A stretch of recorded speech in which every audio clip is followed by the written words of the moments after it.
that 80s style. She's got a groove that's so rad, she'll make you wanna dance. Shelly's the queen of the Jersey Shore, you get the chance. Hey Shelly, Shelly dancing in the moonlight. Hey Shelly, Shelly shining oh so bright, so bright. We're gonna party till the morning light. Oh, Shelly, Shelly, Jersey girl, delight. Got the Shelly in the house tonight, giving it up, feeling so right. New Jersey girl, she's got that style. That style.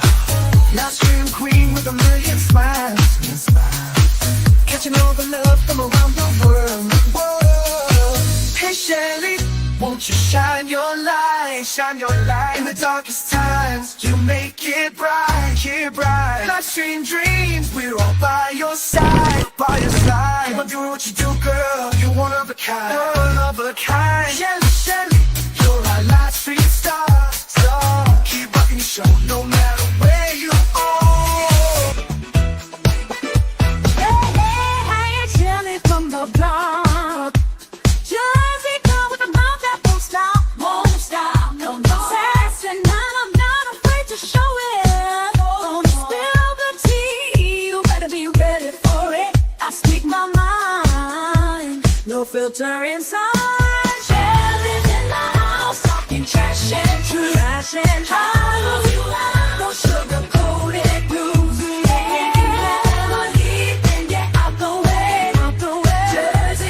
Something to Shelly's in the house, time to break the rules. From coast to the city, I'm the queen of groove. You can handle the heat, then take the high. Shelly's in the house, drop the mic.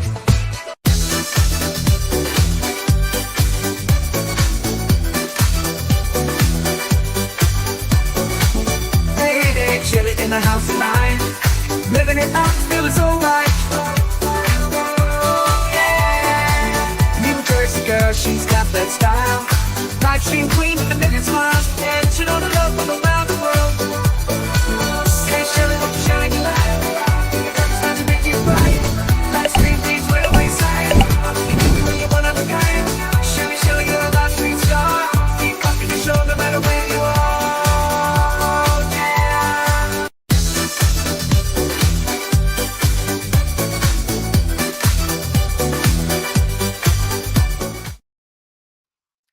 Hey, everybody. This is Shelly, your mouthy mama at Talking Trash and Truth. This is Coffee and Chaos with T3. That's me. It is 12:03 on the East Coast. It's a beautiful sunny day. Lots of low-hanging clouds, which means we're due for a little more snow because my life just isn't complete without more snow. And it is February 4th, 2025. Happy Tuesday. Today's Tuesday, right? Yeah, today's Tuesday. It's really nice outside. Yesterday it hit about 56. It was really nice. A lot of the snow is already gone. However, we have more on the way because of course we do. If you haven't heard, RFK Jr. is moving on to the next step in the appointment process. He passed the nomination portion for the financial committee this morning with a vote of 14-13. It came down to the Louisiana Senator, Cassidy, I believe his name is, and he voted yes. He was the deciding vote. So he was the one who pushed it through. So now they go to another 2 votes, I believe, for this. One is called closure or closure or some shit like that. And then the final vote. That could all happen today. And at 2:00, we got Tulsi Gabbard going. So we'll see how that goes. Apparently, I read somewhere that Bondi's nomination was passed yesterday, about 15 hours ago. So pretty late yesterday. And it passed by a positive vote of, I think, about 12-14 votes over the midline. So we'll see how that goes. It's an exciting time. A lot of changes happening. A lot of people pushing back. A lot of people panicking. The ones especially panicking are the ones who've done shit wrong. And now they're getting called out for it. And they're like, no, no, no. He doesn't have the power to investigate. He can't do that, can he? Well, obviously he can. Go daddy Elon. You know, I'm not for Elon on everything, but him looking into government overspending and corruption, yeah, I'm all for it. I am all for it. So that's on that front. Other than that, I kind of checked out for the last week. If it wasn't covered on Winning Show, I don't really know about it because I've been in a lot of pain. Last week was a very, very bad pain week. And that was just the stress and the change in my sleep schedule, and it's just a lot of pain. And I wanted to be with you guys, but I couldn't type. I couldn't write any scripts. I couldn't do anything. And all I wanted to do was sleep. And I couldn't even do that. So I apologize for being absent. I am here now, and let's see who's in the chat. We got Wolfram dropping those links like it's hot. He wipes his paws, lopes in, and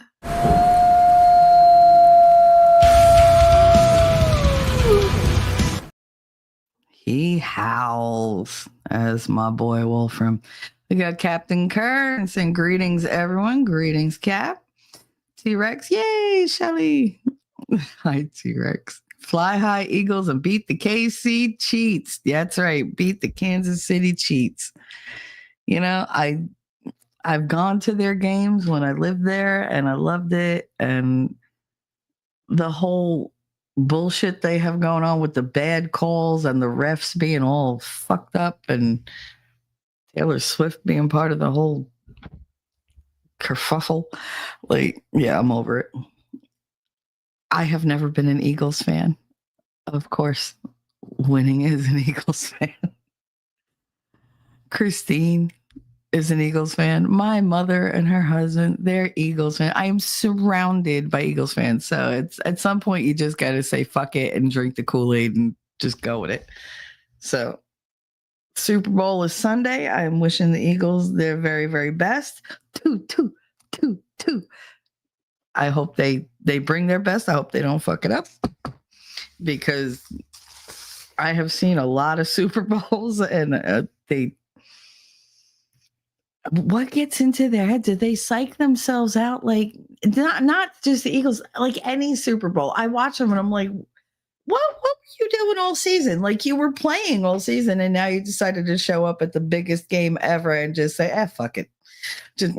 I'm just gonna half-ass it. I'm gonna walk through this. I'll coast through the Super Bowl. No, like, bring the excitement. Because if I'm gonna sit there and watch a game, which, let's face it, I probably am, I want it to be a good game. Make me yell at you at the screen, but do a good job. Anyway, I digress. Click Gamer, hello, honey. How are you? Welcome. We have Ellie Font coming in. What's up, girlfriend? How you doing? You just saw the RFK announcement, right? Very exciting. And we have Snapperoonie. Hello, T3. Freaking cold here. It's not cold here. And my mother very nicely had the heat up to 78. So it's like, ugh. Only I have the fucking ceiling fan going 24/7 in the dead of winter in the mountains, because it's so goddamn hot.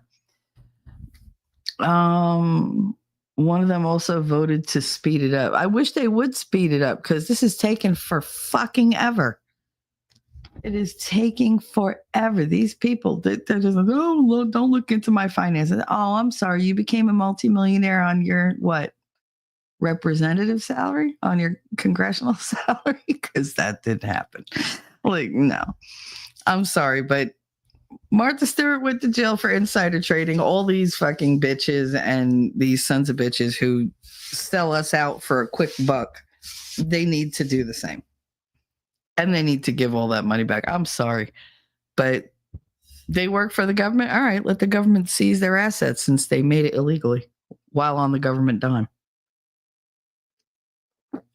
I've become very cutthroat when it comes to all these people. I'm so sick of getting taken advantage of. All of us. We all work hard. We have dreams. Why do their dreams count more than ours? Why do they get to coast on by, slide right through life, being all happy, hunky-dory and whatever, and they commit all sorts of atrocities and whatever? They get away with it. Just pat each other on the back, wash each other's hands, whatever, give each other a reach around, whatever they're doing. What makes them so goddamn special? AOC was a fucking bartender. She doesn't have two gray cells to rub together. And yet she's like, oh, Elon Musk he's not very smart. He's not very smart? Really? Really? Okay. I mean, there's a lot of things you could say about Elon Musk, but saying he's not smart is not one of them. Like, it's just not. The fact that she said it with a straight face kills me. The woman lacks any type of moral compass or any type of self-awareness. Like, bitch, read the room. Nobody believes you. Your constituents don't even like you. Like, your entire borough came out in support of Donald Trump to tell you to go fuck yourself. Like, read the room. Know your audience. I know my audience. I can tell how they feel generally when they walk into the damn chat, and that's in text. And you're sitting there talking to people on the street and you can't figure out that they fucking hate you and that you're really like selling them a bridge they don't want to buy. Stop it. Hey, Heidi, what's up? What's up? The other one said, I am bright-eyed and bush-tailed this morning, eating a plate of kitchen sink eggs. Oh, those are, we used to call those Hasbrook surprise because my mother would take everything from the refrigerator and kind of throw it in a pot and surprise. It was a surprise if it was edible. So it's mostly egg, spinach, marzo, tomatoes, and cheese. Very nice. Very nice. Wolfram House. Zach without a K. How you doing, Zach without a K? And we got Starlight. Welcome, welcome, welcome, welcome. Zach said, hey, Shelly without the second A. Yeah. Mm-hmm. That's me. Howdy, Heidi. Heidi said, sorry, late. My appointment went over playing in Chipmunk Speed to catch up. Girl, we just started. Don't worry about it. And you're not late. You're literally, I don't pay you guys to be here. I'm happy when you're here, but I mean, you're never late. You arrive when you want to. We roll with it around here. You should know that by now. Castro, what's up? Holding it up on Rumble. I would say you're holding it down, but I'm giving you the benefit of doubt and holding it up. T-Rex said, I just dislike Kansas City because they rested their starters and it kept the Bengals out of the playoff. I dislike them because they've gotten really fucking arrogant lately. Like the last couple of years, they think their shit don't stink. And it's like, yeah, guess who that happened to at one point? My Giants. You see where they're at now, right, Chiefs? You see where they're at now. It all comes around. Eventually, everybody gets their turn at paying the bill. Castro, I hope you're feeling better, Shell. I am feeling a little better. I've started putting lidocaine on my shoulder, which helps for a little while, but at least takes the edge off. T-Rex said, but my Ohio State Buckeyes are national champions, so I can't complain too much. Ohio's been getting a lot of hate lately. You notice that? I don't know. You've become like the target for a lot of jokes on the internet. Winning and I watched we watched some series. I forget what the hell it was called. What is it? Love, Death, and Robots. Why we started watching this, my fault. I picked it. Whatever. There are all these little shorts. They're like 6 to 12-minute videos. And one of them was when yogurt took over the world, basically. And what did Yogurt want? Yogurt wanted Ohio. So they wanted possession of Ohio, and the rest of the world could go fuck themselves. They gave them like this way to survive, and if you follow it to the letter, you'll do fine. And the rest of the world, of course, did not, and they were starving, whatever. But Ohio was like this perfect little utopia. It was funny. But like even like the brain rot generation, why is Ohio like a negative word? I don't get it. Like they keep picking on you guys. I don't think it's fair. And since you're my neighbors now, I have to stick up for you. Starlight followed Zach. Aw, RFK Jr. wasn't confirmed yet, but he did pass the finance committee, which was going to be probably one of the hardest ones for him to pass because they do not like to part with money and they do not like to give up money. And every single person in there that was against him has made money from Big Pharma. So that was going to be like the big one for him, I feel. I could be wrong, but that's my opinion. Captain Kirk, not feeling well myself, so I'm working on my new series and the website. Very nice. I wish I could get motivated. I can't. I just can't. But I will warn you, Cap, what I talk about today is probably going to trigger you a bit, but I think there's a lot that I'll have to say that might answer some questions you have.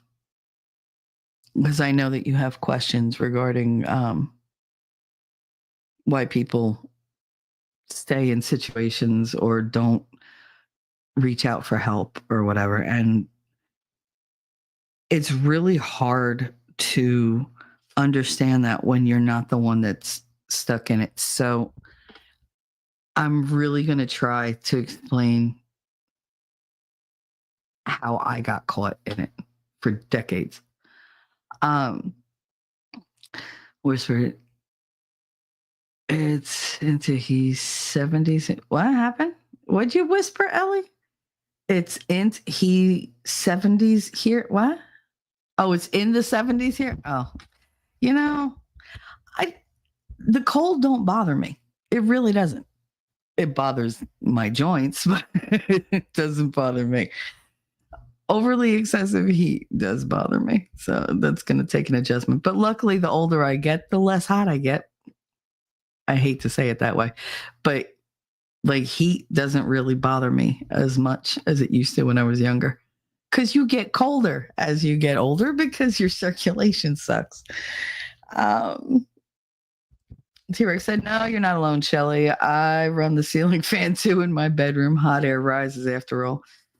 So downstairs at 73 feels like it's 90 degrees, 90,000 degrees or 90 million degrees upstairs. Yeah, I can't read, apparently, which is going to make reading the script really fun. Hey, Nancy Pelosi can insider trade for a few more years. I'm riding her portfolio and making a shit ton of money up. You should. We all should. Whatever Nancy buys, we should all buy. Ties another Snickers on Wolfram. Ellie, you're funny. Wolfram, don't eat the Snickers bar. Chocolate is not good for pups. The more AOC opens her mouth, the more smooth brained she sounds. Exactly, Ellie. I swear, I've never heard somebody just open their mouth and have that much stupid just come flowing out so free, just freely. It's just nonstop stream of stupid consciousness. It's like she's got a stream of unconsciousness. I'll throw some steaks into it. That's nice, Heidi. Thank you. They're the chosen ones, Shell. Accepted. Snipperity, nope. No, I'm not doing that. I don't accept it anymore. That's the problem. I told Winning this literally yesterday because I was like, it is what it is. And I said, you know what? That has to be probably one of the most damaging statements we've come up with. It is what it is. Hey, Shani, what's up? Because we became complacent with it. We were just, it is what it is. We just started accepting things as they were. That's not how things get better. If you just accept the bad stays and it grows. And eventually you can't recognize bad from good, and because it's all mixed up and you're so used to going, yeah, but this is the way it is. This is the way, and that's not the way. I don't want the world the way it is. I want the world the way it should be.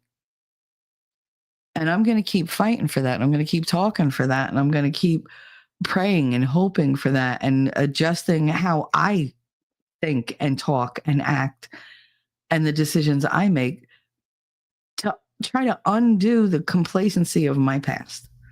I was just very complicit in what was going on around me because I had shit to worry about in my own like microcosm of life. I didn't worry about the rest of the world. The rest of the world will take care of itself. What I didn't realize was what happens in the rest of the world directly impacts what happens in my little micro world. And I wasn't seeing that. And now I do. And I will never say it's too late because I don't believe that anything is beyond redemption or change. But it's a lot harder because we sat back and said, oh, it is what it is. Oh, whatever. Oh, I can't deal with that right now. Like the shrugging off of everything has fucked us over bad. And I think that we finally woke up and said, you know, well, we can't just shrug this shit off anymore. It isn't what it is because they're telling us one thing and it is something else. And so it isn't what it is. It is what it isn't. And we need to turn it into something we want it to be. Because what it is a fucking dumpster fire of our own creation. And if we didn't participate in creating it, we allowed it to happen. And now we're not. So, dude, T-Rex said, by the way, welcome, Shan. He's like, yay.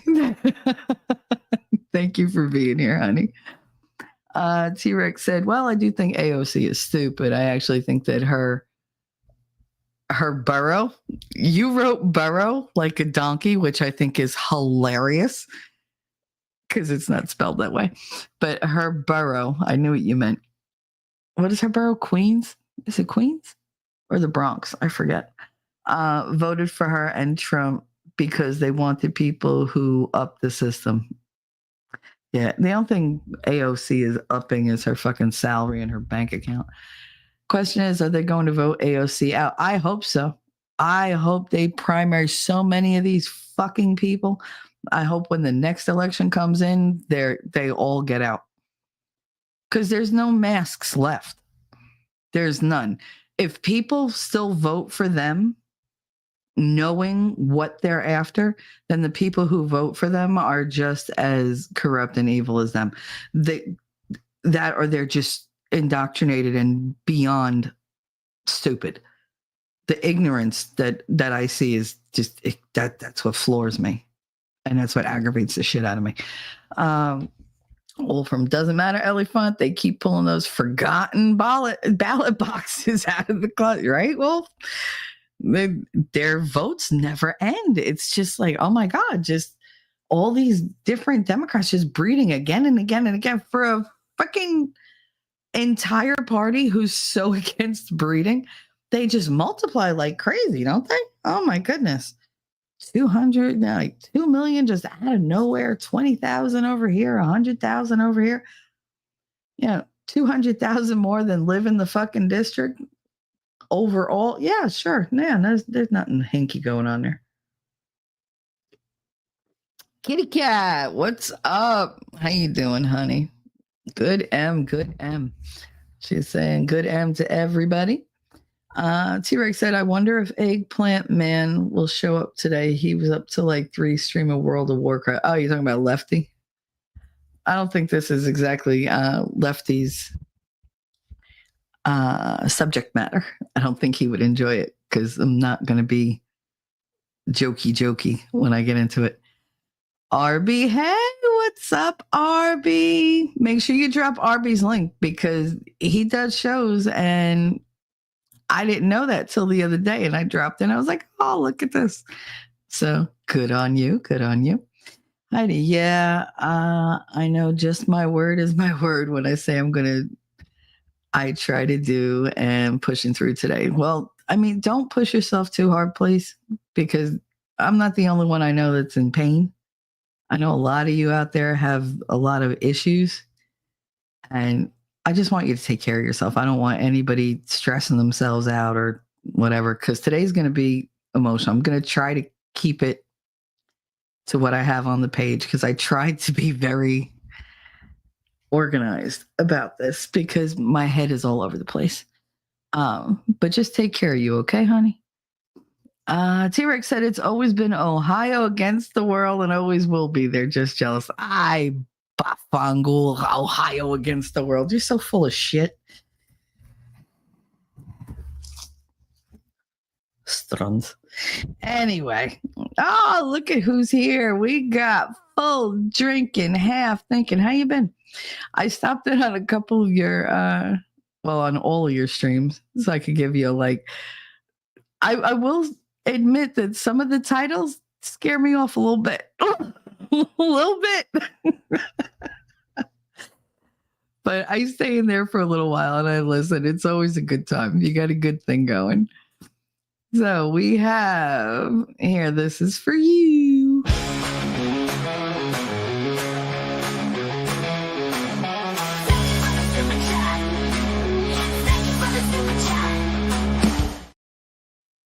Full drinking, half thinking, coming in strong with $5 super chat, blowing kisses, showing strength. Here we go. How you doing, honey? RB said Love, Death, and Robots was good. It was good, but for some reason, Netflix decided to start us on the second season or the third season. I think it started us on the third season and we didn't realize it. So we watched the third season and the second season. And I was like, wait a minute. There's another season.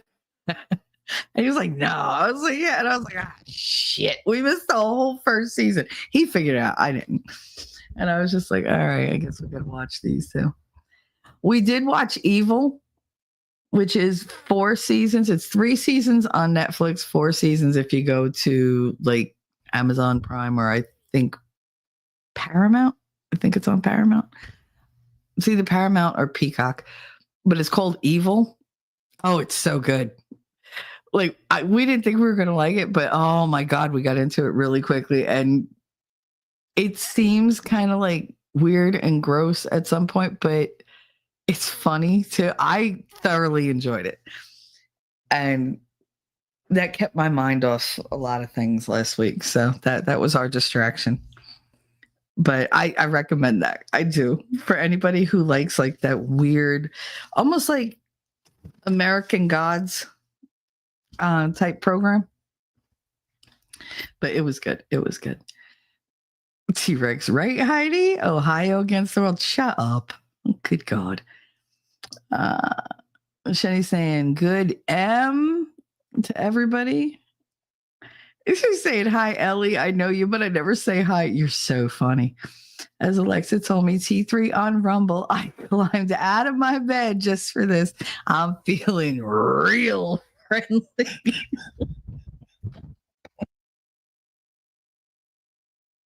Oh, bitch, don't make me laugh this early. I'm already 15 minutes behind. How? I didn't say anything. Jesus. Elephant, I just saw the documentary on Amazon, The War on Children, was unblocked for viewing. Watch it. Oh, I definitely will. The War on Children. Yeah, that sounds like a good time. Why do I wonder why I'm depressed sometimes. And then I'm like, oh, because I watch all this shit. I don't watch happy things anymore. God, yeah, it's like, all right. So the War on. You said it's on Netflix? Oh, on Amazon. Amazon. Well, I have Amazon, so I have them all. Because what a waste of money. We will know what's up with RFK Jr. if JD Vance hurries back to DC. Starlight, hey y'all, double catching the stream. Thank you very much for doing that on Rumble. I appreciate that. Lately, Rumble's been weird. It just shuts down in the middle, then it comes back, and I'm like, what the hell? Say it. Don't worry about me. I will try, Kat. I don't like other people to be distressed, but this is something I have to talk about today. I waffled on it back and forth. I didn't know if I'd do it because it's not a experience I like talking about. I tend to talk about it a certain way, and it can be off-putting for people because I talk about it almost like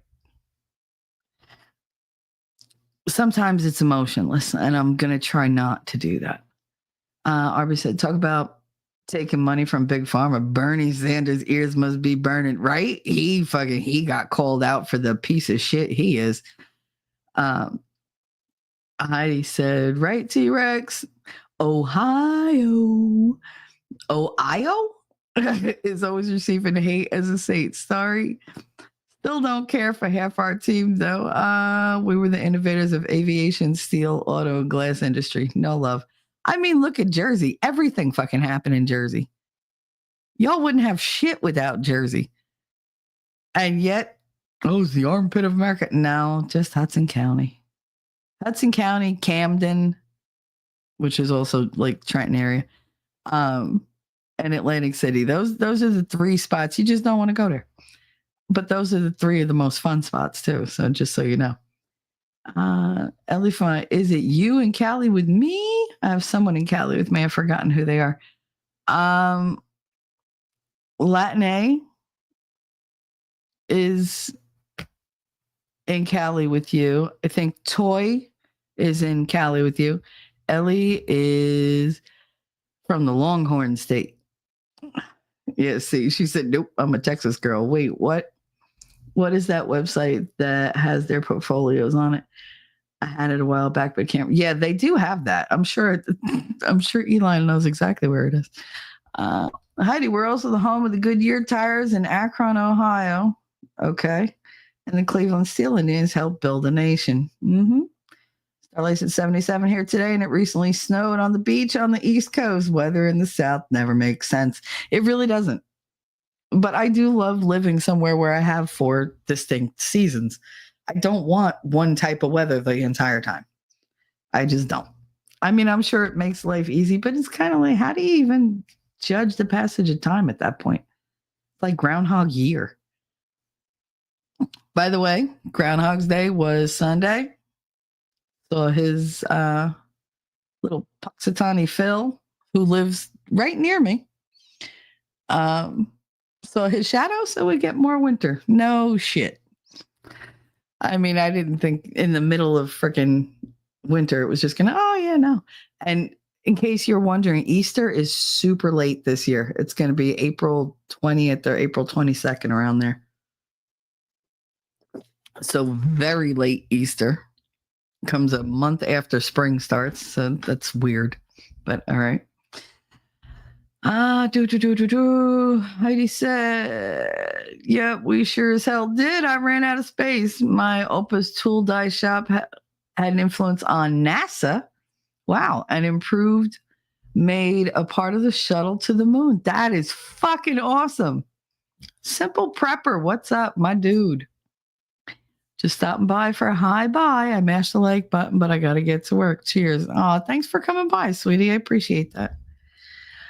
Jenny said, I'm still in the search for the person in Cali, but we're both having 70s temp. There you go. I told you who. Starlight's in South Carolina. We know I'm in Pennsylvania, even though I'm a Jersey girl. Lefty was in Mo's chat this morning. Oh, okay. Some prepper, thank you. I've got a lot to do. Hope to see you all soon. T3, everybody take care. You have a wonderful day, Simple Prepper. Y'all are so sweet. Do you know how many people have told me that between Winning and I, we have probably the most friendly, nicest chats that they've ever stumbled into? And like, y'all are just so nice and friendly and welcoming. It's like, oh, what the hell are other chats like? I forget. I mean, I don't have a whole lot of experience with chats outside of like Good Logic and Ricada, and we know what those people are like. But how bad could it be? Like, actually, I don't want to know. I like my chat. Thank you very much. Arby said, I'm still working on prepping my show for Saturday, but I think I'm going to talk about some USAID CIA stuff. That's a good topic. It's a hot topic. Charlie said, Simple Prepper, sorry to break that 666 subs, but I had to. Nice. That was really nice of you, Starlight. Shani said, who issues? Me now? I'm perfectly normal. Unfortunately, that is a sad saying. It is. Because so many of us are in a mess and it's basically normal. So many of us has gone through this. Yeah. The level of acceptance, that's one of the reasons why the abuse thing, I think, has more reach than just somebody who's been physically abused, because our government has literally been abusing us for a century and more. Like it's gotten to the point where we were, okay. Because they weren't going anywhere. We felt helpless. And it was like, you know what, just do what you're going to do. And just, I'll deal with it when I have to deal with it. I have other things I have to do. Like, that's basically how we've been dealing with the government. And that translates a lot into when you're in an abusive relationship, because you get to the point where the abuse is the normal and anything other than that is suspect, because you've learned to anticipate and prepare yourself for the bad stuff because you expect it. And on some level, you expect it because you've normalized it in your life. Somebody else has normalized that in your life, and we're going to get to that. But it's the same with the government. They did the same thing to us. We've all been in a majorly abusive relationship with our government. They have taken advantage. They have abused us. They have violated us. They have stolen from us. They have stomped on us, told us, tried to redefine who we are, trying to make us into the image they want us to be. Yeah, they have gaslit us. It is the worst narcissistic relationship that any of us have ever probably been in. And it became absolutely normal. It became expected. And it got to the point where we were like, oh, well, that person's not like that. Oh my God, what's wrong with them? Like, why are they different? Like, what? And then you suspect the person who's different, who's actually still a good person and hasn't gone over to the dark side. We've just learned to accept the darkness, and because we're busy. We're busy. We're like, you know what? I don't have extra energy to lend to focusing on that and to dealing with that. So I'm just going to let it happen and just hope it goes away quickly and just suck it up. And you do. You grow your tolerance. It's just like when you're in a physically abusive or emotionally abusive relationship. The more they break you down, the higher you raise your tolerance level so you could deal with it. But you're not really dealing with it. You just want to live through it. You want to survive it. And you hope at some point there's something on the other side. And then eventually you just give up on that dream and you just live in the nightmare because that's what you got. And you don't have any energy to change it because your vision, you can't see a way out. People can suggest things, whatever. You're the one that's got to do it. And you know what that person you're trying to escape is capable of. Nobody else understands that. You know what they're like without the mask. And it's really, really hard to get away from that. I'll never be jealous of Ohio. Never, never, ever. Allie. But you like us Ohioans? Somebody called me somebody said something about the Jerseyites the other day, and I fucking had a fit. I was like, there is no such thing as a Jerseyite. It's a New Jerseyan. That's all we are. We are not ites. Like, don't bring that shit to my door. Waffles, damn it. I miss bread, right? Ellie said, Shelly, on a positive note, I got blood work back that proves that diet and exercise reverse some health issues. That's amazing. Yay. Aw. That's amazing. I'm so happy for you, Ellie. You keep it up. I know it's hard work. I know you're denying yourself a lot of things, but you'll be healthier and you'll be around more and, all good things. So sometimes we got to make the sacrifices that really we don't want to, like bread. Snipperoni said, yes, lots of shit from Jersey. I mean, there is a lot of shit from Jersey. Good shit, damn it. That was my fuck you to Big Pharma. Alrighty. Tulsi secures vote to confirm. Yay. I did see something about that. So we'll see because they're doing hers at 2. We're having first spring, then comes second winter, right? That's like my great grandfather used to talk about having Indian summers because he'd be like, wait, no, like, don't take out the winter stuff yet. Don't put away your summer stuff. We're going to have an Indian summer, which meant that like October, like the end of October, beginning of November is going to be hot as hell. People deal with trauma in all sorts of ways, including hoeing it up like a certain someone I know. Oh, yeah. Well, that's the thing. Promiscuity goes along with people who have been sexually assaulted, sexually abused, usually. Not so much with the physical. It does happen a lot, but the sexual assault victims usually go one of 2 ways. They either never, ever, ever want to be touched again, which I went through for a couple years, or they decide that they're going to use sex just like sex was used against them, but on their terms. So instead of being afraid of it, they run headfirst into it and they make it theirs and they use it to define themselves, which is pretty much what I did in my 20s and 30s and 40s. Oh, Ellie said, you just described chats that are like, if Fight Club and 4chan had a baby. That's true. That's a really good way to describe it. Holy shit. That is absolutely 100% true, Ellie. Starlight saying hi to everybody. When will iPhone start tagging? Never, because we wrote to them and said that we don't want Ellie to be able to tag from her phone because it's funnier this way. So they're never going to allow it. Ellie, fine. It's not just romantic relationships, though. You can be in an abuse. Yeah, absolutely. Siblings, parents, grandparents. Yeah, I'm going to get to that. Anybody can abuse. I mean, like I said, the government abuses us. Arby said, all right, back to work. Hopefully I'll be able to catch the replay. Y'all have a good day. You have a wonderful day, Arby. Thank you so much for coming by and hanging out. Indian summer, harsh winter. Oh, yeah. They had all sorts of ways of predicting things. I remember my great-grandmother told me if the sky is pink at night, expect snow, heavy snow. And so far, she's never been wrong. Never.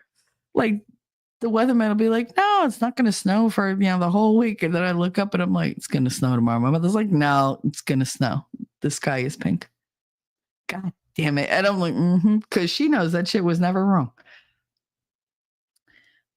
T-Rex said, I was thinking of someone who was not in a loving marriage for many years now. And they're looking for attention and want to be thought of as hot. But meaningless relationships are not fulfilling in the end, and hopefully they'll realize that sooner than later. Yeah, meaningless sex can be fun, but it's only fun while it's happening, and sometimes not even then, and it's very empty. There's a reason why, even like the most promiscuous, like, oh, I love sex, I'll fuck anybody, like they have sex and they're like, all right, I'm gonna go get cleaned up. They go in the bathroom and cry. I don't think there's a woman on the planet who has meaningless sex and then doesn't go cry immediately afterwards. Like, because they're just like, why did I do that? But your ass is going to do it again. You're going to do it again because you're searching for something and you are looking for love in all the wrong places. The sex was something I understood because I made myself learn about it because I knew nothing. So I made myself learn all the different things. And I knew that I could use that to get whatever I wanted. I don't mean have sex with somebody and have a sugar daddy. I meant the seduction. People don't love the sex as much as they love the feeling of being seduced by somebody, of being wanted by somebody, of somebody like going and like flirting with them or whatever. They crave that. They look for it. It's not the end result that hooks them. It's what you lay out before that. It's how you hook them. The hook doesn't actually matter. It's the way you approach them, the way you make them feel about themselves, basically. And if you can do that, somebody, you can manipulate them in any way you want. And I knew that. I learned that because I had already been on the other side of that fence, and I didn't like it. So I didn't like being the helpless one. I didn't like having to do things I didn't want to do. So when you know you're going to have to do them anyway, you change your mindset into, okay, then it's going to be on my terms. We're playing this game. I can't get out of it. All right. I'm going to play the game my way. And it's not healthy, but yet it is, because sometimes when you're in that kind of situation, that's the only way you have to empower yourself. Now, is it a false sense of power? Yes, it is. It's an absolute abject lie. You're lying to yourself. You're lying to everybody else, and they're letting you because they're getting something, worthwhile out of you. But does it work? No. But it can be a tool that gets you through the hell you're in, so that eventually you do get the right help. So it's a useful tool. It's not the best. But then again, there are things that I've done as a parent that I'm like, bad parenting, maybe. Effective, definitely. Like telling Connor, a hand would grow out of his stomach if he didn't stop chewing and swallowing his nails. Never bit his nails again. Bad parenting, maybe. Effective, fuck yeah.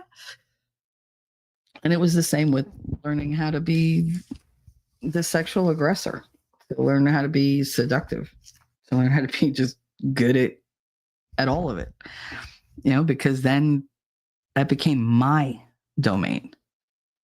You got to switch it up once in a while so that you have a little bit more power, no matter how false that power might be. As long as you believe it, it works in your favor.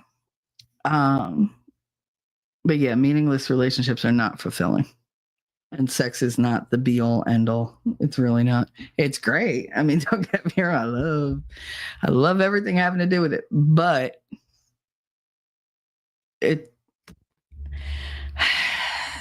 when I was married, that was what basically killed our marriage, the denial of that.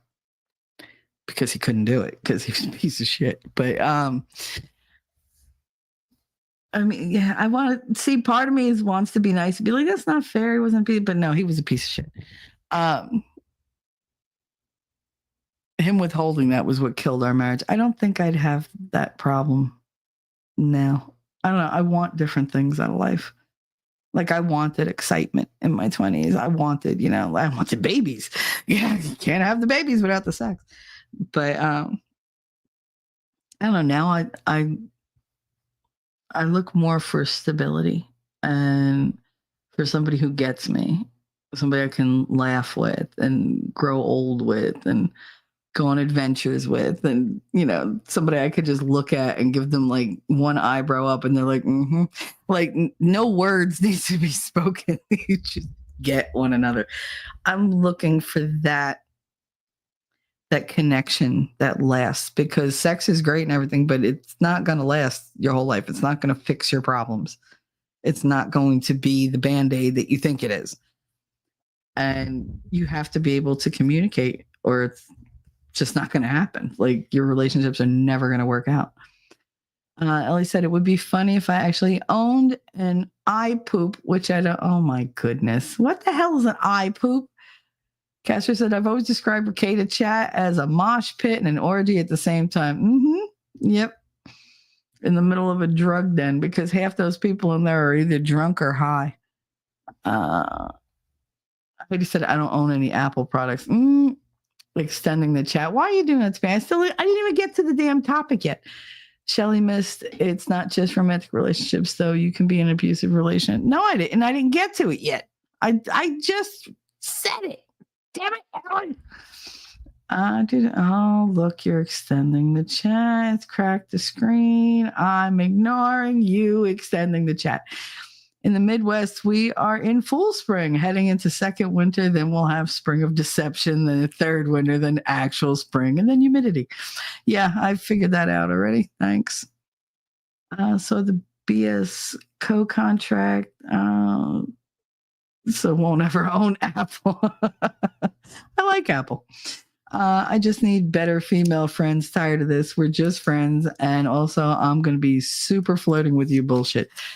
All women, like, they have that one friend they pick that they're just like, you're more flirty bros than anything. But that tends to pass with time. I think that's almost like when, how do I explain it to you, T-Rex? When a woman gets out of a relationship after a really long time, she needs to kind of reassert herself. Like, she needs to feel wanted. So she's going to flirt and flirt and flirt, because at some point she has felt unwanted and unattractive. And now she's got to fix that, or she's going to be depressed. So don't take it so personally. They all do it. It's a common thing among divorced women, especially. That's why they have their little, hoe period. I had it. Fuck it. Timely topic. For me, I had a good friend who went through a very bad relationship, my anxiety, and I made a mistake in how I said something to her. I don't know. I didn't know I had to be perfect to be her friend. And you don't. But when somebody comes out of a really bad relationship, they're one giant open wound. Just one raw nerve. No matter what you do or say, at some point you're going to hurt them, because that's all they are. They're just a big ball of hurt, anticipating more hurt, wondering if they got out or if they're going to get sucked back in. And they're wrestling with themselves, and there's things going on in her head that you couldn't possibly predict. There's conflicts going on in her head that she is ashamed to talk about to anybody, because your abuser usually is somebody that you loved at some point, and you probably still love, because just because somebody hits you doesn't mean that it turns the love off. It just makes you want to be away from that person. But the emotions still linger, and that can cause a conflict. And that's what these abusers, they prey upon that. They know that all they have to do is remind you of how they used to be, of what you fell for. And they got to give you a little taste of that. And because you've been treated so badly, that little scrap of kindness or, nostalgia that they bring up is enough to make you feel like you're over the moon, because you haven't had any goodness. So even a morsel of it makes you think you could live off that the rest of your life. And you don't realize how quickly that relationship's going to spiral back into the badness. And every time you go deeper into the badness, and they give you less of the goodness to get you by. And so it creates a really bad conflict in your head, because you still you want that goodness. And you're just like, what? Just, oh my God, let me be worthy of you being nice to me for just a little bit, because it becomes a reflection of your own worth, because that's what they've done. They've worn you down until you are completely worthless. And the only thing that matters is the kindness that they sporadically give to you. That's all that matters. because they become your focus, because they are the main threat in your life. So that is where all your energy goes. They were like, oh, why is he still so important to you? Because he has the potential to devastate me. He has the potential to like destroy me. He knows everything about me. He knows all my weaknesses. He knows how to get to me. So yeah, I'm going to be focused on that main threat all the time. And if I have to sugarcoat that with a fucking smile and a hug and a hi, just to not get my teeth blocked, like punched in, that's what I'm going to do. It's what I'm going to do. It's a survival instinct. You adapt so that the person who is the biggest threat, the threat is reduced. That's all they're doing. So you don't have to be perfect to be her friend. Give her a little time. Let it pass. You don't have to apologize for hurting her. You can say, listen, it was not my intention to hurt you. I care about you. And I hope that we're still friends, that we could get past this, because I would never do that to you. The thing is, she's probably heard that in her relationship. Oh, but I care about you. I didn't mean to hurt you. It wasn't really me. You took it the wrong way. Somebody that's on the end of abuse is so used to being gaslit that they see it in everybody around them. They can no longer believe anybody has good intentions toward them. And that includes their family, their closest friends. It doesn't matter. Everybody is going to hurt them because that's the only thing they know. It doesn't matter. They have been lied to again and again and again, and they have been conditioned like Pavlov's dog. Like, ring the bell, the dog salivates because it thinks it's getting a meal. Same thing with an abusive relationship. They open their mouth. You prepare yourself for the worst. When they give, something good, oh, that's great. And then when they gaslight you and they turn around and abuse you afterwards, you're like, you literally just lied to my face. Why do you keep lying to me? Why? And eventually you figure out, well, I can't figure out why they're doing it. So I guess it's just me, because they've been telling you this the whole time. It's you, it's you, it's you, it's you. And so eventually you're like, well, I guess it is me, because you'll catch somebody else in a manipulation. You'll catch somebody else in a lie. Somebody might have a little attitude with you because they're having a bad day. It's got nothing to do with you, but you're going to take it that way because now you take everything personally. Everything is an attack on you because that's what you're used to. It's a vicious cycle. It's just you going and going and going and going. And that's what they depend on. That's what keeps you there. It keeps you in that hurt mindset. Elifant said, one of my sisters was almost beat to death by her ex, and I worry about saying something to hurt her. Yep. We've always had a bad relationship because of her mental health issues. I don't know why she dated him. He had a restraining order by his ex-wife, and he tried to unalive her too. Good thing is, now he's in prison for attempted redrum, but it's not life, so I worry. Repeat offenders like that, they're not going to be out of jail for long. They won't. And I can tell you why she dated him. He had a restraining order by his ex. Well, she's not his ex-wife. I'm different. I can fix him. I guarantee he'd put that out. They'd be like, oh, my ex-wife did. You're nothing like that. You're a good woman. You're different. So she got, oh, well, he's going to be different with me. I can fix him. I'm making him a better person. I can't leave him. I owe this, to the world, basically, to be here for him. And, he's all fucked up, so he's not going to notice that maybe I'm this or I'm that or whatever. Because she's lowering her standards because she doesn't have the confidence in herself. She doesn't have the worthiness in herself. So she's willing to be with somebody like that because that's somebody she thinks she could hold on to, somebody she could deal with. Heidi said at Elifant, sometimes that walking on eggshells to not hurt those that have gone through that actually hinders the healing and moving forward, regardless if the relationship is distant, it needs to be said. Sometimes, and sometimes you got to wait it out.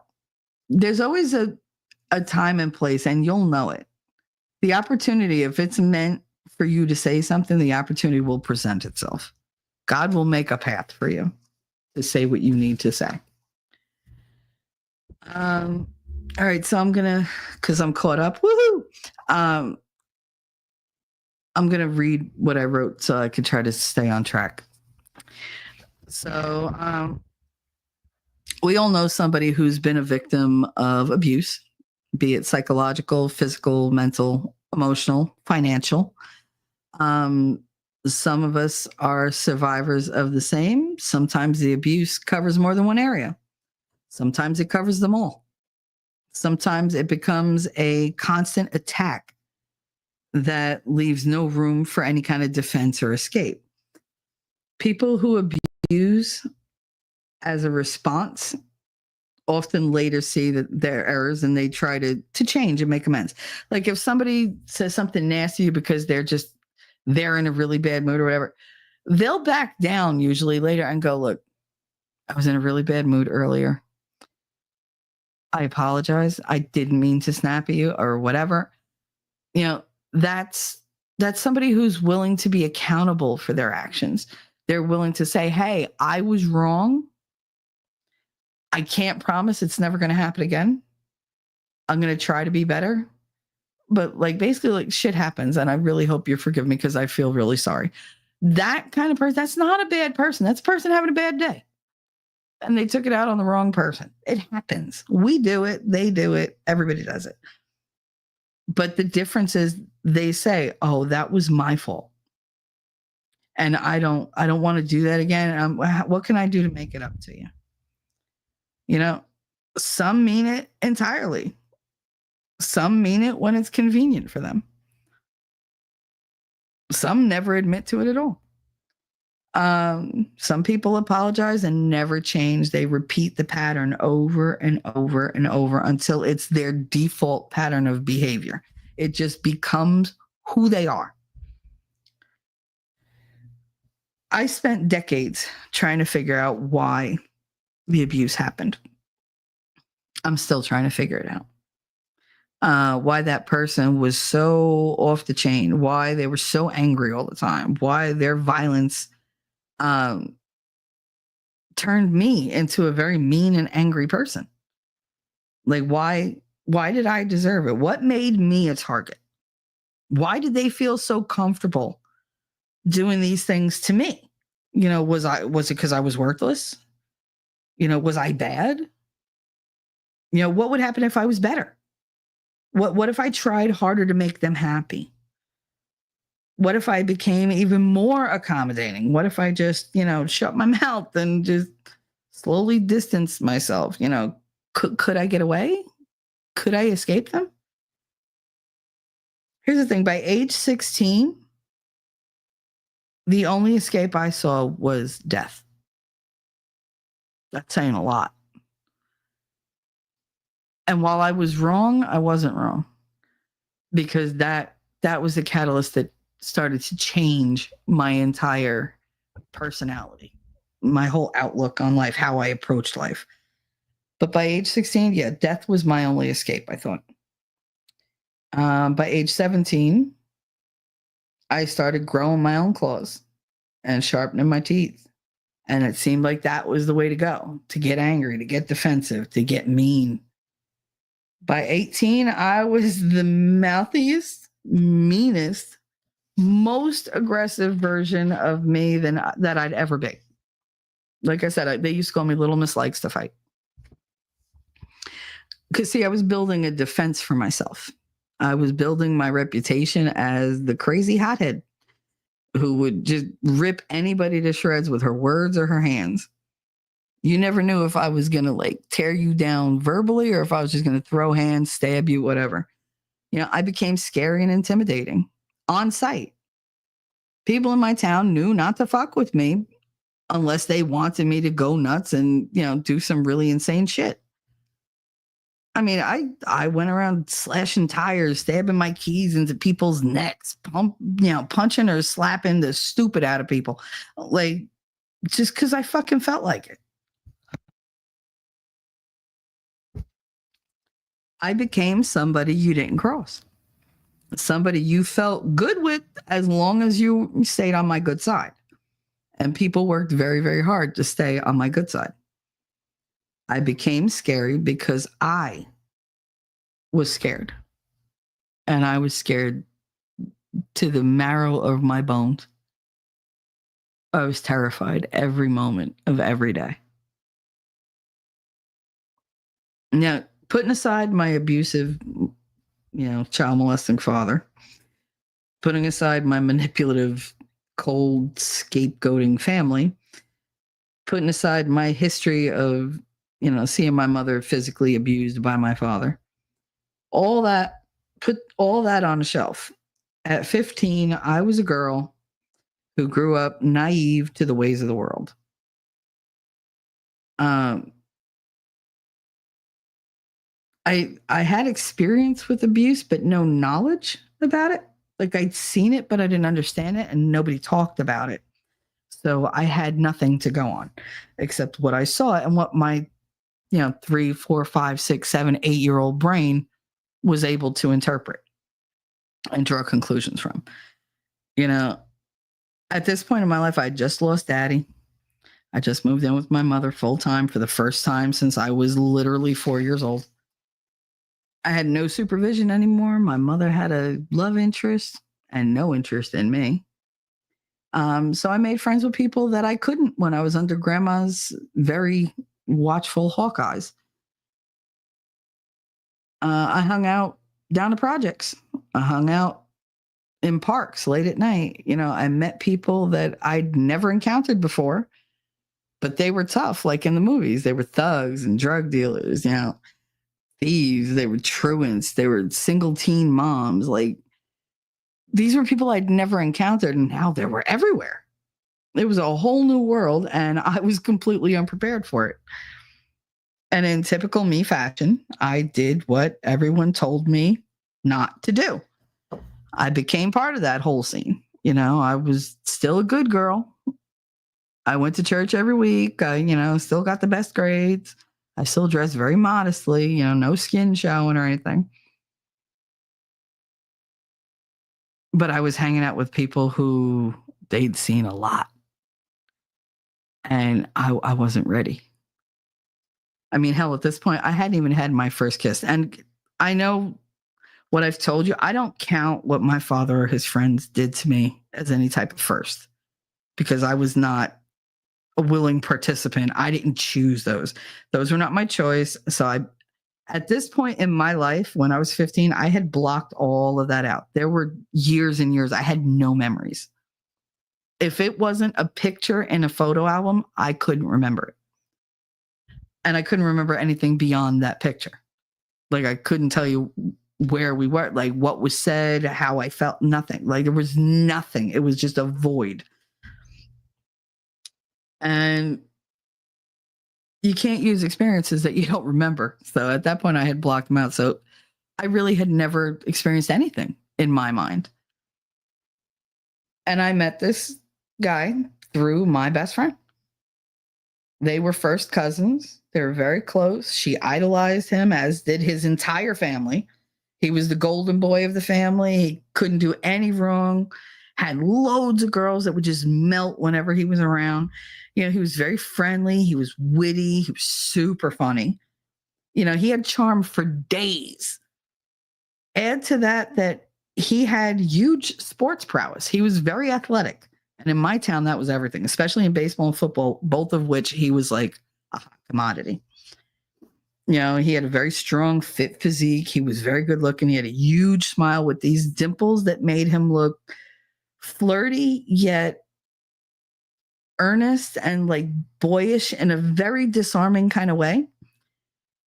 And you just have a recipe for somebody who's the ultimate teenage girl fantasy. Like, that's perfect dude right there.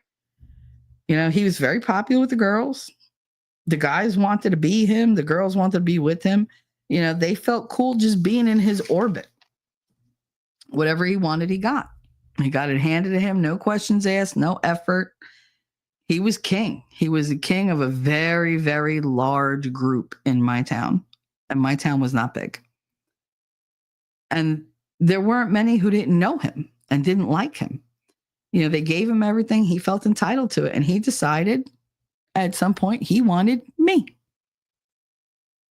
I didn't want him like that because I wasn't into that. I was doing school. I was looking forward, to like getting through school and, meeting somebody, hopefully, because they were going to make me go to college. All I wanted was, I was very marriage minded. That was where I wanted. I wanted to be married. I wanted to have babies. I wanted to be at home and make a home for my family. That was all I wanted. I didn't want him like he wanted me. I was also really timid. I was too much of a good girl still, too much of a, nerdy homebody.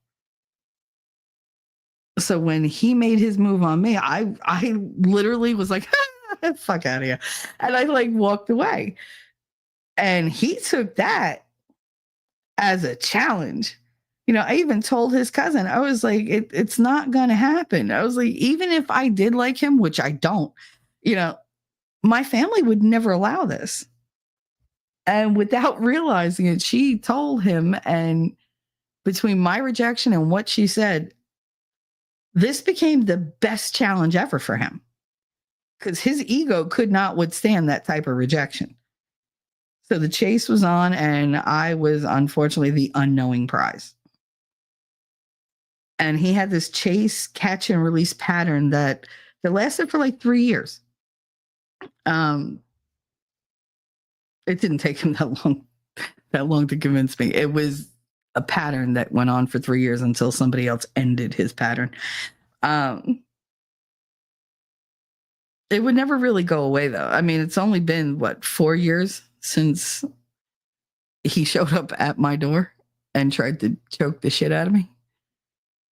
I was lucky to get him out the door. I hadn't seen him in over 10 years, well over 10 years, probably more like 15 or 16 years. He just showed up.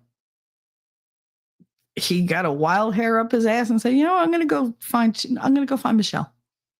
Let me go get her. Because you know what? I think I need to revisit that. I think I want that back.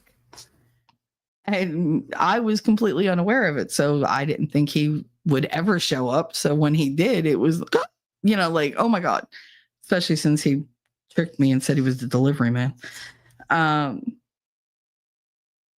The relationship I had with him still haunts me. And that's why I want to talk about this, because I have been having nightmares every couple nights for the last week and a half. Really vivid, very terrifying for me. Nightmares. And I don't like that he lives in my head sometimes.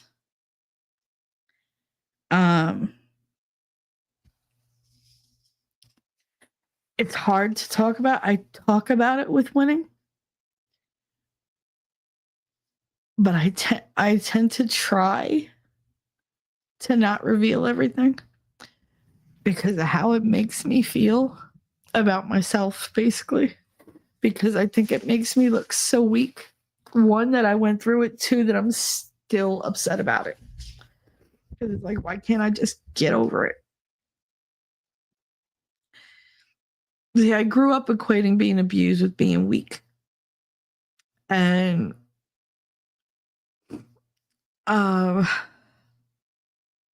being undeserving of love and respect and protection.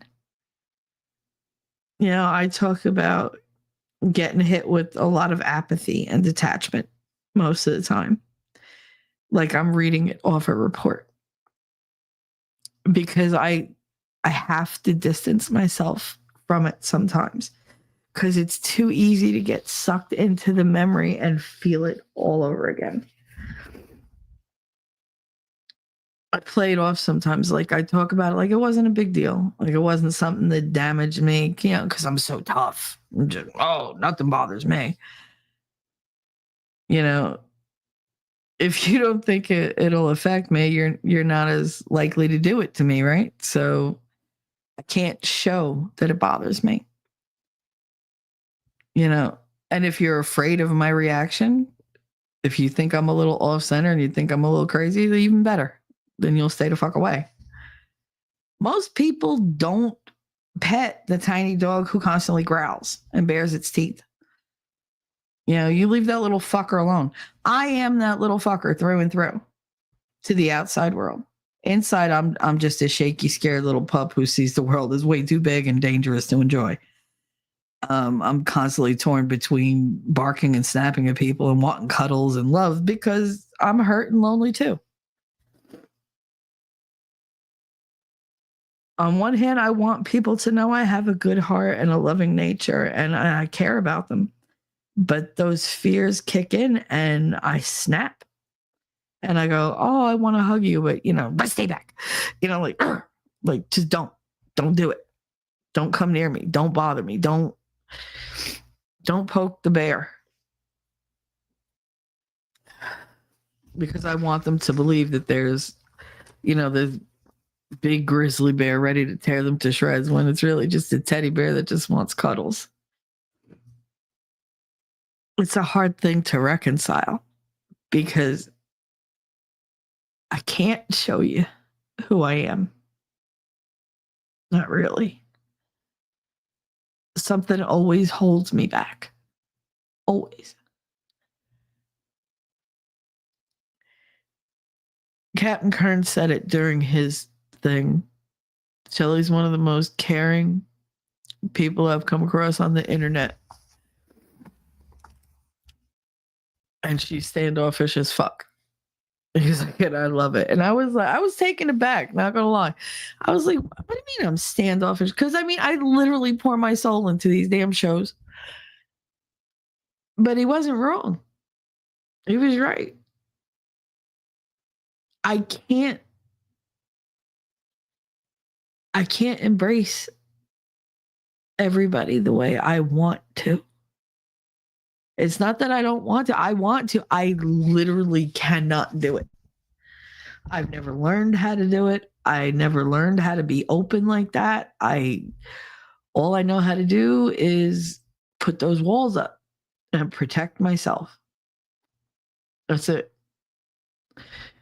I put the walls up and nobody's getting in. And then I'm tough girl and I'm jagged and abrasive and don't fuck with me. You should be afraid to fuck with me. You should be on my good side because I'm so afraid of what they'd do if they knew how squishy I was. If they knew how easy it was to hurt me.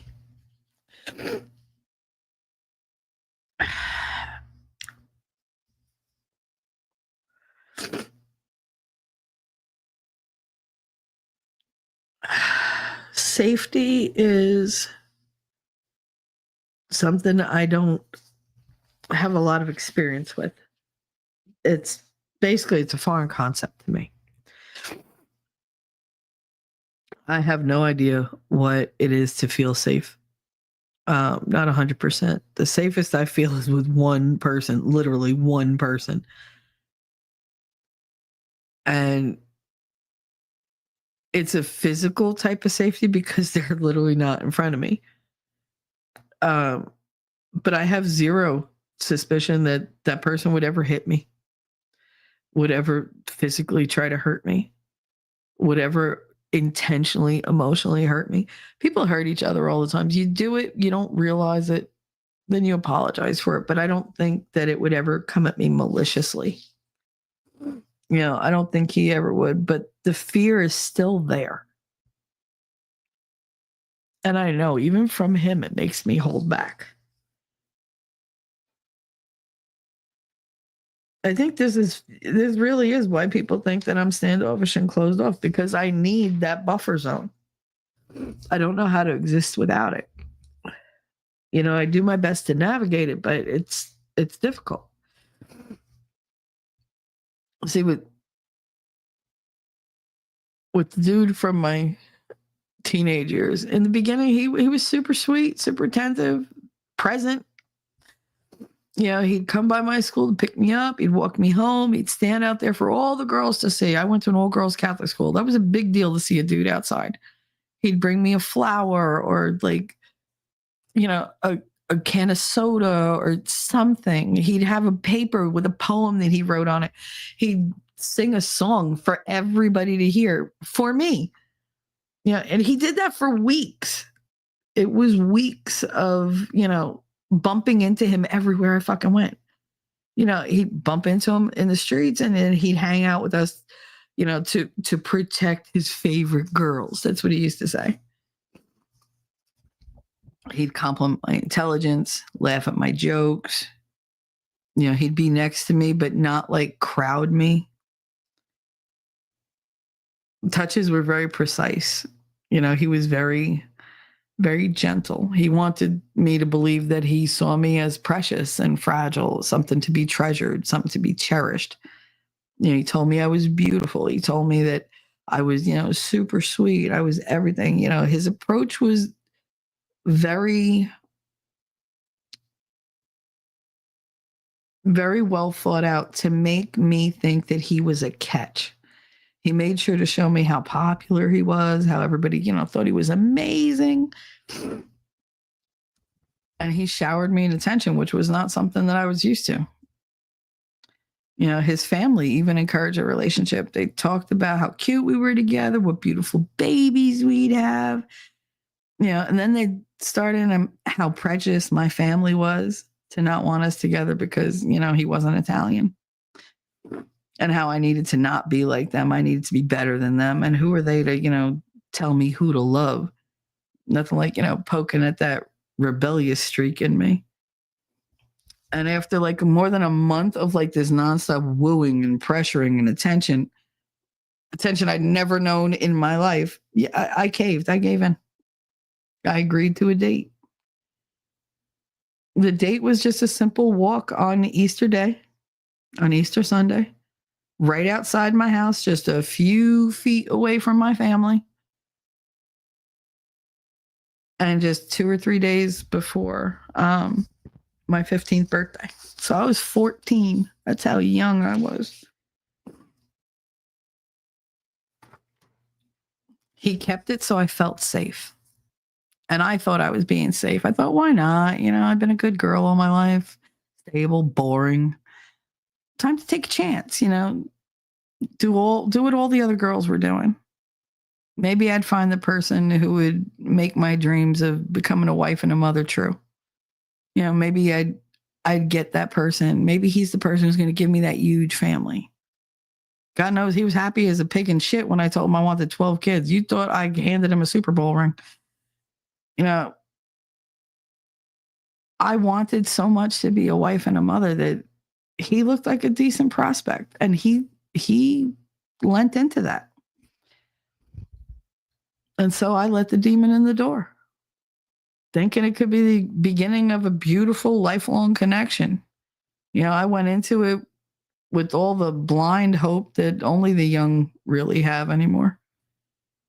You add in all my childhood dreams and the fact that I'm a hopeless romantic, and I was screwed.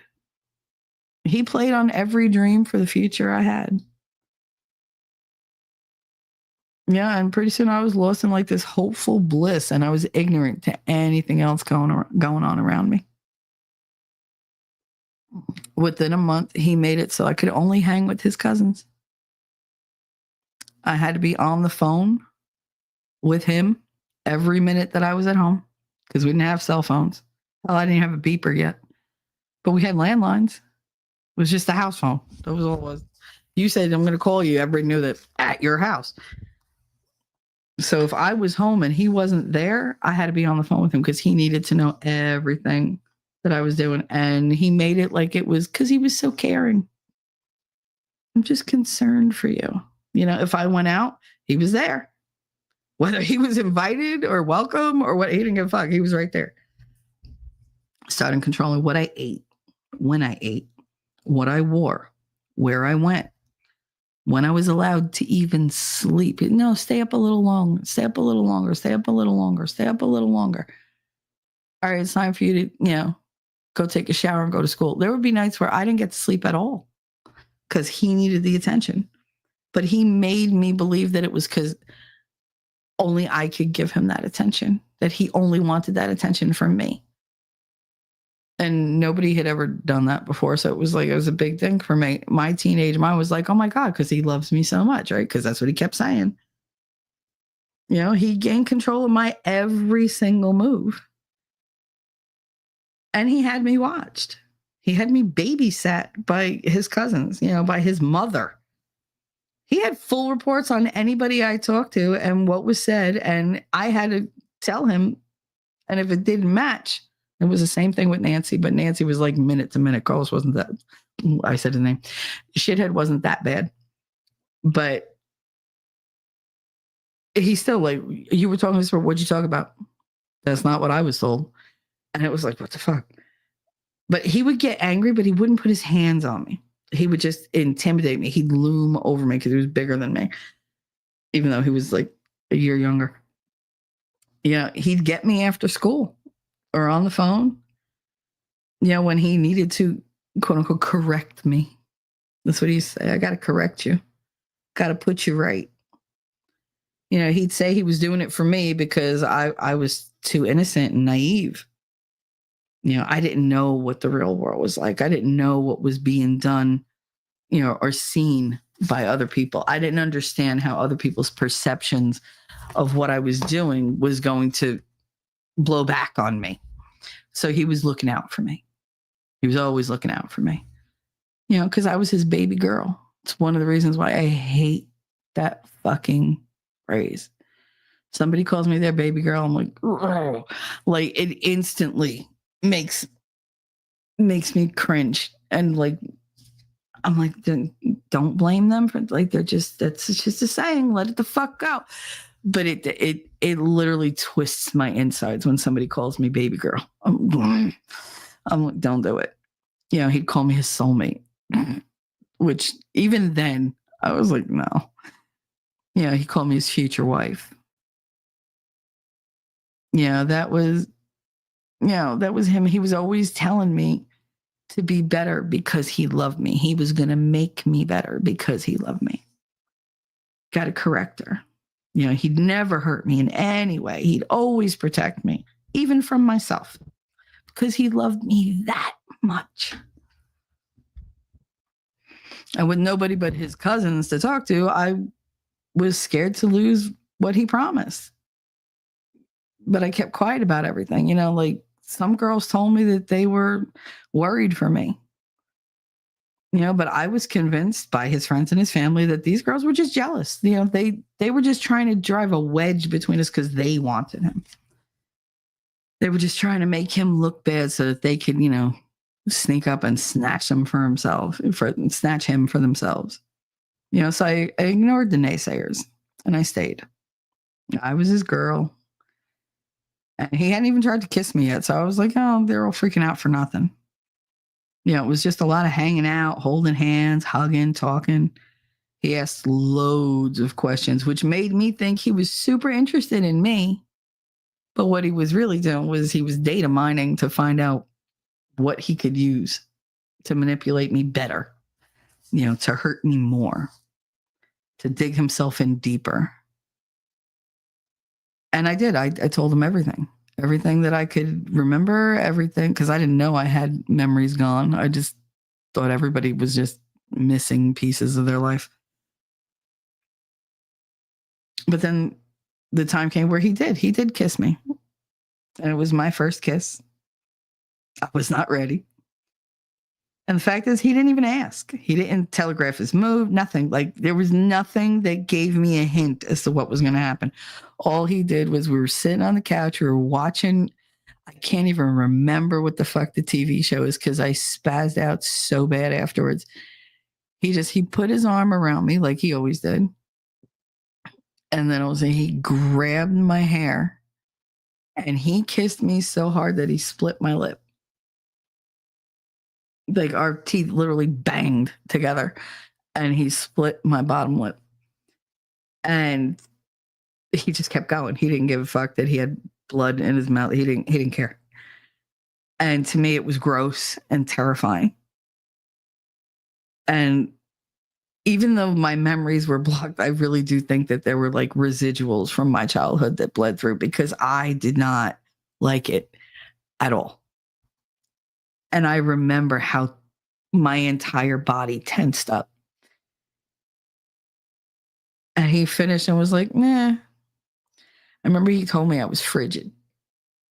And I didn't know what that word meant other than cold. So I was like, I'm not cold. He was like, no. He was like, you're too much of a prude. He was like, you're too stiff. He was like, you need to like loosen up. He was like, I'm gonna get you there. He was like, I know it's gonna be hard to get you there, but I'll get you there. And I was like, no, you're not. I was like, I'm a good girl. I don't do that. I didn't want that. You didn't even ask. How dare you?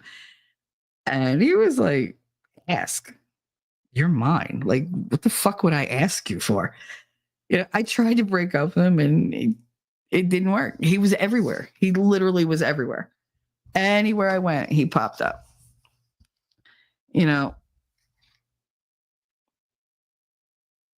It took a lot for me to let him back, but I did let him back because he made sure that nobody talked to me. I was completely on my own.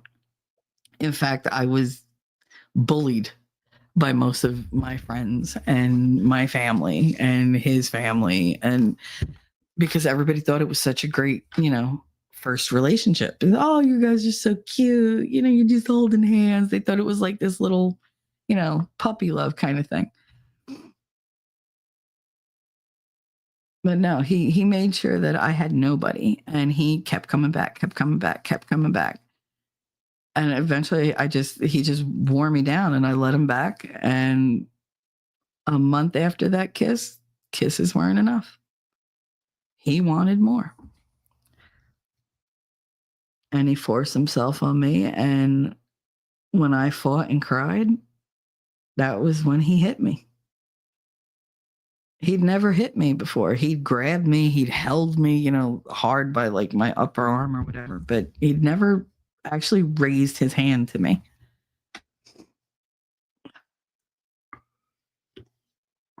This is where I'm either going to break down or I'm going to sound real cold and clinical, but here we go. He didn't hold back when he hit me that day. He bruised my face, my arms. He literally knocked the braces off my molars on the whole right side of my mouth. He ripped my hair out. He left scratches all over my legs, my back, my chest. And he left me laying on my living room rug. When he was done, he just left me there.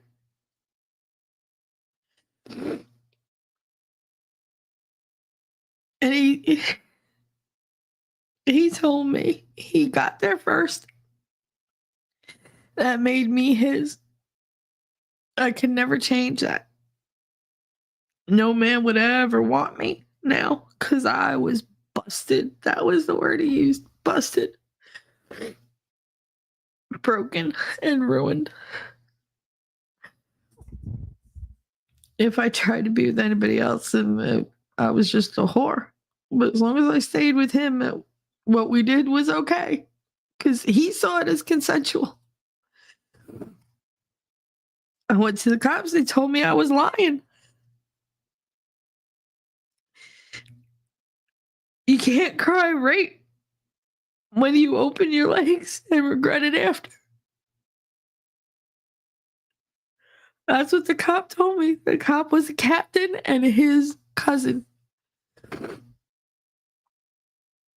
My mother didn't even notice until the bruises on my face went yellow. I told her a girl jumped me, and she just kind of shrugged it off like, all right, next time, hit back harder. A month later, he was sitting at my kitchen table with me and my mother, and he very nicely just turned around and said, oh, by the way, your daughter's not a virgin anymore. I popped her cherry. Those were his words. I popped her cherry.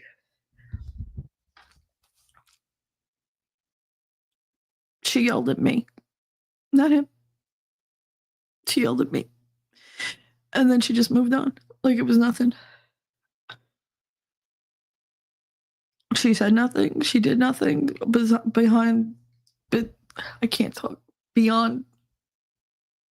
I can't believe that. The main thing she said, you better not be pregnant. That was what she said. You better not be pregnant. And guess what? I was 15 years old and pregnant by my abuser. That happened. What he did to me, he did at the beginning of June. It went on all of July. And I missed 2 periods by mid-August and found out that I was pregnant.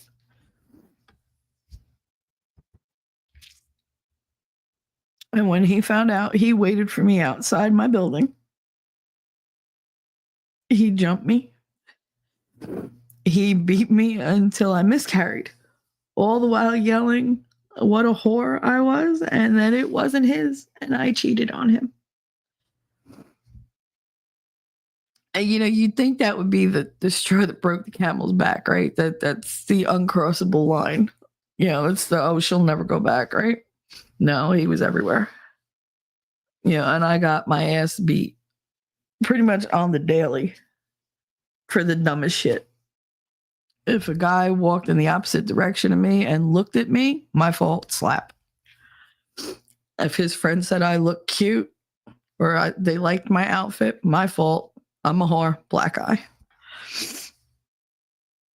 He got tagged out at third base during a fucking baseball game. Somehow that was my fault because I distracted him and he hit me with a baseball in his fist. Like literally wound up like he was going to, like with the power of somebody throwing the ball, and instead held on to it, hooked around and hit me in the back of the head with it. I still have this little, it's like, I guess it's a cyst under my skin of my head, under the hair. And you can touch it, I can move it around and it's squishy and it's about the size of a really big sweet pea. But it's still there. Still there. I still can't hear out of my right ear the way I should because of the damage he did. And he kept this kind of abuse up for 3 years. He threw sugar in my eyes. He held a gun to my head 3 separate times. He held me out my apartment window when we were living on the 9th floor. He hit me in the head with a crutch. He threw me down a flight of stairs. Actually, threw me down a couple flights of stairs, but I was thinking of the one in Nancy's house. He even punched my girlfriend in the face 6 months after I had fully broken up with him. He didn't know she was my girlfriend. He just thought she was a really possessive friend. And she kept getting in his way. And so he threw a punch at me. She stepped in front and he kept going. He punched her right in the face. A year after our breakup, he was still showing up and getting into my apartment. He would wait for my mother to be leaving with Alfredo. And because my mother didn't care, even though I told her the things that he did, she was, whatever. She thought I was exaggerating. I was just being a melodramatic teenager. She'd let him in. I'd be laying in my bed in my room. All of a sudden, he just walks in my bedroom door like, what the fuck? And your mom gone. Apparently, they're going to Philly for the weekend. Great. So now he's in my house and she just told him that nobody's going to be around to help me for at least 2 days. So he could do whatever the fuck he wanted. And he would show up and demand sex. It was sex or get a beating. Those are my choices. So I learned to just give it and go, yeah, go ahead. Just lay there. And I would check out. I would completely check out during the sex. I would just lay there. I was just some dish rag for him to just do whatever he was going to do.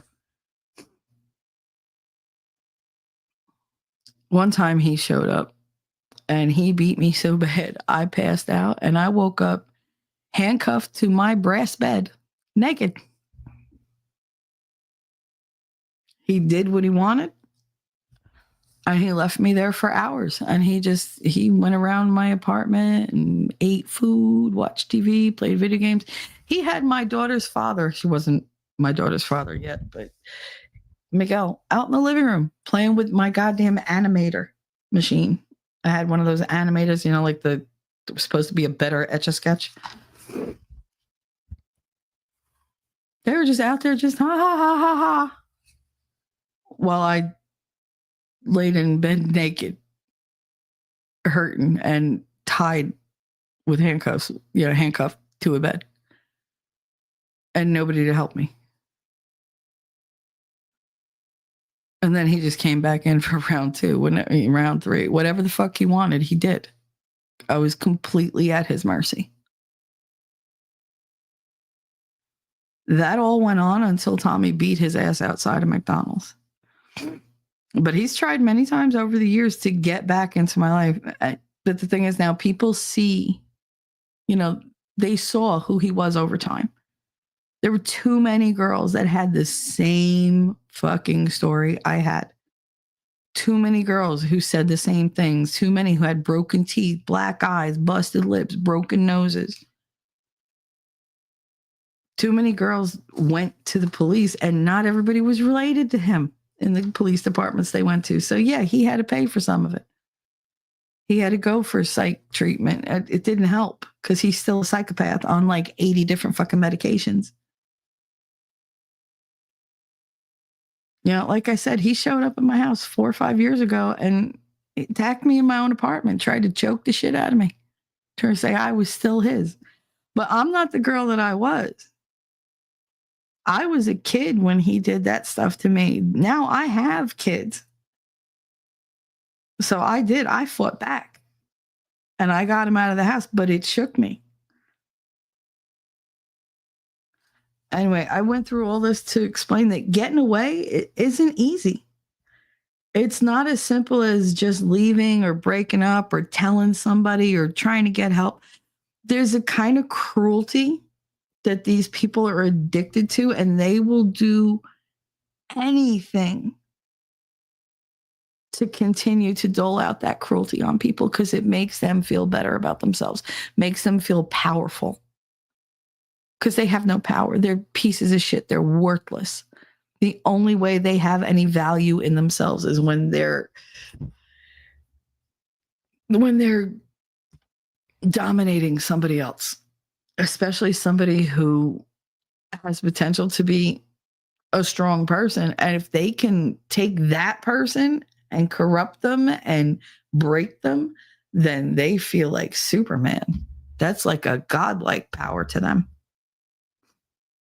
They're not going to give that up. And these types of people, what you don't understand is people who abuse like that, they don't exhibit or they don't experience fear. It never occurs to them to be afraid of getting caught because they've gotten away with it so many times. And they're smart. They learn. They get better the more people they go through. Because they condition you. Bad becomes normal. They rationalize, well, you brought this on yourself. And then they use the same tropes over and over and over. Well, if you weren't like you are, everything would be fine. Be better and this won't happen. I'm doing this for you because I care. No one else is ever going to love you. Not like I love you. And I mean, look at you. You're all broken. Like nobody's going to love you anymore. I'm all you have. If you don't have me, you're going to wind up dead and alone. Like you're going to die alone. That's what Otherwise, they get like really cocky. Like, tell whoever you want. They're not going to believe you. Everybody loves me. They think I'm great. They think you're crazy. Yeah, because they work to make them that way. They go behind the scenes and plant the seeds in people's heads. Going, oh yeah, yeah, she's got a black fucking. She had a fight with. I don't mention anything, but she got into a fight with this girl for no fucking reason. She just started shit. None of that happened. They gave you the black eye, but they're not going to tell anybody that. They're going to make shit up about you. They concoct stories. They'll take one little bit of truth and spin an entire tale around it, and it rests on that one little piece of truth. So they can always come back and go, but that was true. I told you that happened. That they completely disregard all the shit that didn't happen. They only talk about stuff that did happen. No, that happened. That happened. That happened. And it's endless. The negative comments, the manipulation, it is unrelenting. You are isolated, scared, beaten, blamed, broken, alone, helpless, embarrassed, and ashamed. They make it so you have nowhere to go. They convince you that they are all you have, and that every painful moment, every terrifying moment, it's your fault. You deserve this. This is all you deserve. You're lucky you have me to straighten you out. And if that doesn't work, they threaten the people you do love, the people you would do anything to protect. And they hold it over your head, and they constantly, I can get to them. How would your mom feel if I did this? How would you like it if I did this to your grandmother? What do you think? You're the only person I can hit? I could hit her. I could do this to your friend. I could do that to your sister. I could do that to your kid. They could do what they say, whatever they need to say. And because you know what they're capable of, you believe them. They make every moment painful until you just wish for death. You figure that's the only way. And the effects last long after they tire of you. They could be gone for years and years and years, but they're still in your head. Like I said, I still have nightmares. Lately, it's been really, really bad. But I still have nightmares.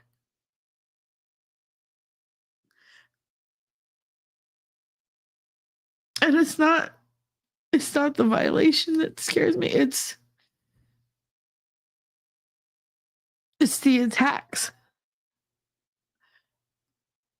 It's remembering feeling like I was kind of safe, and then the attacks would just come out of nowhere. This asshole would jump out of a tree, jump off a low roof as I walked by with my friends, and just humiliate me and hurt me in public and show me it doesn't matter what I do to you. There's no consequence for me. You're the one that's got to pay. I still can't let people walk behind me. I flinch if you move too fast. Doesn't matter who you are. I've hurt so many people's feelings by flinching, and it's not something I can control.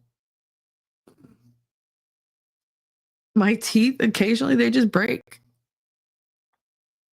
They'll break if I'm eating like a ham sandwich. Like, from all the fractures that are in them. I mean, when my last dentist did one of those panoramic x-rays, he came in and he asked me, he said, do I need to contact somebody? I was like, for what? He said, are you in a bad way? I was like, my fucking tooth is broken. Yeah, it hurts. And he was like, no, like, do you need me to call the police? I was like, what are you talking about? He said, the condition of your teeth. He said, they show a lot of little fissures, little fractures throughout all my molars.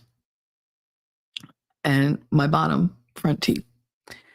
I said, but you can't see them. He was like, they're on the x-ray. He was like, usually, he was like, unless you're into some type of very aggressive contact sport, this is what we're told to look for signs of abuse. If you need help, I'm here. And I was like, no, dude, that happened years ago. I was like, that's not a thing. But thank you for saying something, because no other dentist ever had. They hadn't given a shit. They're just like, oh, your tooth broke, pull. Great. Never asked why are your teeth breaking for no fucking reason. Why are they cracking right down the fucking middle? This guy was very like, do you need help? Like, he cared. And I thanked him for that, because that type of concern, you need to encourage that in people. He was right, but he was wrong. But still, like, what else? I can only half hear out of my right ear. My cheekbones have hairline fractures. I don't trust people, especially if they invade my space. That's why I invade everybody else's space. My terms, just like with the sex, it's on my terms. Grabbing my wrist will get you punched in the face. Unequivocally, it doesn't matter who you are. Touching my face without me knowing you're about to touch my face will scare me enough that I will jump back and away, and I will throw my hands up to block because I figure you're going to punch me. Touching me when I'm afraid sends me into a blind defensive rage. Gentle destroys me, because I was taught I only deserve violence, pain. He told me that over and over and over. I brought it on myself. I was lucky to have him because he was making me stronger, braver. I was going to behave better. He was fixing me so I was more lovable. He loved to point out, I mean, your family doesn't even love you, so I'm just fixing what, they don't have the courage to do, what they don't care enough to do. I'm making you better. Yeah, no, he wasn't. He wasn't. But that was his shtick. That's what he liked to hold on to and say and use against me. He was good at controlling me. I'd never had one person control me. I was used to the way my family controlled me. They were all manipulative, but that was just my family. You got to love your family. The way he did it was sinister. He took every dream I had as a girl and used them against me and trapped me inside the fear of not having them. The fear of being everything that he said I was, everything my family was convinced I was.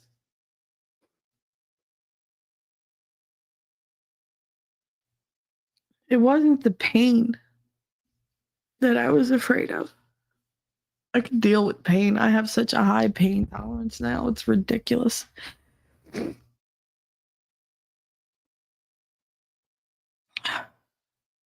No, it was the humiliation. The constantly being told that I was worthless without him. Because when you hear it again and again and again and again and again, eventually your brain just goes, well, I've heard it 9,000. It must be true. So we're just going to take that as a given. Can we move on? Because your brain gets tired. Your mind is just like, fuck it, accept it, move on. Like, I'm tired of this bullshit. Doesn't matter that it's going to emotionally devastate you. It doesn't matter that it's psychologically damning you. Your brain just wants it to be quiet. Can we just do something new? I'm bored. I'm not stimulated. Let's just move on. Let's move out of this whole thing. I'm in a constant state of hypervigilance. I'm in a constant state of panic. I am never relaxed. I can never let my guard down. So can we just move on? We've learned all this. We need a new lesson. You adapt. You learn that it's your normal and you're never getting out of it because they have inserted themselves into every single part of your life. They have isolated you from your family and friends. They have made sure that they control what you eat, what you wear, what you say, who you talk to, where you work, where you go, how you walk, what kind of fucking shoes you wear. Like, if you're allowed to have a hobby or not, who you could talk to on the phone. They control every single thing you do. And everybody's like, oh, well, just do what you want to. It's not that easy because eventually I got to sleep. And this person finds their way into my inner sanctum of my apartment and literally beats the shit out of me while I'm asleep. I can't sleep. I need to sleep. When you're not safe, no matter what, you can't share what you're going through because there's always that, oh my God, they've been right about so many things. What if they're right? Nobody's going to believe me. Nobody's going to want to help me. They're going to see me as weak because it's my fault. What if they say it's my fault? He thinks it's my fault. What if they think it's my fault? What if it's my fault? Oh my God, it's my fault. That's where you get to because you have all these unknowns. So you just become convinced, oh my God, it's my fault. I brought this on myself. Nobody's going to help me because I did this. I made a bad decision. I'm being punished, and rightfully so, because I didn't listen. I didn't do what they told me to do. I didn't do what I was raised to do. I rebelled and I did this, and this is what came of it. And now I just got to take it. I can't admit I made mistakes. I can't admit that I need help because if they reject me, then I really have nothing. And that fear, it doesn't matter how much you love the person. It doesn't matter how much you are loved by your family. It doesn't matter. The feeling of I am in this on my own. I did it to myself is a constant thought in the very forefront of your mind. It's all you tell yourself. I can't get out of this because I did this. I did this. He's right. Nobody's going to help me because I made this decision. He's right. Nobody's going to, anything.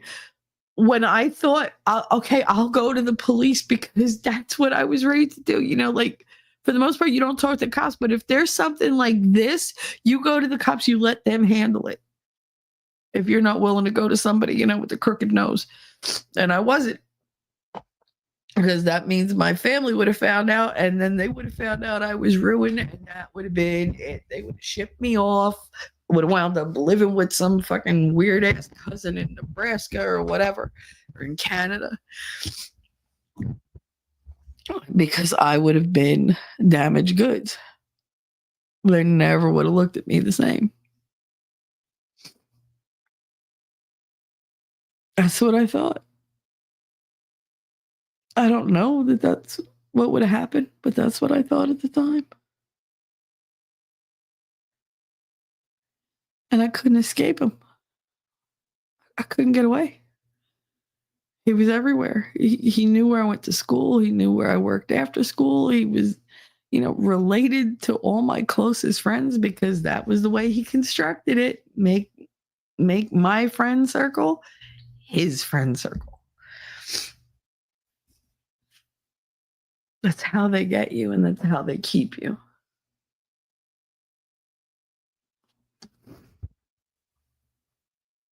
All right. All right, I'm an hour behind, but I had to get that out. I hope you guys understand. So let me catch up. Heidi said, "Oh, I just got a call from the Democratic Party. Didn't answer it. Voicemail on the home phone. They left spewing lies against Trump. They do that to mine all the time." Snipperoonie. "Oh, I did apologize. She sort of accepted it, but she doesn't seem to want me around her anymore. Give her time. You're describing the situation to a T. I'm pissed at her for comparing me to her ex." Here's the thing, Snipes. I guess I better not tell her that, but damn it, I want to. The thing is, there's things she can't resolve with her ex. Not right now. It's too raw for her. So she's going to take it out on everybody that she can, that she hopes will forgive her. Because she's hurting and she's wounded and she's scared, and she's going to be that very oversensitive, shaky little chihuahua in the corner who's baring her teeth and snapping at everybody to protect that shaky little chihuahua she is inside, to put that mask up so nobody else says, "Hey, you're vulnerable right now." Be the perfect time to hit you with something, take advantage of you, whatever. It has nothing to do with you. But she's feeling hurt and helpless, and she's going to lash out. It's just what we do. Not just we as females, we as humans. It's what we do. It's transference. The person isn't there that she's really mad at, but you are. And that anger has to go somewhere. And if she's not taking care of it in a healthy way, she's going to take it out on the people who care about her. Elephant, if you're talking about your ex, it's because you learned that being treated like that was okay by how your biological father and mother treated you. Yeah, but see, I didn't remember what my father did at that point. I mean, I knew what he did to her, but this was so much worse. Like, I remember him hitting my mother, but he never made her all black and blue. This dude it wasn't one slap. It wasn't one punch. Like, as soon as that initial contact, skin to skin contact was made, it was like something became unhinged in him, and he would just lose it. And he was a big fucking dude. He was a big football player. He was a baseball player, but his main thing was football. He was better at baseball, but he loved football and football loved him. And he was a giant fucking dude. Okay, if any of you have ever seen LL Cool J, he looks just like LL Cool J, but just lighter. He's Puerto Rican, but he was just lighter. He's got the big dimples. He's got that huge physique, all the muscles, the ape walk where he can't put his arms down because his muscles are too goddamn big. He was strong, he was quick, and he was mean. And everybody thought he was just Prince of the City, man. Like, he could do no wrong. And he wanted to be with me, which was like, why? Like, I've never been with anybody. I'm 14 fucking years old. Like, step away. I couldn't imagine it. I was like, why? Like, I literally grew up I went to school for how long was it? 9 years in grammar school with a class of 14 where 2 were boys. Like I said, one was black, one was gay. So me and boys didn't have a whole lot of, interaction. And the ones I did have interaction with were just like the girls. So they might have as well been Ken dolls, like, because they were so asexual. Like, there was nothing there. I didn't grow up watching, sex movies and stuff like that. I didn't grow up. I at 15, I still said sex as sex because you just didn't talk about that. You just didn't. Vicky would talk about sex, and I'd be, and I'd be like, "How do you know so much about it?" Well, because I saw a book on it in the library. Bitch, you're still a virgin. Like, what the fuck? Like, because we were all freshman year, we were all virgins. Like, that's the way it was supposed to be. That was normal. And apparently then it wasn't, because all these girls started getting pregnant at 15, 16 years old. We had girls show up in school and all of a sudden they have these big pregnant bellies. I'm like, what the fuck? And then, like, because that was a big no when I was a teenager. Like, no, that was when teen moms things just started. Like, it just started coming out in the mainstream. They didn't have to send you away to a convent or a farm anymore. Like, you could just have it in the, just be there and walk around your Catholic school with your big belly going, yeah, I'm having a baby. Like, there were quite a few of them. And they were all people I knew. It was becoming okay to be pregnant in high school. And in my house, that message was not received. Like, it was still not something that you did. Like I said, I went to church every fucking week. I said all my prayers. I had the crucifix on my wall. I had a statue of, the Sacred Heart of Jesus in my friggin' bedroom. I didn't do bad things. I didn't even curse. If I said like hell and shit and damn, that was, oh my goodness. Me try to say like pussy, forget it. That would have never happened. Dick, nope. Fuck, absolutely not. I could say it in Italian, but in English, oh no, that was way too crude. Going straight to hell. I used to go to confession like once a month. What were my sins? Bless me, Father, I have sinned. I disobeyed my mother because she's an idiot. That used to be like my main freaking confession. I lied to my grandmother because I wanted to go out, and she was like, no, I'm not. And I need money. Well, what do you need money for? Oh, just some pizza. No, I wanted to go do something else. But I had no money. I needed money for cigarettes. Grandma was going to give me money, but not for cigarettes. So I need pizza money. I want to go to the movies. So I lied.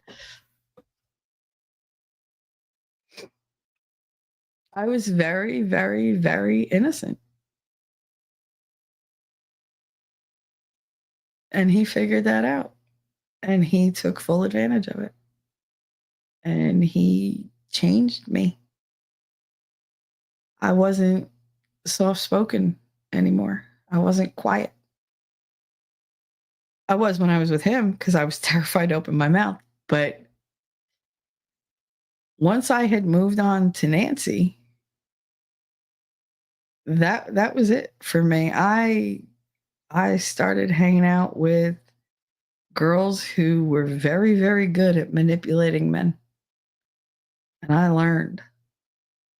And I bought books and I read up on sex techniques and how to seduce people with your voice and how to get inside somebody's head so that you know exactly what they want and know exactly how to give it to them so that they're under your control. You're not under their control. Took me years of, having close friends and saying, hey, you know what? I need to learn this. Yeah. Well, it's not something you could just read about and then you know it. Like, I need to practice. I need to like trial and error. Okay. Well, we're friends. Would you do like I'm comfortable with you. Why don't we do that? It's a learning experience. There's nothing like I'm not attracted to you. I just want to learn. And I did. I had my two friends who did that for me. They didn't intimidate me because they treated me like I was this fragile, broken thing. They loved me, but they knew that I was damaged. They knew I was skittish. And they were extremely, extremely careful. Not gentle, because tenderness and me don't get along. But they were careful. It was always, everything was talked out because we were friends. Everything was talked out. Everything was okay. So what do you want? You got to tell me exactly what you want to know. This is how we're going to go about it. Because they made sure to lay it out in front of me step by step so that I wasn't surprised, so that I didn't get scared. And there was always if you're scared, just say stop. Like, we didn't have safe words or anything. It was just, even if they noticed my body would tense up, they would just stop and just give me a minute and breathe. Shall breathe. Deep breaths. Come on. Relax. It's just me. It's just me and you. You can stop anytime. Just remember, this is your idea. You're in control. You tell me what you want to do, what you want to know, how far you want me to go. Like, they were good about that. And I think if I hadn't had that, I probably would have wound up in a lot worse condition than I am. But they taught me that it didn't all have to be pain, and it didn't have to be somebody else's choice. I had a say. Now, maybe we went around about it the wrong way, but again, 15, 16, 17 years old, what the fuck did we know? We were the forgotten generation. Our parents were off doing what the fuck ever. We were left with each other. So whatever we all came up with, that's what we went with. So we learned the best that we could. I will never, ever regret Tommy or Eli. My friendship with both of them, I'm still friends with both of them, but my friendship with both of them kept me relatively sane. Eli knew that I had been abused by that person. He couldn't do anything about it because I was out of the relationship, but he made sure to make the dude's days not the best whenever he ran into him. He was sneaky. He never told him why he was giving him shit or why he was turning people down the projects against him, but he did it. I appreciated that. And like I said, Tommy beat the fuck out of Carlo. He beat the fuck out of him right in front of McDonald's. All because he saw him hit me. I don't even know why I got hit. I really don't, because I wasn't with him. I literally was just walking along and I just got hit. But that's how it was. I never knew where it was going to come from. As a child, your parents treated you badly. No child deserves that. There's nothing a child can do to deserve to be treated like that. A lot of times it's the parents' baggage. Yeah, well, I mean, we know what their baggage is. Heidi said at Snipperini, it's definitely not fair to be compared like that, but it's an unfortunate side effect in the brain of those who have been abused, especially those who don't realize they have things to work through, or a maladaptive autopilot coping mechanism rewiring of the brain. Yeah, and they don't understand that emotional dysregulation is a thing. And that's what your friend is probably going through. She's not going to react the way you think she's going to react to the things she would normally react to. Basically, like, something that you think is going to upset her, she'll be like, meh. And something that you think is totally innocuous and innocent or whatever, she'll, oh my God. The reactions don't fit the situations, and they have no control over how they express themselves sometimes, because the emotions run away with them. They run away from them, basically. Like, they just do what they're going to do. And they're like, oh my God, I didn't mean to do that. But sometimes you just can't contain it. There's an overflow. And even though you weren't the one who did the filling, I hate to say it like that, but you weren't the one who transgressed, but you were the one who just put that extra drop into that already full container that made it group right over the sides. So, and like I said, they don't react to things the way they normally would because their emotions are all over the place. Elifant said your grandmother and stepdad saved you from further damage. They did. They did. I've always said that. It doesn't really matter that grandma fucked up sometimes, daddy fucked up sometimes. Overall, they were my saving grace. That's why they're both my heroes. So, grandma is the image that I want to live up to. And daddy is the image I want the man I love to be similar to. I don't want them to be the same. I need them to be different. But yeah, a man that I see elements of my father reflected in, that's somebody that I'm never gonna betray. It's somebody I won't let go of unless they really want to go. Because that's a miracle to me, finding that. Shani, I'm going through a bit right now, but I'm learning to push back. It tells me my behavior, which is reactive. Yes, we both have knee-jerk reactions. I'm getting better though. Is bad. I need to put up with it. Never apologizes, has excuses. People, have you met me? I know. And I say the same thing. I say, listen, I don't know why y'all are surprised that I had that reaction. Like, you know me how long? I've never been quiet about it. I never said, oh, I'm just the sweetest thing. I can be. I am 49% bitch, 51% sweetheart. Do not push me. Because it could very easily swing the other direction. By one of those blow up clowns that you can punch. One of those damn dolls beat up. Sometimes she's telling you, Shetty, to buy one of those. You should get one of those the kickboxing dummies, the sparring dummies. You could dress them up and everything. You could make them look like whoever the fuck you're mad at, staple a picture of their face to the front of it and just fuck it up. That would be therapeutic. That would be cathartic. Let me tell you. Heidi said to work through. Oh, I read that. Shani said, I'm not. Oh, I'm using my words, not my overly aggressive first go-to words. I love this person, so I put up with a lot. And I don't want them walking, so I'm using my hurt voice and try to explain that I'm hurt. I never thought I'd get to this point of not beheading and walking away after being walked on. Streaming is teaching me to use words to explain their behavior isn't good and I won't put up with it. That is one of the things.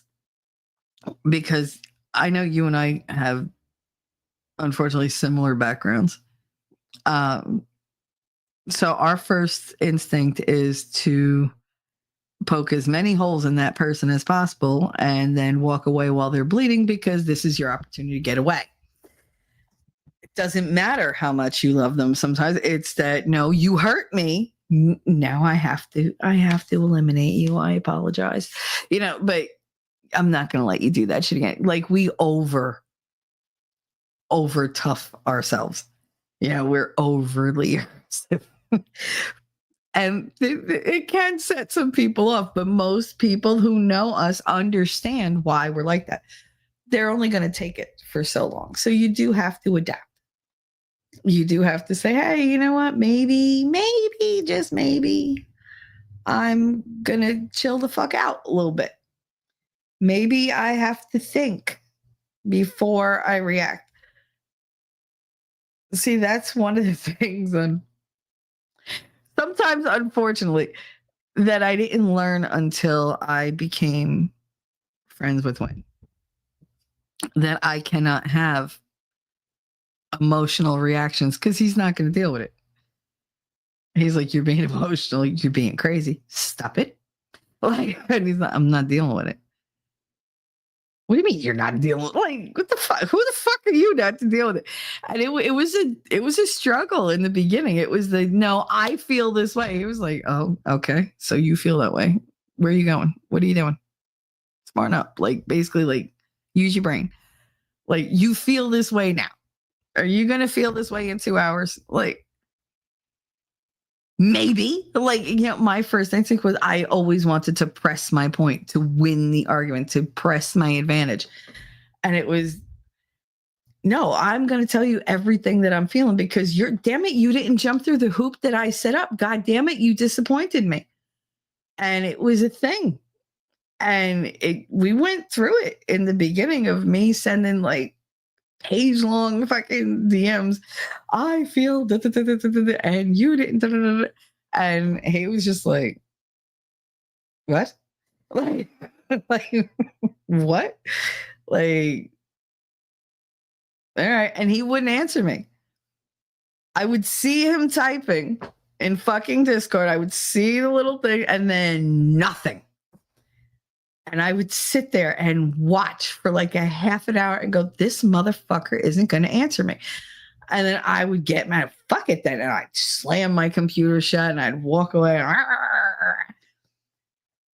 And I'd go do something or I'd take a shower or I'd go to sleep or whatever. And then I'd come back and go, all right, bitch, you were feeling some type of way. And you don't feel the way. Oh, son of a bitch, I hate when he's right. And it's just like, oh, now I got to go back and fucking either pretend I didn't just send that whole goddamn thing because I know he read it because he was typing,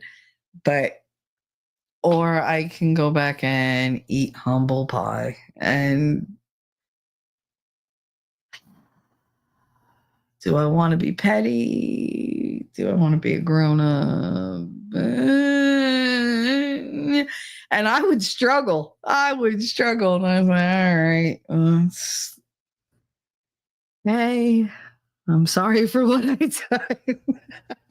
I was feeling some type of way and I shouldn't have said whatever. I still feel this, but okay, so maybe it wasn't your fault. Maybe it was like an overlap or, like I was taking out on you when I was really upset about this and I let it get to me. And that was like the first like 6 months of our friendship of just me being like, I'm sorry.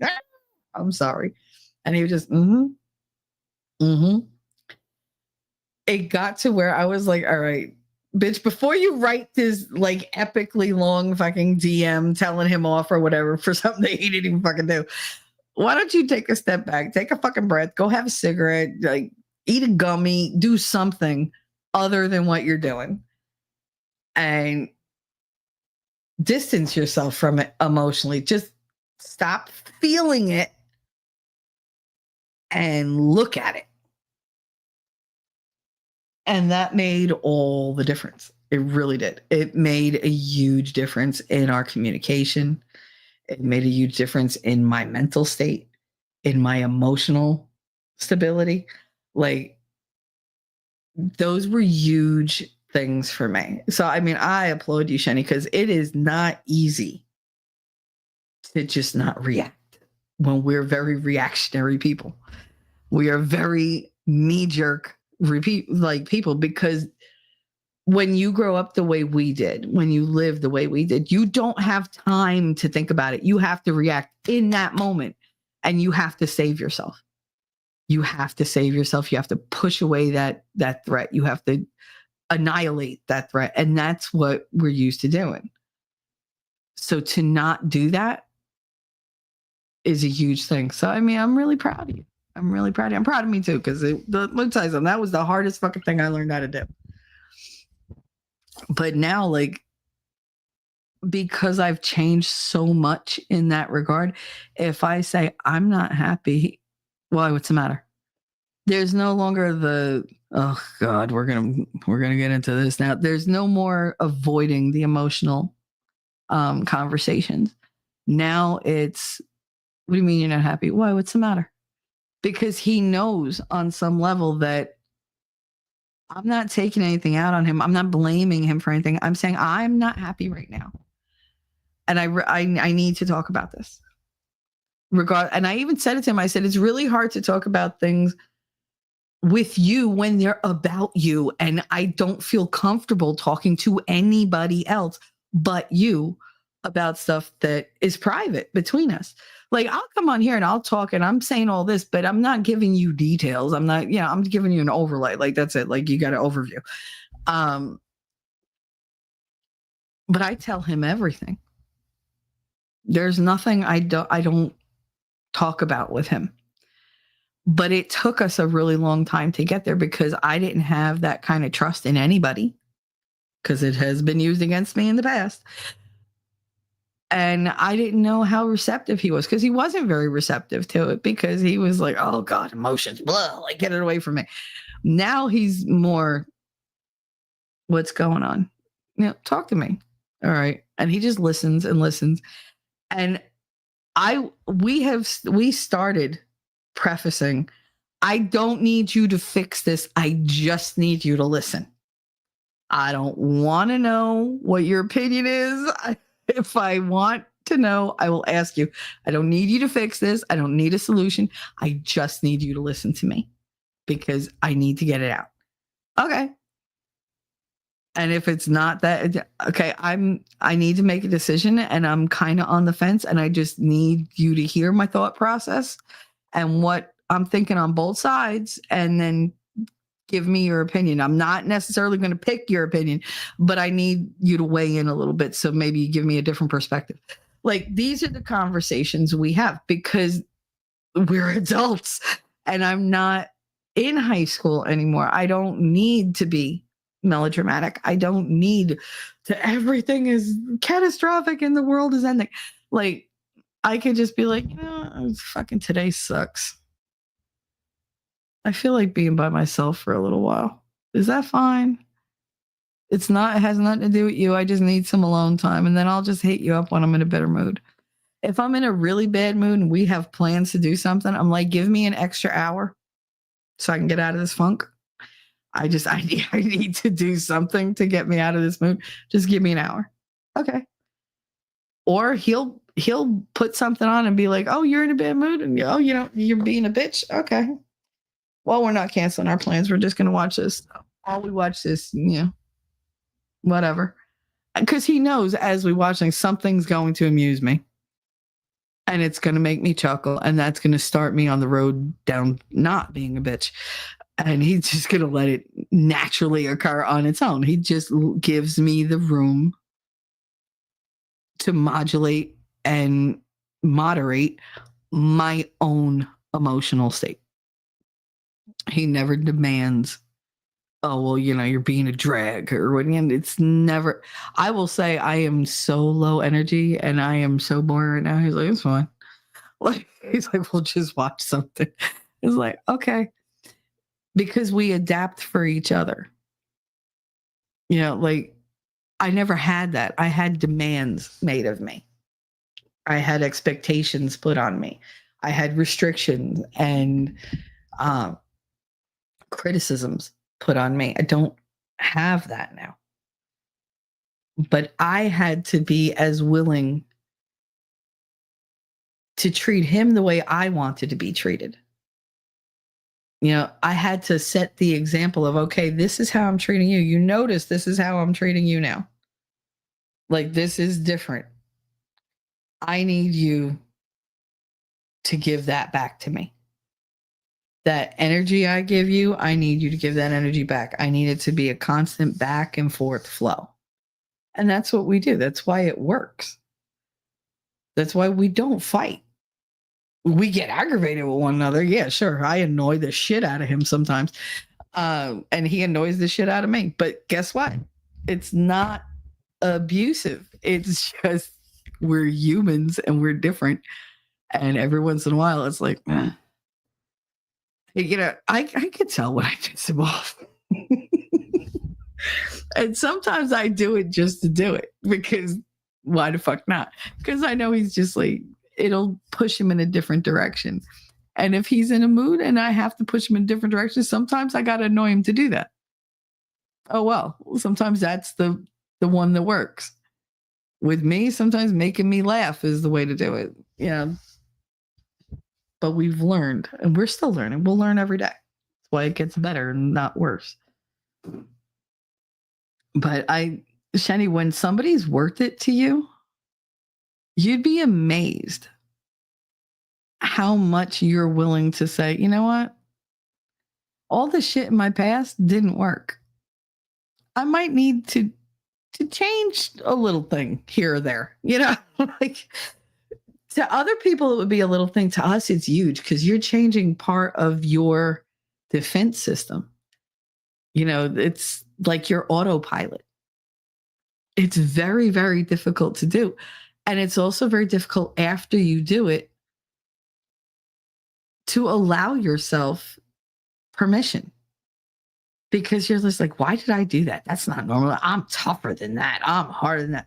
Like, oh, I don't like that this person got me to do this because that means they have some type of sway in my life and nobody's going to matter to me because everybody hurts me. Everybody leaves me. Eventually, I got to walk away from everybody because that was always our mindset. Everybody's going to hurt you. Nobody is worth it. Nobody is worth getting hurt like that again. So I'm never going to be invested. I'm never going to take the chance. And then you find somebody that, it doesn't matter, romantic, platonic, familial, that you have a connection with, that you're like, I want this.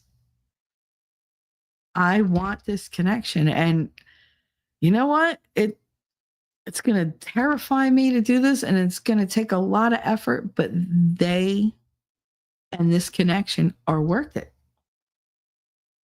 That's a huge thing, Shani. And I know it's scary. And I know it's aggravating. And I know maybe you might not be appreciated for the effort all the time. But trust me, like, that person is going to notice. They might not acknowledge the fact that you're being different, but they'll notice and they'll appreciate it. They probably don't think that it's them being the catalyst for that change, though, just so you know. Not condoning it, though, just trying to give some insight about those who've had battered syndrome. Their coping skill is non-discriminatory as to guys or women. Been through it myself. Oh, yeah. No, it's absolutely true, Heidi. Ellie said, oh, take a moment and gather your thoughts. Don't say things in the impulse of the moment. At Shenny, you might have to say, hey, I need to take a step back. That's exactly what I say. Very good, Ellie. That I tell when I need a minute. And he's like, okay. Because he knows I'm saying I need a minute or I'm going to blow the fuck up because I'm taking shit way personal and you said something one way and I took it another. And now my feelings are all hurt and I'm going to go in the corner and, do my little pity party and I'll get over it. But either I'm going to throw it at you or you're going to give me a couple minutes for me to like get my shit together. And he's like, God, I'll be here. I'm like, I'll call you back. No, I'll be here. Like, just come back. Oh, okay. But yeah, I do. And I have to physically say it to tell myself more than to tell him. I need a minute because I can feel my temper fraying rapidly and I'm about to pop off, and just give me a minute. Who knew giving me a mic would give me an avenue to point out their bad treatment of me? I do take responsibility for teaching people to treat me poorly, also for my normal explosions as a result. See, one of the things about being a streamer is you get to say whatever the fuck you want to say.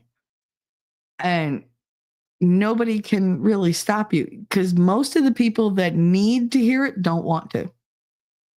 And a lot of people who want to say it to somebody else don't know how to. So what you're doing is you're giving them options. You're giving them information they didn't have before. So you're not just helping you, you're helping somebody else. That's why I do this. It helps me, yeah. But I could very easily record this and just delete it and I'll have gotten the same things out. But it's interacting with you guys. It's sharing it with you so that you understand that you're not alone. The people you know who have been in the same situations are not alone. Like, this is not something that is world shattering. It's not pretty. It's not happy, but it's a part of life, and it's a part of life we have to deal with, and a part of life that we often don't want to. And I put it out there. And if you don't want to deal with yours, well, guess what? You could deal with mine. And instead of feeling shamed or guilted for whatever you're feeling, you get to now be sympathetic toward me, to be compassionate and empathetic toward me, which makes what I'm going through more therapeutic for you because you're being benevolent, you're being generous, you're being kind. And if you could do that for me in that state, then you know the possibility exists that somebody could do that for you.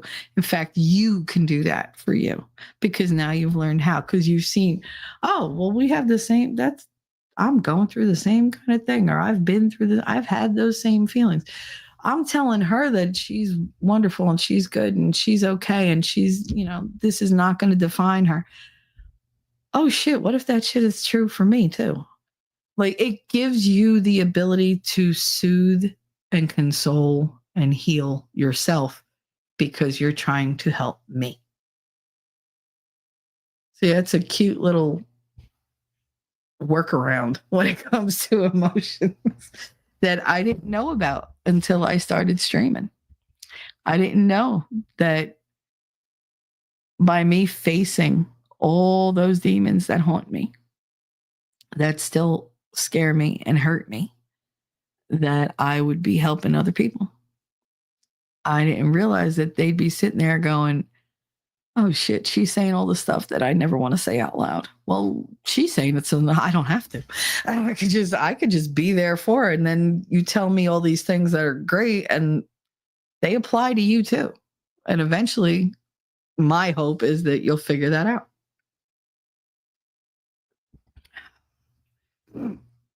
You're not alone. Starlight, you're sweet. You're not weak. You're a survivor. I am a survivor. I'm a victor. Where the fuck is Lass? Damn it.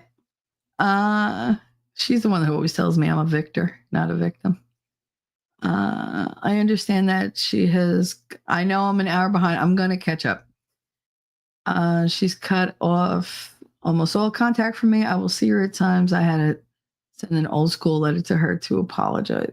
Oh my goodness, you sent snail mail? That's funny and sweet. It is sweet. You'd be surprised. Like, when somebody goes to that kind of an effort, it means a lot. Just give her time. And if she's going to keep going on, then she really wasn't a great friend to you to begin with, was she? So you can't mourn it too much. You mourn what you thought the relationship was. And then if it just turns out that it wasn't that, you basically got to write that person off as a learning experience. Be like, we had fun. I have some good memories. All right. Our time together on this planet has ended. Time for a new relationship. Not everybody is meant to stick around. Some people are only in front of you till they serve their purpose. Survivors are not weak. They're badass, strong people. Yes, but we also have badass attitudes, which is never good. Starlight, there are more of us walking around than the world realizes. You are strong. Thank you, honey. T3, your voice cracking reminds me of the evening my friend told me some of what her ex had done. Heartbreaking. Well, I usually deliver that kind of information as monotone and detached as I can. But I literally went into the stream saying I did not want to come across detached because that's my reason. That's my MO. That's what I do. I shut down. And it's not helping me. So I think this one I had to feel. And I had to let you all see me feel it. Because there's no shame in feeling the pain of what's been done to you. There shouldn't be, anyway. And I'm really tired of being ashamed of being a human and having a heart. Kitty cat. I feel the same about myself. My abusers were my parents, and I tell you what, I still am not over it 30 plus years later. Girl, you and me both. I want to have a relationship with my mom, but I don't through fear. Oh, I have one. It exists based on fear. Just fear and loathing. You know, fear and loathing in Las Vegas, fear and loathing in my house. Because every moment with this woman is a struggle. Last night, I sat in the living room to have a cigarette and to watch wrestling with Winning. And she was in the other living room far away, and I was painting my nails. And she bitches that I don't go out there because you never come out and hang out with me. So I go out there, and she didn't want to sit by me. She went in the living room, and all I hear is, "Oh my God, that shit stinks." I said, you know, if you ever opened your mouth without complaining, like, I don't know what I'd do. I was like, you bitch about everything. If I'm breathing, she's bitching. If Katie's moving, she's bitching. Everything is a fucking complaint. And she's like, well, it smells. I said, well, you know what? Next time I want to fucking do something, I'll just go back into my room, lock the fucking door, and I'll do it in there. And then you could bitch and moan that I stay in my fucking room. Like that's basically what it, because you're fucked if you do and you're fucked if you don't. That's what I live with. And it's annoying as shit, the constant monitoring. Andrea, love and strength, T3. Oh, look, she gave us a super chat. Wait, look, I got to find the. Here we go. We're going to do one for the ladies. Thank you for your super chat. Thank you for your super chat. Because you know me. All I do is win, no matter what. What else? I got to cheer myself up. Let's see. Oh.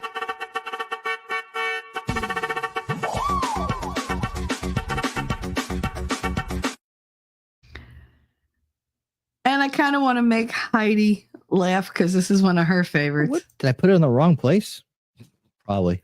I've been doing that lately. I'm putting things in the wrong place. Where did I stick it? Did I stick it in the wrong place? Uh-oh, don't do that. I'm going to go over to Shelly's and see if I put it over there. What have I done? What are you going to fit in that thing? That's so small.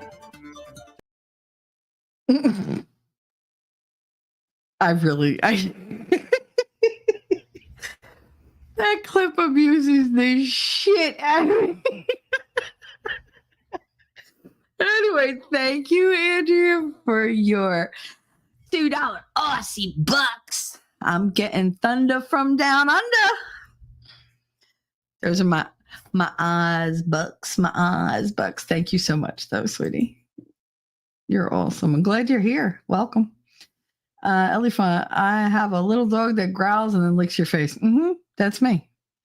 Like, I'll be, meanwhile, the tail is just wag. But I will look like I am about to bite your face off. And no, no, that was why I wound up being friends with Christine, because she was the same way. She always looked like she's always got pissed off face. Like, resting bitch face doesn't even begin to cover the way she looks normally. And I think she's fucking beautiful, but everybody thinks she's mean. And I'm like, nah, she just looks like she's pissed off all the time. She's, don't you touch me. It's like, I'm a touch you, touch. I'm that friend. You know, I'm the one that's like, if she's like, I don't like nobody, I'm like, you love me. She's like, shut up. I'm like, but you do.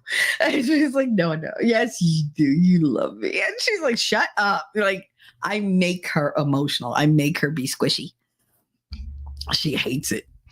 And then, like, she looks for it. So it's like, and I know you're listening, bitch. Whatever. Heidi said, hugs, snipe, that's tough for sure. Sometimes people are meant to only be in our lives for a season. See? And I didn't even get there. See, we all think the same. You got lots of female, like, advice coming from here. So Ellie said, you can if you choose to. You have the power in relationships to choose to be in. Set solid boundaries and put them at arm's length. That kitty cat. Yeah, it's not as easy as for some people as it is for others. I have a whole thing for Thursday on strong women and about setting boundaries. And I've never been good at setting boundaries because I was always afraid if I set a boundary, I would lose that person. And I didn't want to lose anybody. Starlight said, yeah, you can't ever let your guard all the way down. It's true. It's impossible for me. Even with winning, like there are barriers left. I have no doubt that he'll knock those down when the time comes. But yeah, there's still walls. There's still buffer zones.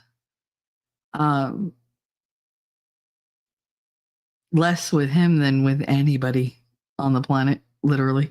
But there's still some there. And he has some with me. And I mean, there's things we have to prove to one another. And only time will prove them. There's not something that you have to do some extraordinary, service or whatever. Like you have to perform like above board and be above all these standards. Like this is just something that consistency and time will work on diminishing. Downplaying the trauma when talking about it to cope with the pain. I hear you, T3. Yeah, I mean, it's just easier that way, but it doesn't help you. It's easier to talk about in that way, but sometimes you really gotta feel the pain because then you're separating them. So that pain still exists, but you've let go of the communication part of it. You've talked it out, but you didn't let it out. You're still holding on to that pain like a blankie. It's almost like, like your whoopee. Like, oh, this is my boo-boo kitty. Shenny said, I'm in my 60s. I'm not over it either. I'm at the point of seeing it, confronting the individual and saying, if you have to walk, walk. It doesn't mean I don't love you. It just means I won't put up with it. That's absolutely right. And I've said many times, like, I will not fight for people to be in my life anymore.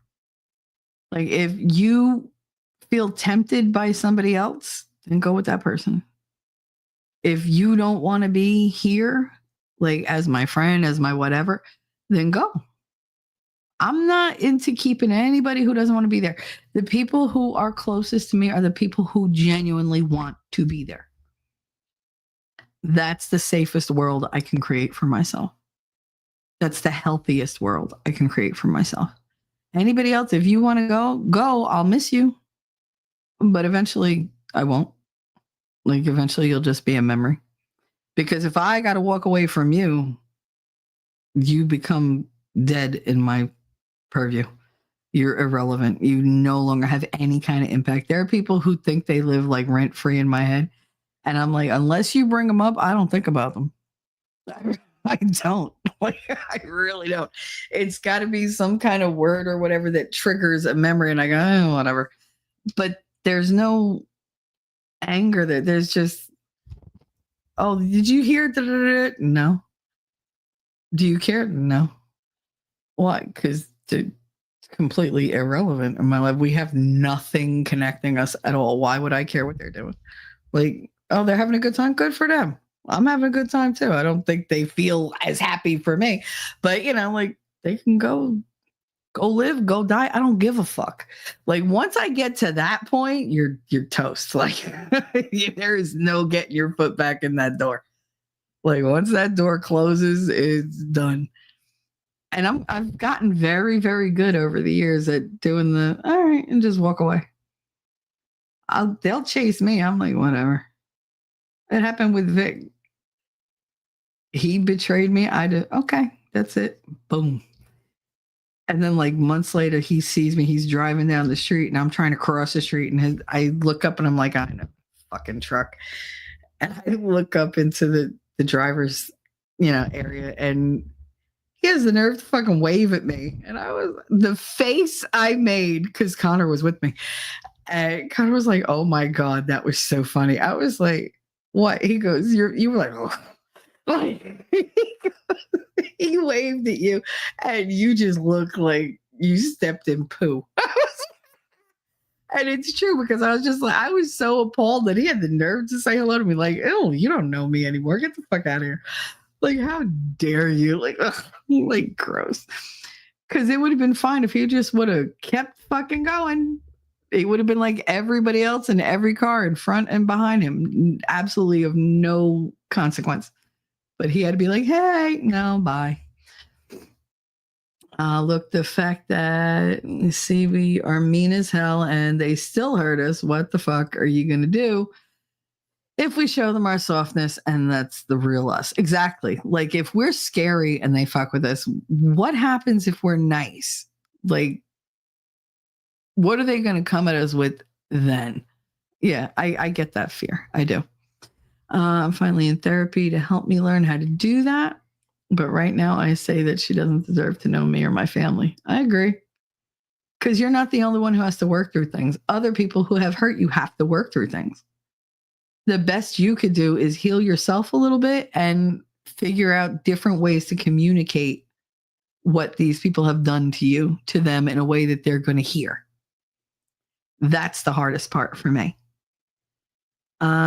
Andrew said 52 years ago, and I can still smell these lowlifes. Rock spiders are just evil. I agree. I agree, honey. Forgive yourself, T3. You are not responsible. I am, but I'm not. I am, but I'm not. Like, I know what he did was all his decision and everything, but I did do what I wasn't supposed to do. I opened the door for that demon, like I said, and I have to deal with the aftermath. Waiting for the other foot to drop is a thing. Yeah, it really is. That was always the worst part for me. Getting hit wasn't nearly as bad as anticipating or trying to figure out when or if. Or did I say that wrong? Did I walk wrong? Oh my God, did that guy just look at me? Oh my God, did my shirt just slip down? Like, is my skirt too short? Are my pants too tight? Like the constant questioning every single action and decision I made was very, very, very draining. And it was maddening because you can't, because they change the rules all the fucking time. So you can't possibly be preemptive. You can't prevent getting hit. When somebody wants to hit you, they're going to come up with any excuse they want to hurt you because that's what they want. It doesn't matter how good you are. It doesn't matter how much, love you have for them. It doesn't matter what you buy them. It doesn't matter how good you are in bed, how much you please them, how good dinner was. Nothing you do is going to matter. They will find a reason or they won't find a reason and they'll just do it and you're going to fucking suck it up. That's it. You don't have a choice. But you do. You're so inundated with their bullshit that you can't see you have a choice. You can't see you have power. Everybody breaks at some point. Everybody sees they have the power at some point. And sometimes when you make that decision to walk away from the abusive person, that's when they're their most dangerous. Because if they know they've lost their hold on you, they'll either destroy your life, destroy you, or destroy themselves, or all of the above. But they become desperate, and desperate people are dangerous. So it's always better to have backup if you're going to do something like that and try to break away, because it's damn near impossible to do on your own. I've been through some shit too, but people online have used anything I say against me, so I won't be sharing online. I get that, Ellie. I understand. Just know that you're not alone. I respect your privacy. See, they can't use shit that I say against me because I own all of what I say. I don't give a fuck. Well, you said, yep, sure did. Sure did. Well, you talked about, yep, sure did. You talk about all that emotional stuff. Yes, because I'm not an immature, emotionally fucking retarded little troll like you. I can actually speak and be emotional and, get things out and still fucking laugh at the end of the day. You share too much. No, that's your opinion. You could take your opinion and shove it right up your ass. Right up your ass. Because the only opinion that really matters is mine. That's the one I got to live with at the end of every day. Other people matter to me, but what I have to live with is what's in my head. The thoughts in my head never go away. I can't hang up the phone on them. I can't just walk away, put music on, and they go away. No, they're there. They are freaking insistent. And they are there, and I have to deal with them. So I'm going to deal with you in a way that shuts them the fuck up. Separation from loved ones, huge sign of trouble. Oh, yeah. Well, that's one of the things you can't use the other word. Love showering, can't use the other word. Okay. The separation from loved ones is a huge sign. Yeah. The isolation. Yeah. The isolation and it's amazing to me how fast they can isolate you. Just by replacing people within your social circle with the people they trust. They're just, this is my sister. This is my cousin. I want you guys to get along so well. So you spend extra time with that person. You get to know that person. And eventually, if they're like, on board with whatever the other one was doing, you become really like Coochie Crunch. You become besties. And now your friends are getting pushed out because you have this new person that's taking up all your time. And you have your, significant other or whatever. That's what they do. They take out people that are important to you that maybe don't like them so much or maybe see them for who they are.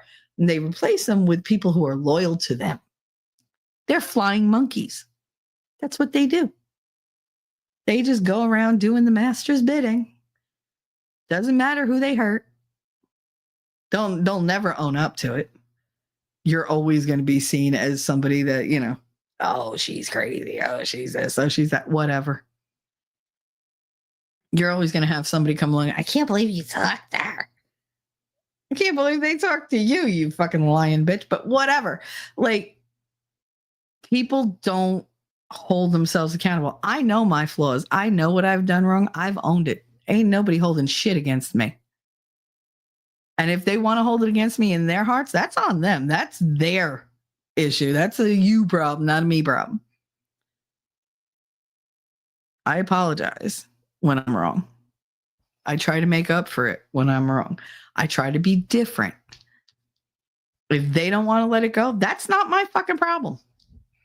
I did my duty. I did my part.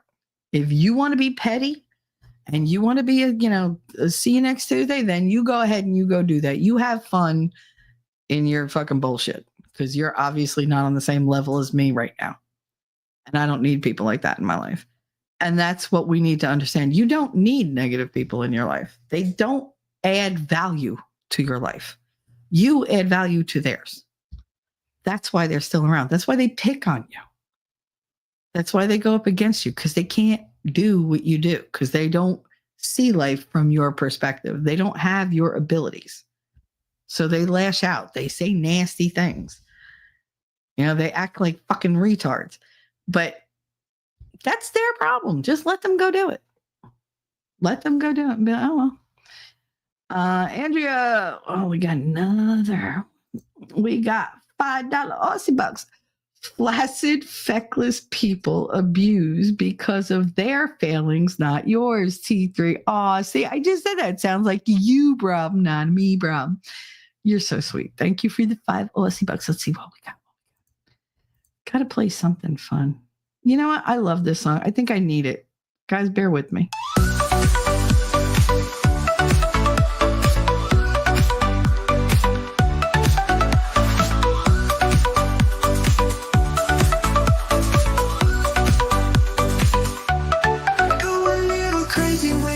For me, baby. That look in your eye when you dance for me, baby. I can't deny when you dance for me, baby. Dance for me, baby. Dance for me, baby. Dance, dance for me, baby. Dance, dance, dance for me, baby. Dance, dance. Oh, I love that. That's like one of my favorites. But thank you very much for the 5 Aussie bucks. Again, more thunder from down under. Let me see. The subversive grooming. When people control you like that, they have severe insecurity issues. I mean, most of the people I know had severe security issues. They all grew up like me. I had a boyfriend like that in high school. Yep. It's my of giving T3 your way of giving me a huge cuddle. Oh, you're so sweet, Andrea. Snipperoonie said, I've known her for 40 years. We have really only been good friends for the last couple, but we both know where we come from. We aren't romantic. Not that I would mind it. Oh, I'm okay just knowing her. Let's see. You're not romantic, but you're open to it. And more than likely, she might pick up on the fact that there might be a little feeling there. And that would probably be terrifying just coming out of a bad relationship. The more platonic and non-threatening you appear, the more supportive, the more she's going to be open to anything else. But again, don't ever be a fucking doormat for somebody like that either. Just give her time to chill the fuck out. Don't worry too much about it. Either she's going to come back because it's meant to be, or she's going to stay away and that's meant to be too. But let her settle her shit on her own. You did everything you could. Do not feel guilty. Do not feel bad. You could not have known that you were going to trigger whatever response you triggered in her. And that's it. You did your part. You're a good person. Don't let her let you feel like you did something wrong. Or that you're continuing to do something wrong. Elephant said, sounds like a psycho. I'm assuming you're talking about my thing that I was talking about at the time. Whole family of narcissists. Yeah, they were all crazy. They're all very...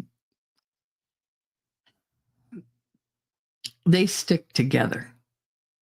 It's one of those things. Like it used to be the same way in my family. My grandmother was alive, but now it's different. Andrew said, never had this type of abuse. I had a man that liked an 8-year-old little girl. Yeah, well, that was my father. So I'm in touch with that trauma as well.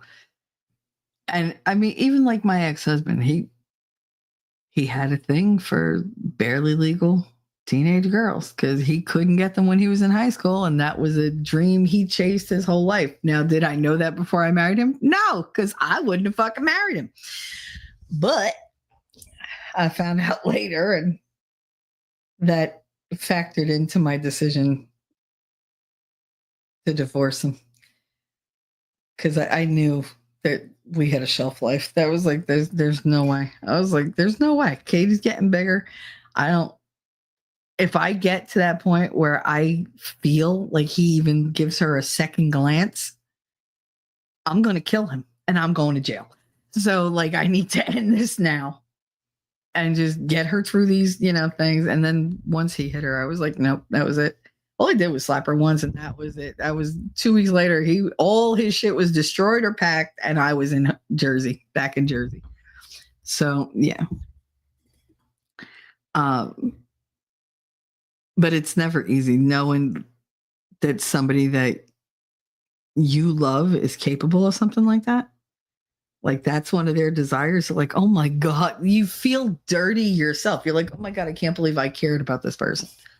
Like, but it's not you. It's that they presented a different side of themselves to you, and that's what you fall for. And then when you find about the other thing, you're like, no. I get clinical minded too, teacher. It's just easier sometimes. Shani said, oh, honey, I'm so sorry. I'm guessing what point that was at. Snipperoni, so sorry you went through this. I love that you guys are like, you're so comforting and everything. It really means a lot. It does. That doesn't hurt me or scare me really anymore. not the way it did. Yeah, there's residuals. But I needed to talk about it because the nightmares won't go away otherwise. They're just going to keep getting worse. And that's what they've been doing. They've been escalating. And what the dreams are doing are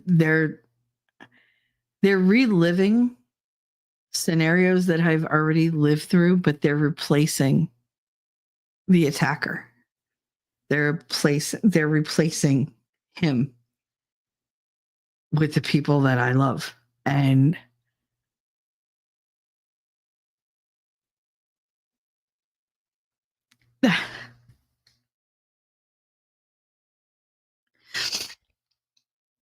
that's what's getting to me. And I know it's because I keep lowering my defenses and I trust a little more and a little more and a little more. And my brain, that protective part of my brain, is trying to stop that process. It's trying to convince me that you can't lower your defenses. You can't trust because this happened to you. But what if this person did it to you instead? Like, they're capable of doing this. Like, this is a person, like, it could still happen, even though I know it won't, because that's not in that person's nature. But my brain is afraid of taking one of those walls down. And I'm working so hard to be open, to be better. And it's fighting me and it's telling me, no, you can't do this. We can't give up this defense. Like, what if this person does this to you? This is what it's going to feel like. Do you want to go through that? Like, it's trying to scare me into keeping the walls up. And I get that. I'm very aware of how my mind works. To be fair, like, this person would never do this to me. But because I've been through it, in more than one relationship, I misjudged those people and gave them more trust than they deserved. I gave them more access to me than they deserved. And my mind is just trying really, really hard to not make the same mistake again. So instead of taking the chance, as I want to do, because I'm a little reckless, but this is a chance that I'm taking, that I've thought out, that I've felt through, that I have given time and energy to, that I have really examined from every fucking angle. And I have made the decision to be vulnerable with this person, to be as giving and open and as willing to say, hey, I need, hey, I want, hey, I deserve, like, I need you to do this. Because I'm doing that, my brain is freaking out and trying to tell me, no. Go back to be mean. No. Like, you're in danger if you do this. Like, we don't want to cross this line. We don't want this wall to come down. We don't want to push this curtain to the side.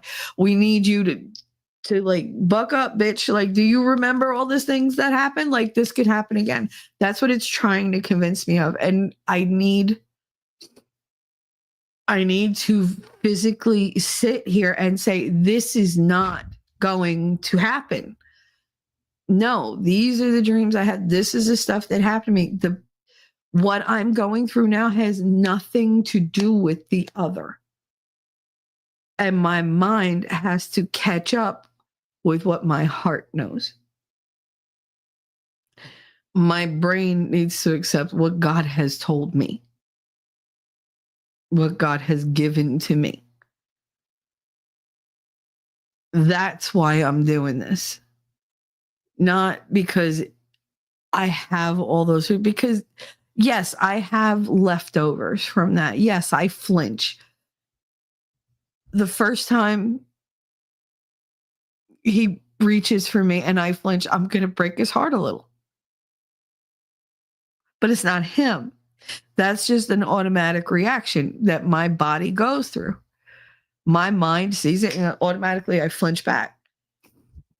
It has nothing to do with person approaching. And I need that to be said. I need that to be known because I don't want to upset anybody who reaches for me and sees me flinch because it's not them. It is not a slam against them. It is my body's first reaction, no matter who the person is. And I'm trying to reteach it. I'm trying to make it so maybe someday I won't flinch.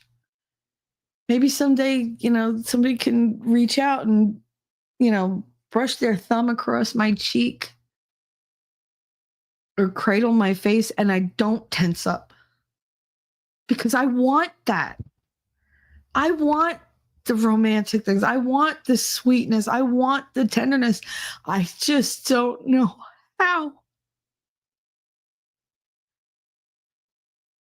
Because they're scary to me.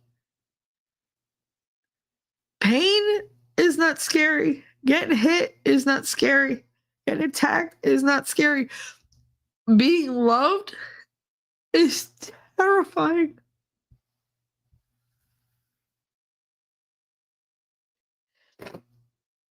Because I'm always afraid one day they're going to wake up and go, oh, wait, she doesn't deserve this, and snatch it back. And just be gone. Someday they'll wake up and see me the way everybody else saw me. I won't be enough, or I'll be too much, or that's my fear. And I'm just trying to get rid of these goddamn nightmares. Shelly, I'm sorry you had to go through all this. You didn't deserve it. You deserve better. Thank you, sweetie. Please tell me he's in prison. No, not at all. Nope, he's not in prison. He's living his own little life. Lori's story. Welcome. My abuser called campus police when I was in college and told him I wanted to unalive myself when I tried breaking up with him. They had me in an involuntary hold for 7 days, all to control me. Girl, I know exactly how that is. Exactly how that is. Because he would leave my house and go to all the people that I knew and tell them one story. And then by the time I got out of the house to tell them something else, to tell them the truth, they didn't believe me because they heard him first. He always controlled the narrative. Always. I'm sorry you went through that. And I know exactly how demoralizing and how crippling that is. And the fact that nothing you say is going to convince them different. Like, you're never going to convince anybody that you were telling the truth or that whatever. Like, because they're just, oh, well, people in that state, they say things, blah, blah, blah, blah, blah, blah, blah. It's literally trying to roll that big boulder up the hill with one arm. Like, you're just fighting a losing battle. And you know it. So the best thing that we learn how to do is just survive it until it's over. Because there's no real fight when you're in it. You just got to wait, and you got to wait for your opportunity. And then when you see the opportunity, if you're smart enough to see the opportunity, you have to have the courage to do what needs to be done.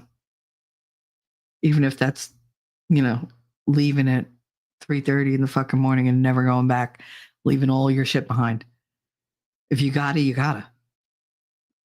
Because you know that nothing that's attached to that life is going to bring you any joy. So walking away from it all tends to be like, you're like, oh, but it's all my stuff. But what do you value more? Your sanity or your stuff? You could buy new shit. Yep, it's not as simple as just leave a narcissist. Oh, no. The manipulation, conditioning, grooming, and fear is hard to get out from underneath. Plus, they always surround themselves with their flying monkeys who have become your inner circle, who now know every single thing about you and know exactly how to manipulate you to hurt you the worst. Oh, yeah. Trust me, I've been through it. Dangerous lies have truth in them. Not all, but it's there. Best lie is 99% truth. Yeah, that's the thing. They always focus on the one thing they say to you or say about you that's true, and they just let all the lies just sit, they just lay there because nobody's paying attention to that. Like, focus here, focus here. Either I know I'm so far behind. I'm trying. My husband had an ex who threatened to unalive him if he broke up with her. Yep. She made him wear a wedding ring when they weren't married. Oh, that's a psycho. He volunteered to deploy to Iraq to get away from her. The fact that there are people in this world that put us in such a situation where you're like, you know what, just send me to war. It's easier. I would just rather go live in a foxhole with bombs going off around me than to listen to this bitch and her manipulative bullshit for one more fucking second. That's where we are in the world. That's how bad it's gotten. And going to a therapist doesn't fucking help. How do you feel about it? No, I know how I feel about it. How about you tell me how to change the situation? Like, help me. Why do you have a degree? Like, you're just sitting there listening to me going, oh, that sucks. Like, stop it. Let me refer you to a psychiatrist so it can overly medicate you. Ellie said, I know he hasn't told me everything about that relationship. Oh, yes. Well, I mean, but if you're willing to deploy to Iraq, I mean, that's somebody you need to get away from. And probably war is the only way out. War or jail. And I know dudes who have gone to jail to get away from their women. I'm so sorry. Thank you, Starlight. I don't sit back with my back to a group of people, even if visiting family. Oh, yeah, no. Nobody gets to sit behind me. You don't get to walk behind me. You don't get to sit behind me. No. Like, the ultimate show of faith and trust for me is letting somebody stand behind me or like hug me from behind. And often I dream of that. And I allow myself to like fantasize the feeling of the arms coming around me. And it's always just one specific person. But to me, that's the ultimate in trust because I don't let anybody sneak up on me. I don't let anybody stand behind me, sit behind me, walk behind me. Like, no, if I cannot see you, I cannot assess you, I can't track you. I need to know what you're going to do every single second that you're in the room with me or in the next room or 3 rooms over. Like, I need to know. So if I let you behind me or if I want you behind me and I want you to like hug me, like to hold on to me from behind, that means that I trust you to cover my back, literally. That's not something I allow anybody, really. I won't even let my son like sneak up behind me. Like if he's standing behind me, I snap my fingers and I point to the side of me. He knows to come around because I won't say you need to get out from back to like stand on my side. I will do, and I just point to the floor next to me, and he knows that he's triggering me. I can't talk, and he just moves. That's the only time I will snap for his attention. I have to sit in the corner of the room so I can see the doorway and everybody coming and going. Yep, and never sit with your back to a window. No, that does not happen. My father does that with rooms and people. Yep. Have a plan of exit ready. Yep. Know where all your exits are. Know what's in your way. Who might get in your way. Who might try to stop you. Yep. Ellie Font. He always had abusive parents who would lock him in his room for days. He hasn't told me everything about that either. If anyone is in a relationship where there's a constant drama, fighting, yelling, it's not healthy and it's okay to move on from it. Just be safe about leaving. And yeah, that's the thing. Like, everybody wants to leave, but there's not always a good way of doing it. And if they have access to your life after, then you're like, what am I running to? All I'm doing is changing location. They're just going to follow me. And you know that you're going to get it worse once they realize you're leaving. T-Rex, Jesus Christ, the inner machinations of some people's minds are absolutely flabbergasted. I don't understand the logic for how somebody can have the cognitive dissonance to think that abusing someone thanks their victim better somehow. What? T-Rex, your typos, I don't have the brain power right now to decipher them. But thank you. Starlight Shelley, I'm proud of your strength to tell us this. Thank you for being here, honey. I appreciate that, despite how hard. I find it easier to talk to you guys than I ever found to talk to my therapist. Believe it or not, or my parents, or my grandparents, or like anybody. There's something about you guys. I don't know if it's that I can't see your faces when I'm saying it, or if that I just know that you've all had bad experiences and you get it. You get that the world is not how it presents itself, that people are not always as they present themselves. And you get what being in pain is like and trying to work through that pain. And there's a camaraderie that we have here, a familiarity and a real sense of just wanting each other to feel better that you don't get a lot. It's not an easy relationship to have with people, especially online, because people tend to while out and they say stupid shit.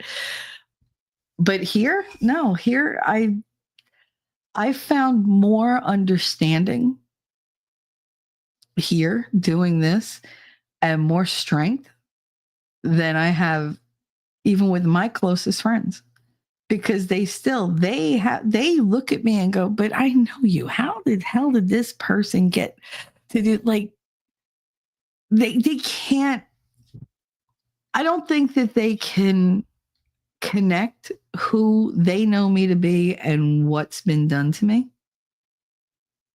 And they can't see me going through that because, one, it hurts them to know that I went through that. And two, they think of me as being this tough, I can she can handle anything. Ain't nobody fucking with her, because they see the facade. They believe in the facade. It's when I'm all squishy that they're like, what's the matter with you? Like, why are you being like that? Like, then they get suspicious. And I'm like, but why? I've never done anything to you. No, but I've seen you go after other people. It's like Vic used to say, I've seen people get on your bad side. That is not a good time. Like, it's like, I never want to be on your bad side. Well, congratulations, you mutant looking motherfucker. You're not on my bad side. You're on no side. I wouldn't piss on you if you were on fire. Like, I just keep walking past, but like, I smell marshmallows. Somebody roast a marshmallow? I have to switch to my phone. Ellie can't tag. No. Ellie can't tag. Wolfram said, same here, T-Rex. The need to control somebody is foreign and disgusting to me. That's because you're a good person. Back in 2011, my dentist never asked me those questions when my bicuspids to molars broke. Dentist checked it up to bruxism. I wasn't allowed to have regular dental visits because of cost after insurance. Oh. Yeah, no, this was, when was this? This is 2018? I think 2018. It was when my my back molar it literally just exploded in my mouth. And I was just like, oh my God. And it hurt. And I went to that and I was like, just pull it. And he was like, I can rebound. No, first of all, you're going to have to give me all these damn shots and I don't like them. I was like, second of all, just pull the fucking tooth because there's nothing left to save. Like, it's literally like broken all the way down to my gum line. Just pull the fucking tooth.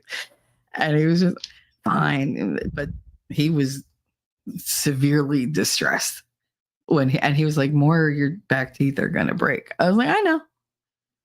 It was like, well, I mean, you could get caps and then what? I'm going to be chewing something. The cap is going to come off and annoy the fuck out of me. Like, no. In order for you to put caps on my teeth, you have to like grind down my natural teeth. How about now? Like, I don't want to go through that.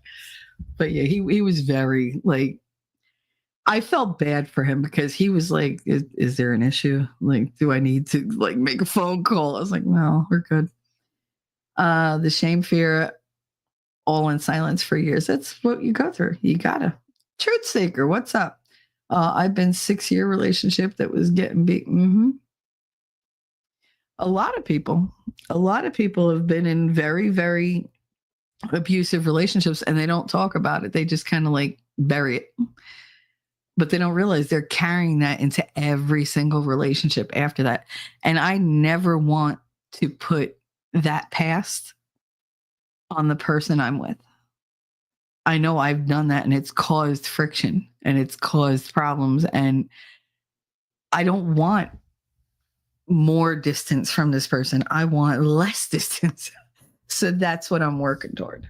And like I said, I'm working to get rid of these fucking nightmares. What if their dad's a cop? Fun times. Yep. Like I said, family of cops. So he basically said, well, you're a whore. So you can't just say, oh, whatever. Like he just covered for him. And he's still covering him for fucking years. I remember in junior high, there was a girl brutally chastised for being pregnant. And I was bullied for sticking up for her at school. Heidi. Yep. Well, that's how it was. They didn't do that when we went to high school. It was just starting. Lori's story. He's absolutely evil and demonic. So sorry you went through this. Thank you, sweetie. I appreciate that. I really do. T-Rex. Shelly, sometimes it's fun to push your buttons just like you have fun pushing my buttons. I mean, pushing buttons is one thing. You don't always want to poke the bear. I got a new pen that can write underwater. It can write other words. You stupid ass. Thanks, Cat. Okay. Fuck you dumbass.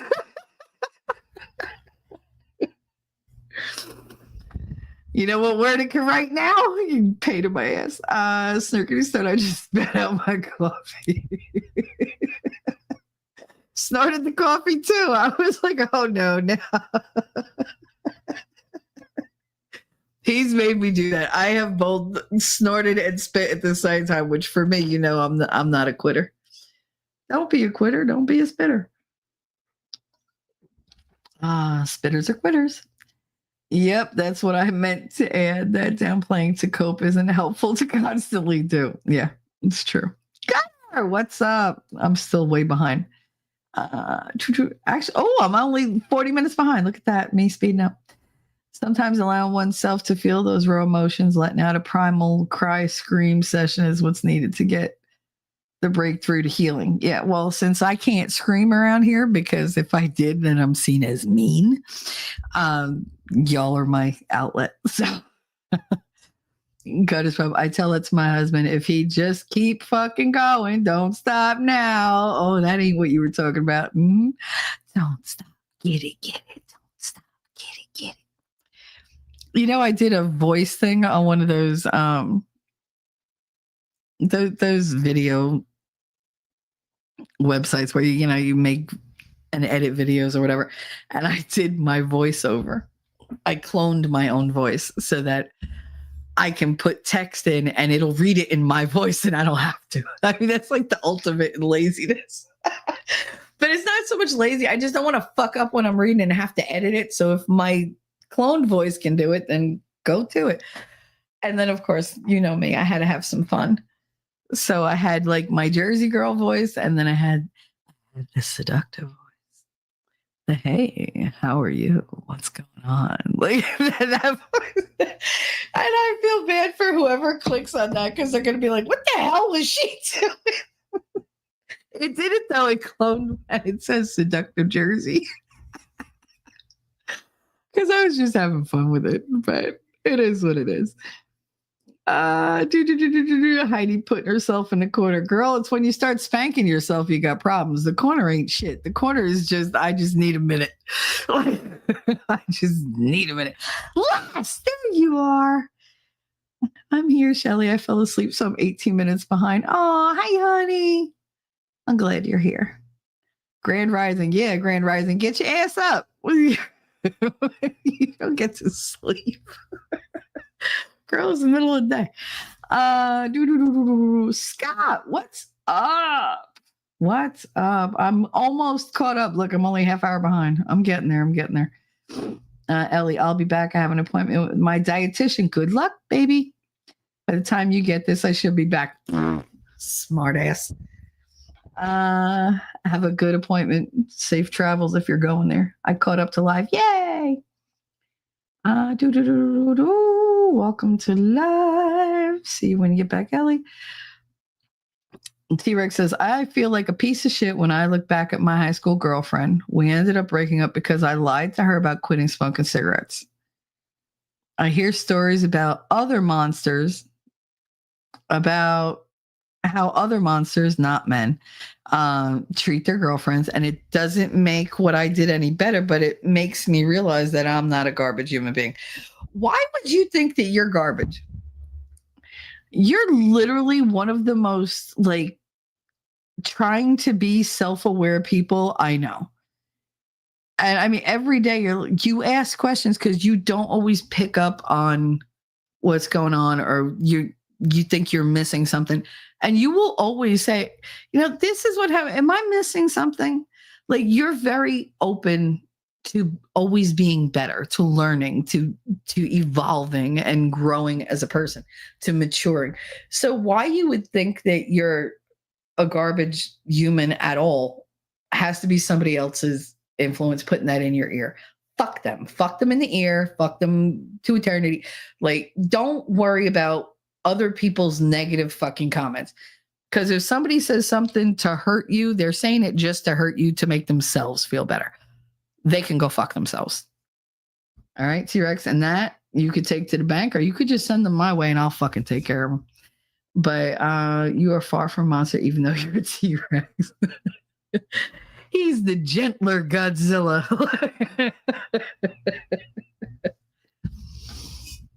Gutter said, Shell, walls protect us and we must have them. Yeah, but you know what? It's a very isolating place to be when you live behind those walls 24/7. At some point, you got to let somebody in. Scott said there's a reason for having different levels of closeness, because we're not a doormat to be walked on by everybody. That is true. Barriers are healthy. Yes, Wolfram, barriers are healthy. Boundaries are healthy.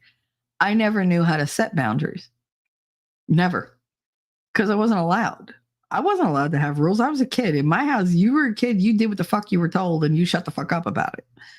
Like, it didn't matter if they worked you like a freaking, oh my God, like to the bone. It didn't matter. That's your duty. You're here to serve the adults. Like, that's your purpose in life. Until you're an adult, then you get to boss your own kids around. I wound up with one kid who can't do anything and the other one who goes, no. He just says, I'm not doing that. Why not? Because I don't want to. But I want you to. That's not a valid enough reason for me to actually do it. He's like, give me a valid reason. I'll think about it. So otherwise, no, I don't want to. But I really need you to do that. Well, that sucks to be you then. Like, he don't give a fuck. He is not me. He grew up with unconditional love. He has no fear of me ever saying, well, I'm just not talking to you. Because he knows I will love him no matter what he does till the day that fucking child is no longer even a thought in God's mind. Like, I will love him forever. He knows it. That's not the best leverage to have as a parent, but I figure I did the best I could. Everything from now on, it's on him. I can't be responsible for his decisions now. I can help him, but his decisions are his own if he doesn't talk to me about them. T3, those dreams, night terrors, can be an adversary's way of trying to keep a person from moving forward and finding full healing, because it's afraid of the person living in their purpose healed. That is true. That is true. But I think it's more my mind going, no, we were comfortable here. We're comfortable having these walls. We're comfortable like not trusting people. You don't want to trust somebody more than this because that's we don't want to go there. We don't want to go there. It's my mind's fear response. It's afraid, so it's trying to make me afraid because my conscious mind is not afraid of what's going on. It's the subconscious. It's, the memories of pain, the memories of getting hurt. They have a power. They have their own little life force in my brain. They have their own agenda. I just have to tell them, no, you're not driving this bus anymore, bitch. Like, I'm the driver. I'm going to determine where we go, how fast we go, what car we take. You don't get a say. You can go in the backseat or your ass can go in the trunk or you can fucking walk. I don't really care, but I'm the one in control. And in order for me to take control of this, I had to talk it out to where my brain could hear itself. Like I had to say it out loud for my brain to take it back in and process it. Otherwise, it would just be a thought. Now it's something that happened. It's a conversation. And y'all know how my mind embraces conversations. It doesn't forget a motherfucking thing.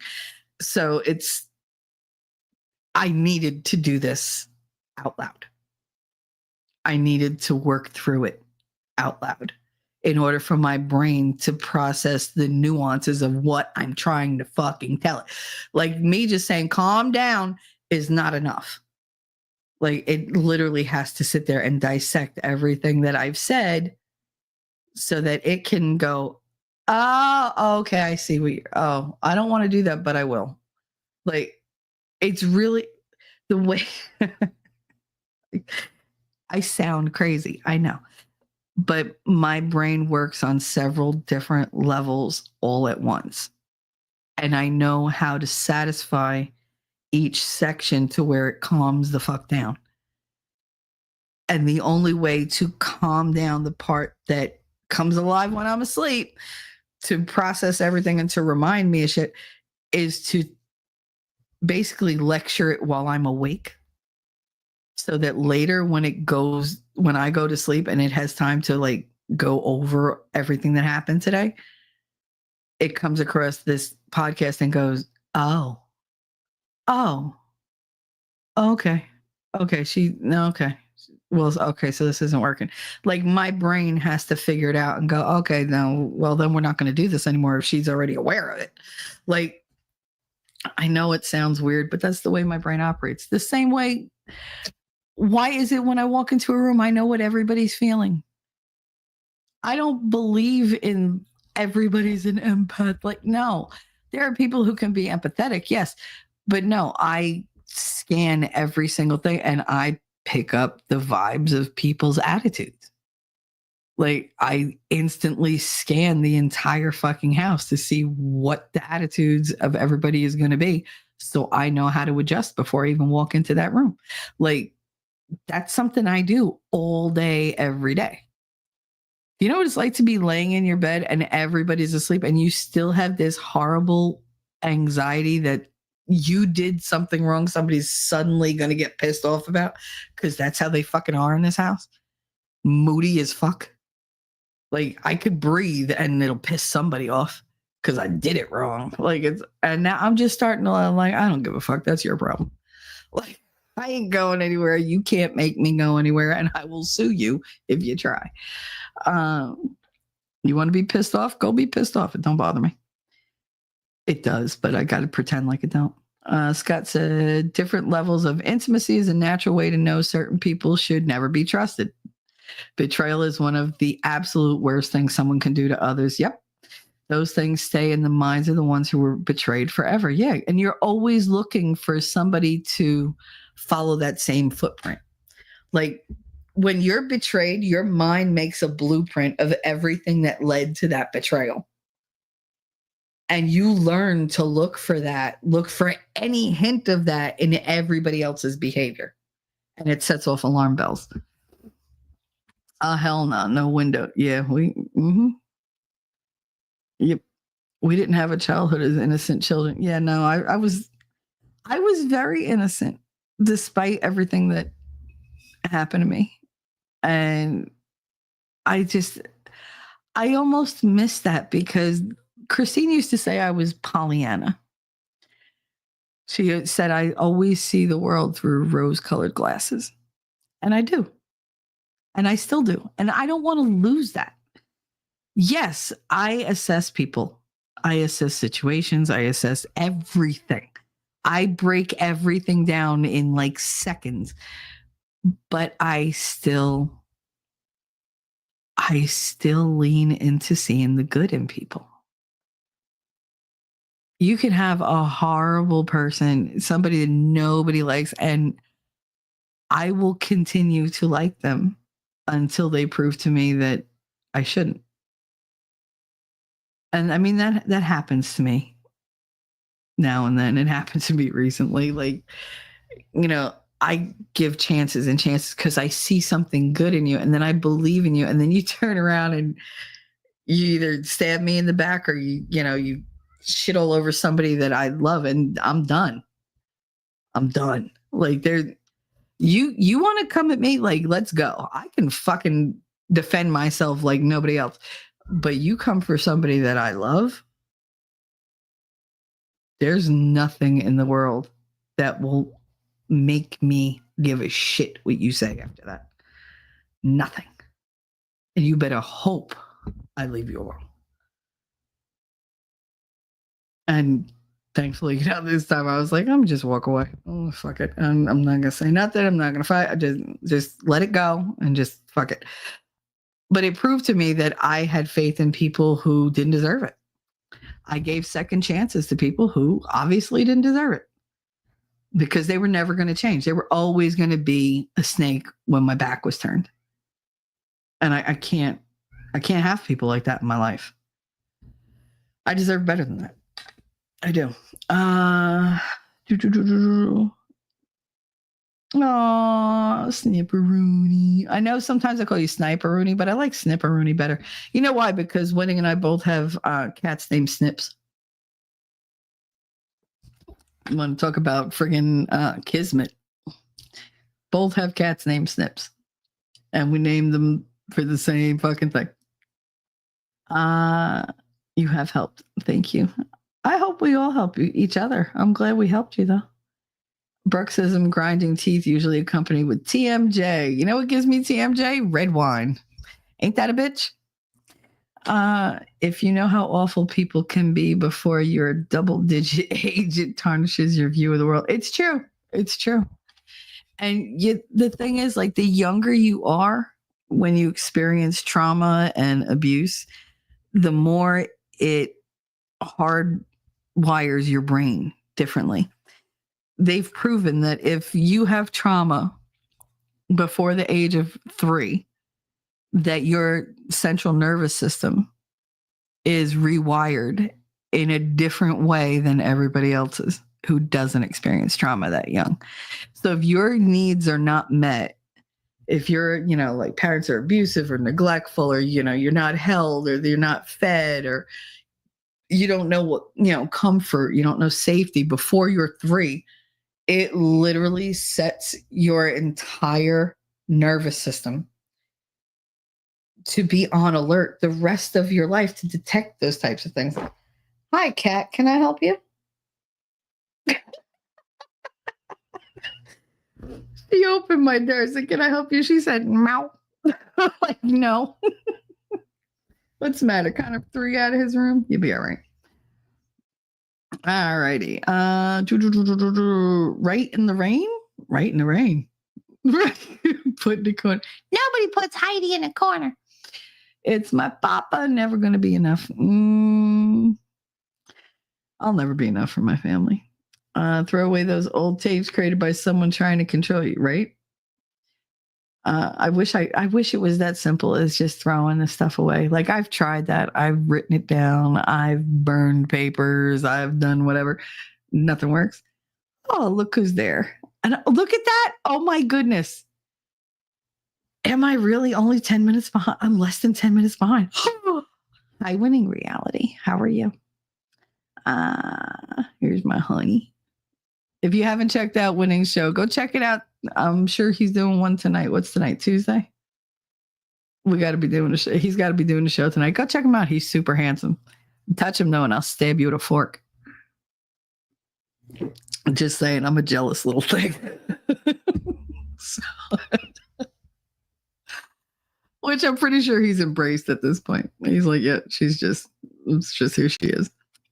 Hyper aware. Yeah, hyper aware, hyper vigilant. I've talked about that on many, many streams. Hypervigilance is a bitch. There's no way to relax. Do you know I can't go for massages because they make me more tense? I can't stand somebody touching me. And especially if they're using like force, like if they're trying to do it, just, those are such bad triggers for me. Now, if you put your like hand on my back and just kind of like draw on my back, I will knock the fuck right out in like a minute. It's like my son laughs. He's like, it's like somebody just cut your strings. It's like you just kind of like collapse. I do. It's the fastest way to calm me down. You just do like a circle on my back with like one finger, or you do like a star pattern or whatever, like squiggles. As long as it's between my shoulder blades, that area, or like up to like the base of my neck, I will literally just honk like right out. It's works better than anesthesia. Like it's like 10, 9, just gone. That's why he does it. Like sometimes he's like, you can't sleep. I'm like, no, I've been awake for 2 days. He's like, you want me to take your back? Yes. And I'll just lay like on the table. Like I will literally lean on the table with the pillow in front of me and I'll be like, all right, go ahead. He goes, do, and gone. I'm just gone. He loves it. He thinks it's so funny. He's like, it's like an off switch. He goes, it works like that. I'm like, I know. But again, I don't trust a lot of people to touch my back because I'm too used to people stabbing me in my back. When I got all my tattoos, I got my tattoos in front of a mirror. Like the guy was behind me, but I told him I need to be facing a mirror because I need to see you. And he was like, you're one of those? I was like, I'm one of those. Like, if you were doing one on my front, I could fall asleep with you in front of me. I don't give a fuck because I can feel and see what you're doing. But if you're behind me, no, I need to see you. And so I always made sure that we were in front of like a wall of mirrors or whatever, where I could see everything that was going on. Unfortunately, for the first one, he had a drape on my back. So I could see him, but I couldn't see what he was doing. That's why I was like, why is this tattoo taking so long? He was like, well, it's big. I was like, what do you mean it's big? It's the size of my pinky. Like, He was like, the size of your what? No. It was like, you need to look at this then. And I was just like, oh, shit. See, that's controlling. Billy was like that. Billy didn't hit me. Billy didn't like abuse me the way you think of abuse. He did things without my knowledge. He picked out a different tattoo to have put on me and then talked to the tattoo artist behind my back and paid him to do the one he wanted, not the one I wanted. It's my body. Who the fuck are you to decide what goes on my body permanently? But he did. So now I have a big old fucking heart with a goddamn biohazard going around it. I mean, that should have been telling. You know, oh, love is toxic. No, just yours, Bill. Just yours. Thank God I said something before the guy put the fucking B in it because he wanted a B for Billy. I was like, what am I going to put? B for bitch? Like, is that what my back is going to say the rest of my life? No. But like, he was like that. He separated me from my friends. He always like, hang out with me.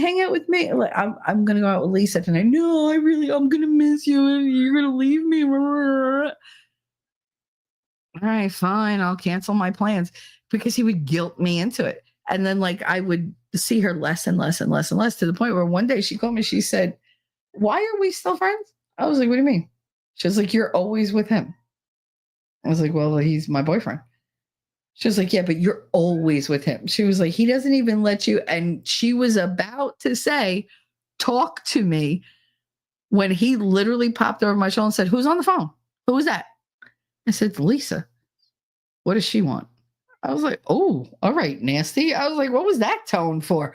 And he was like, what? He was like, she's greedy. She always wants to be with you. He was like, you don't need people like that in your life.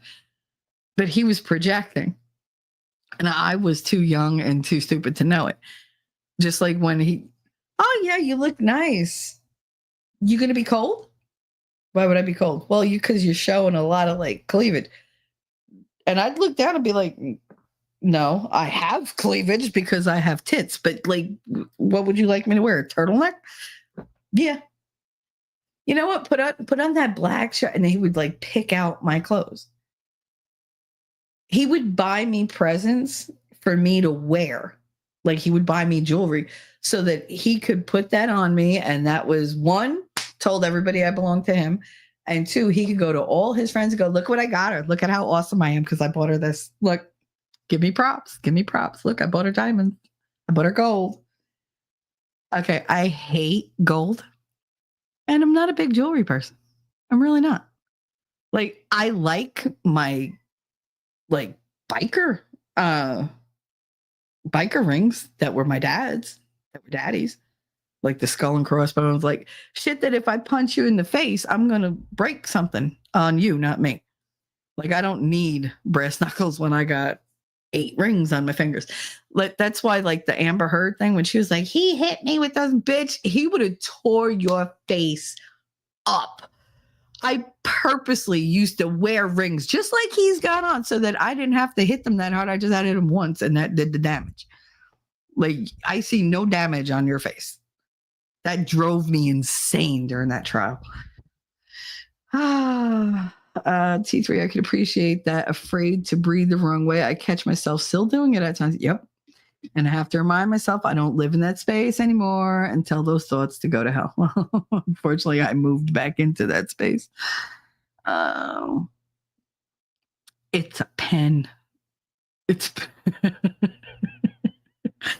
red wine triggered my migraines, but I haven't drank red wine since 2001, so not an issue. Yeah, I don't really drink. I really don't. My thing that's messed my head up is that I was not a good person. I was very mean and had mood swings. I was younger. You're still a baby. T-Rex, I know that you don't like hearing it. I gotta close my door. Hold on one sec, guys.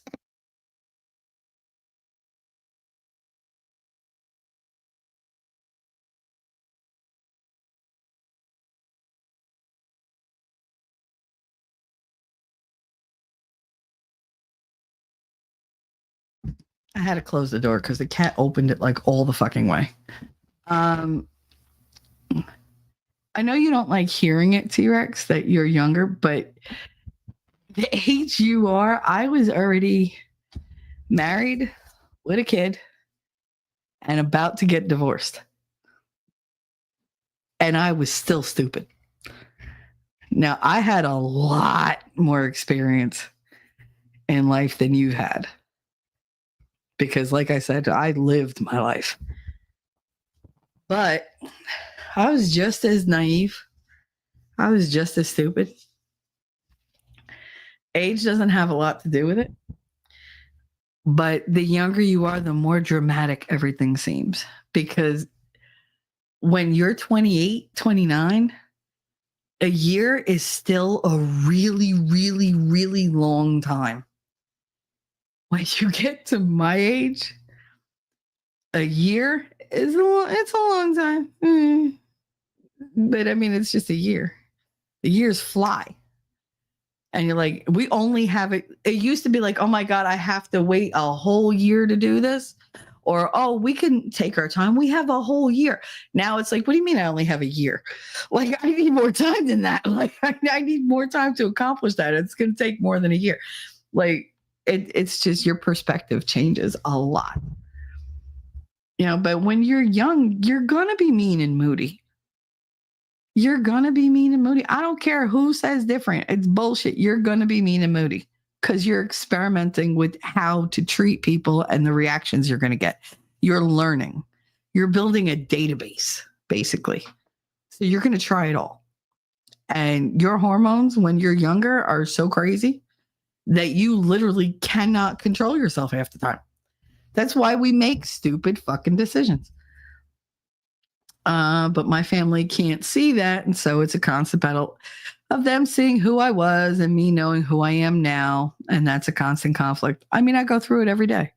She tells me how mean I am and how like moody and whatever. I'm like, that's not me. That's you.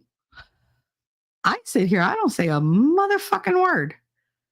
I said, but you criticize everything I fucking do. She still treats me like I'm 15. And I'm sorry, but my kids are both older than 15. So how are you going to treat me like a teenager? Don't monitor me. I don't need you to mother me. You never mothered me before. Don't start now. Because your idea of mothering is just nagging. That's all it is. Just nagging. Shani, exactly. I hate somebody touching me. Massages took me a year to relax for. Only for her would I relax. Aw, cement and pavement is what she. Shani, I used to go for manicures, and the lady would, the first time she came around I was like, no. And she was like, what? I was like, don't touch me. She said, you don't want massage? I was like, no, I don't want massage. Don't touch me. And she was like, how about hands? I was like, if you have to. Man, she massaged the palm of my hand and like pulled on every fucking knuckle to the point where like she did it just from my wrists to the tips of my fingers. Oh my God, it felt so good. I was like, oh my God, I love that. She was like, you like that? Okay. And after that, she was like, oh, give me hands. I was like, all right, fine. But she would tell like the other girls if they were walking past and they're looking at me like, oh, she's not getting massaged. There was one that like went over and she went to go grab my shoulders and this girl looked up while she's doing it. She goes, no touch her. She don't like it. I was like, oh my God. But she scared the shit out of me because I didn't know the chick was behind me. But she was like, no. She punch you.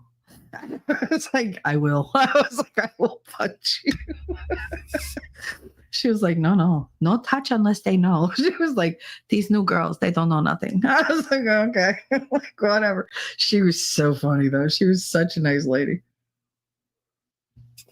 She did really well with my nails too. She was the only manicurist I've ever had who didn't cut into my cuticles. Don't you fucking hate that when they're like snipping? You're like, I'm so sorry. No, you're not. You did that shit on purpose. You work on how many fucking hands a day? I'm pretty sure you could have avoided that. But that drove me insane when they do that. I'd be like, no, see, that was uncalled for. There goes $5 from your tip. Because I tip well. Especially if you're sitting there doing my nails for an hour and a half, I'm going to give you a good $20 tip. Oh, you cut my cuticle? That's $5 off. Oh, look, you smudge it? That's $5 off. Oh, look, you won't fix the nail that's crooked? That's another $5 off. Guess what? You get a $5 tip. You be happy that I'm being that generous, bitch. Like, this is literally your job. That diatribe gone. Sorry, I squirreled. Anyway. Scott, the only thing that works for me when ridding myself of old tapes is focus on my own voice and hard truths. It ain't easy sometimes. It's all I know how to silence the tapes. That's true, though. That's like I said, that's why I do this, because my brain doesn't have a choice but to listen to what the other part of my mind has to say. Like the emotional, scared part has to shut the fuck up and listen. And then process what the logical, analytical part of my brain is trying to tell it. If I don't do it out loud, it can ignore it.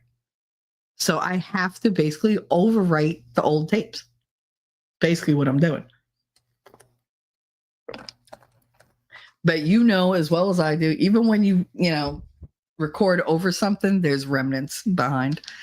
I just got to deal with them. But this is a really good step for me. So hopefully tonight I'll have a very pleasant sleep. because I need it. Because that's part of the reason why I'm in so much pain. Because I'm waking up every fucking hour and a half. And it's not even like I just wake up and go, God damn it. Like I literally wake up like, ugh, like I can't breathe. And I'm just like, I have a panic attack. And then I'm like, I start like with the, you get the panic attack sweat where it's your whole body. Then I have to get up and I have to like wash off and everything. Cause I'm like, bleh. But that only happens when I am stuck in these kinds of dreams and when they're incessant. And it's obvious that I am embarking on an emotional thing that I've never done before. I'm taking a risk and my brain's not happy about that. So it's just got to get with the fucking program because I'm good with it. It has to be good with it. So that's where we're at. I only had one where the artist had to stand behind me. I knew him well and trusted him. All my tattoos except the one on my wrist are on my back. Because I didn't want my grandmother to see them. Because let me tell you, when she did see them, the beating I got? Oh my goodness. That was the one fucking time she hit me again and again and again and again and again. And I was grown. She saw it when I was like, what, 25, 26? And she, what the hell is that on your back? Oh, Jesus Christ. Oh, my God. My mother was like, see? Because even when we'd go swimming or whatever, I would wear like a t-shirt because I didn't want her to see them because she would, kill me. And sure enough, she beat my ass. But, beat my ass in the grandmother way, meaning she hit me in the head a whole bunch. But see, she could get away with that. I couldn't even put my hand up like to fend her off because it was grandma. I made my daughter stand there to watch him. He was so soft. I fell asleep and scared the hell out of him. Yes. Oh my God, Shenny, we have so much in common. My tattoo artist, the one who did the jester that's on my back, the Joker face. His name was Leek, Leek, which was weird because that's a vegetable, but they called him the Bone Chiseler. And he took great pride in inflicting pain on people. And I fell asleep in his chair. He was so insulted. He was like, what do you mean she's sleeping? He was not happy. But again, you do my back, I go to sleep. It doesn't matter that you're going through with a razor. It's I just go to sleep. Come on, my husband, he used to freaking cut my back open and drink my blood, and I didn't fucking feel it in my sleep. So, like, I was going to feel a tattoo? Get out of here. I posted his link and saw that you already did it. I removed mine. Awesome. I have a movement disorder. Unexpected touches make me flinch or jump like a freak. Not like a freak. I've heard, sorry I scared you way too much in my life. Not like a freak. Snipperoni. Not like a freak. You react the way you need to react. Don't apologize for it. Do I feel bad that I flinch? Yes. Is it something that I would prefer to not do? Yes. Is it part of my defense system? Yeah, it absolutely is. And I need that. Other people made that something necessary for me to have. So I'm not going to apologize for something they made me go through. You don't get to either. If you flinch, you flinch. You're not insulting anybody. You're not honestly scared.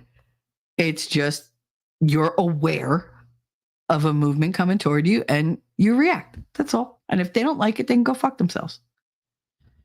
Lady Awesome said, even at my age, I know what you mean, T-Rex. They see me as a 17-year-old single mother that was kicked out of church, even though I have 5 kids and I'm married. Girl, it's like I never ran my own life. Like I didn't raise 2 kids on my own for 30 years. Like it's like none of my accomplishments matter at all. Because apparently I'm too stupid to tie my own goddamn shoes. So I'm with you. I'm with you. They're always gonna see me as that like, oh, she's so temperamental. No, I'm really not. You people you like fucking with me, like keep pushing my buttons and I don't react. And then you're like, I don't know what's wrong with her. You want me to react? Because it ain't gonna be pretty. I'm literally sitting here holding back a beast, and oh, what's the matter with you? Why are you so quiet? Because you don't want me to say what I want to say right now. So I am just gonna sit here and like I am one with the planet. Like, you're not pushing me into that. Shenny said, I'm sticking with her all the way. It breaks my heart to know she's gone through the same things. I hate that I understand what she's saying, and I hate that she understands my something. I so wanted to introduce abuse to AH. Oh yeah. They take the kind-hearted and abuse, and that cunt just can't stop. Yeah. Mm-hmm. You threw up Lefties. Is Lefty here? I don't see him. Did I miss him? I don't know. Yeah, no, AH. That was the thing. I'm sitting there watching her in that damn trial, and I was like, never have I seen anybody go through what you're saying you went through and react like you are. Nobody laughs it off. Nobody gets like, oh, no tears whatsoever. Like, I cannot stop the tears when I just think about it. I don't sit there with the boo, like the tears just flow because the pain is raw inside you. It doesn't matter how many years go by. And then she's like, oh, I was just sitting there just staring at the carpet. Like, I was like, out of everything for me,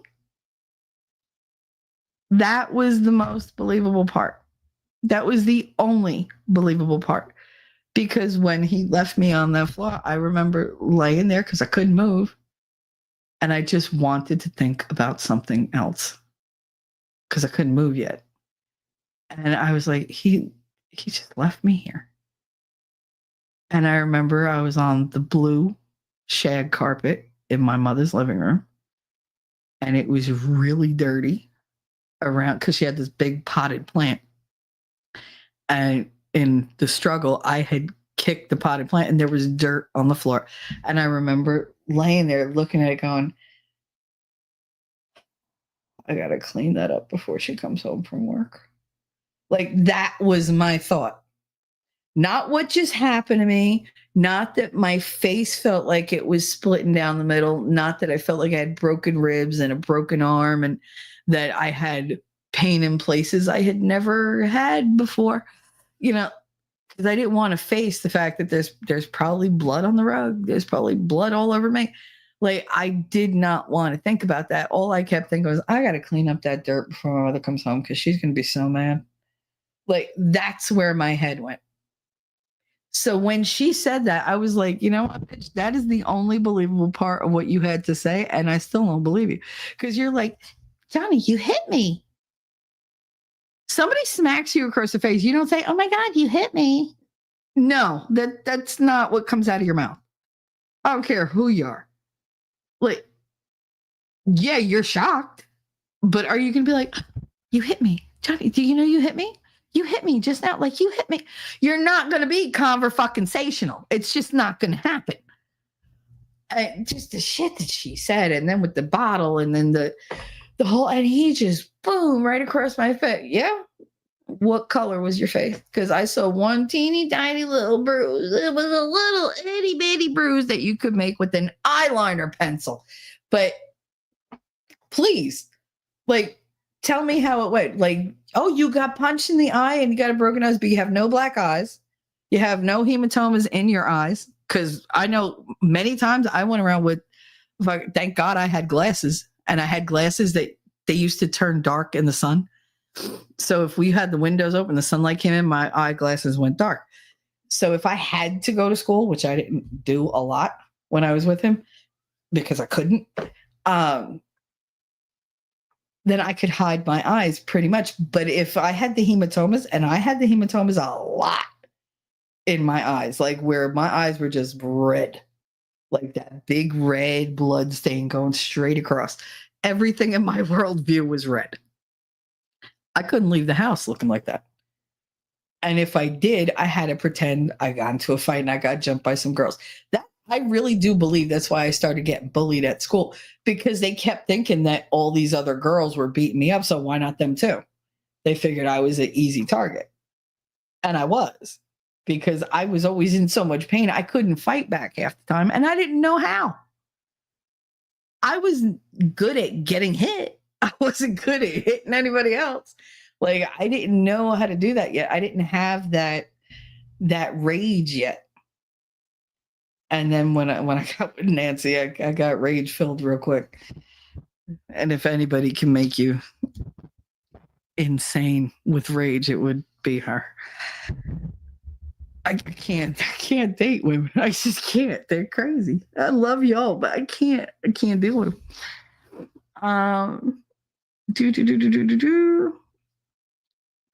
I hear you too, Les. That was my dad seeing me as a younger version. Yeah. Mm-hmm. I hear you, Shenigram. I wish I couldn't appreciate it, but I do appreciate it. I choose to look at it as, had I not gone through what I did, I wouldn't be able to empathize, and it makes me a better CMA. It does. It does help. Like, it helped me in teaching. You know, it helped me to see kids that were going through stuff that they weren't talking about, but I could recognize the signs and I could adjust. If we couldn't get them out of the situation, I knew how to counter to give them what they needed instead of what they were getting at home. So it made me a lot more. And I'm like that with most of you. Like with most people, I can figure out what's hurting them, what they're afraid of. And instead of using it as a manipulation, I can use it to be like, it's okay. You're good. Like, or I'll ask them, I'll say, hey, what's up? Like, they might get a different greeting. Like, hey, you all right? What's going on? You want to talk about anything? You sure? All right. I'm here if you want to talk, because I know there's something that's bothering them. What they don't understand is I'm aware and I'm giving them the opportunity to talk, but they don't have to. But I'm giving them the option. And sometimes that's enough. Just knowing somebody is willing to listen. You don't always have to talk to them. You just have to know that somebody's in your corner. That's what I try to do for people, especially the ones that are afraid of opening up. The ones who have been used by other people and abused, and they've had their secrets used against them and whatever else. That's why when I tell you guys, I vault information. I could bury so many fucking people that have fucked with me, but I won't, because it's not my information to give. It's not my story to tell. You know, that's up to them. And if they trusted me, because trust is a huge thing with me. Loyalty is the biggest thing for me. I put loyalty even as a higher priority than pretty much anything. Because the ultimate show of love for somebody is to be loyal to them. I'm not talking blind loyalty. Like, if they're wrong, you fucking tell them they're wrong. You just don't tell everybody else that they're wrong.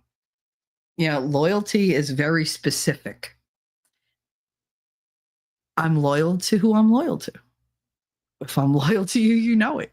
I will tell you, no, where you go, so goes my nation.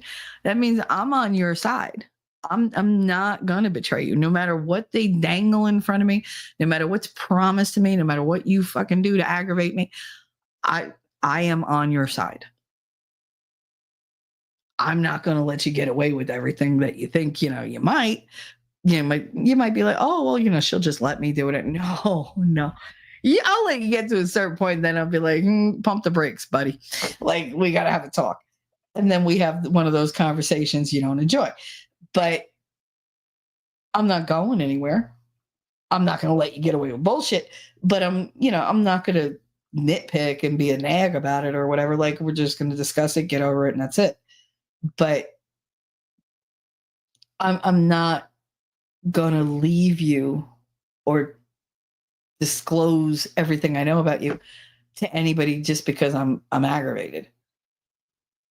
Would I do that if I don't like you? Like if you're just somebody who just unloaded all your bullshit on me and we're not actual friends and I don't give a fuck? Maybe, but probably not. Still, probably not. Because I have covered for many, many people who I don't like. And I continue to cover for them because I just don't think it's right. They trusted me with the information. And I'm not going to publicly go out and be like, hey, let's put them on blast. Like, no. And it's not that I'm afraid they're going to do it to me because I got no secrets. I hate to say it. I really fucking don't. I got no secrets. People know where I live. They know what I look like. They know about my kids. They know everything. I don't give a shit. I really don't. But I'll protect other people's secrets because I know that they're very, very precious to them. And I don't want to betray anybody like that. Betrayal is the worst thing in the world, Scott. I don't know. I don't know of anything that's been more destructive to me than betrayal. And it's something that I can't look beyond. I can forgive it, but I will never trust you again, which means you will never be in my, world. Like you gotta go. I hear you sitting around. See, I won't get my nails. I do not want somebody to touch me. I was anti-touch 50 years before I was. Listen, Shetty, when they did the lockdown things and they were like 6 feet apart, I was like, that's not a problem. Because most of the world, I'm like, you stay over there. Stay over there. It's only when you're like one of my people, because I do lay claim to people. I'm like, don't touch them. They're mine. Friend, lover, doesn't matter. Like, no, that's mine. That's mine. Don't do it. Don't do it. Don't do it. Because I will cut you.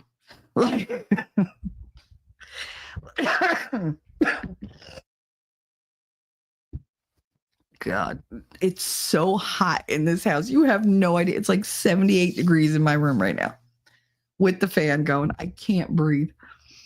Anyway, when these abusive people pass a judgment on us, they refuse to let us grow past that point. They're insane to see only one thing and ageless too. It's true. It's hard though, because like even my kids, my daughter's 29. I still don't see her as a 29-year-old. I mean, but I think Katie's a special, case. I hear you have 3 adult children. They're always our babies. But I mean, I still look at them and go, wow, you've really matured. My mother can't do that for some reason. She cannot give me the credit that I have very, very fiercely earned through my blood, sweat, and tears for the past fucking 30 fucking years. But she just, nope, can't do it because then it becomes, I think for her, it becomes she did it when I couldn't. Because she didn't. What'd she have me? She had me the first 3 years of my life. A lot of good she did there because I was damaged more there than any other time in my life. Had me on the weekends until I was 13. Daddy died, and then she had me for 2 years and kicked me out for him to move his kids in. And then within 3 years, his kids were all kicked out. So, she don't have a whole lot of mothering experience. She's been a mother biologically, but as far as being a mom, no. Like I am the mouthy mama at Talking Trash and Truth. Like that is a fitting moniker for me. I am everybody's mother. I mother everybody I come across, but her, no. She's way too selfish. Way too selfish. And I've never been like that. No matter how hard she tried to make me into like her, it was never going to happen. Even now, I sit there and I look at her and I go, who made you? Like, because you're nothing like your mother and you're nothing like your father. So where'd you come from? Because you just, I don't understand her. I don't get the mentality. I think when grandma hit her with that frying pan, she fucked up her brain because she's not right. Lady said, giving hugs. I see you for who you are today, and I care for you, Heidi. Aw, see, I got the best chat ever. Best chat ever. Yes, regardless of saying to myself those hard truths, it still hurt. But saying those truths out loud helps me know God created me to be who I am. Yes, God created you to be who you are, not who somebody else wanted you to be. And it's just up to you to figure out your path and who you are. And that takes a lot of introspection, and it does take a lot of talks with God. I have a lot of talks with God. And my poor Archangel Michael. I swear he's like, does this bitch ever shut up? Like, just stop talking to me. Stop it. Because even if I'm not talking out loud, I'm talking to him in my head, asking questions, trying to figure things out. We've come a long way. I just want everyone in chat to know I see you all for who you are today and how far you've come. Wish you all more growth and happiness. You're so sweet, lass. Aw, I love you, lady. That's why I call her Lady Awesome. Heidi said, back at you. By the way, my bio dad has been gone 3 years. Oh, honey. Your bio dad's been gone 3 years. Your bonus dad is still here. Thank God. So, we all have blessings. You got to learn to just really appreciate them while you have them. That's all I can say. Purple Jesus. Hey, Lefty, how you doing? Where I come from, you get 2 for flinching. Where I come from, you get 5 in the face for being an asshole. So there you go. Thank you very much. Wait, I was multitasking. Did I hear the vampirism correctly? Yes, Heidi, you heard the vampirism correctly. He used to cut my back. I have the scars to prove it. He used to cut behind, because I sleep on my stomach. Well, I used to sleep on my stomach. And I would sleep with my face like into the pillow, like suffocating myself, like you do. And he used to take a razor blade, like the straight edge razor blades, like those ones that they come in like a little silver box, and you can take one out and slip it into the razor and close the razor head on it. Not disposable. These are disposable, but it's for an old like metal razor. And that's what he had. So he used to take these, or he'd take a box cutter, brand new box cutter. I found this out later, by the way, because I didn't know when he was doing it. And he would cut like a 1 to 2 inch line down my shoulder, like my shoulder blade. And he would push the skin like apart, like he'd pull the skin apart and make it bleed. And he would lick it up while I was sleeping.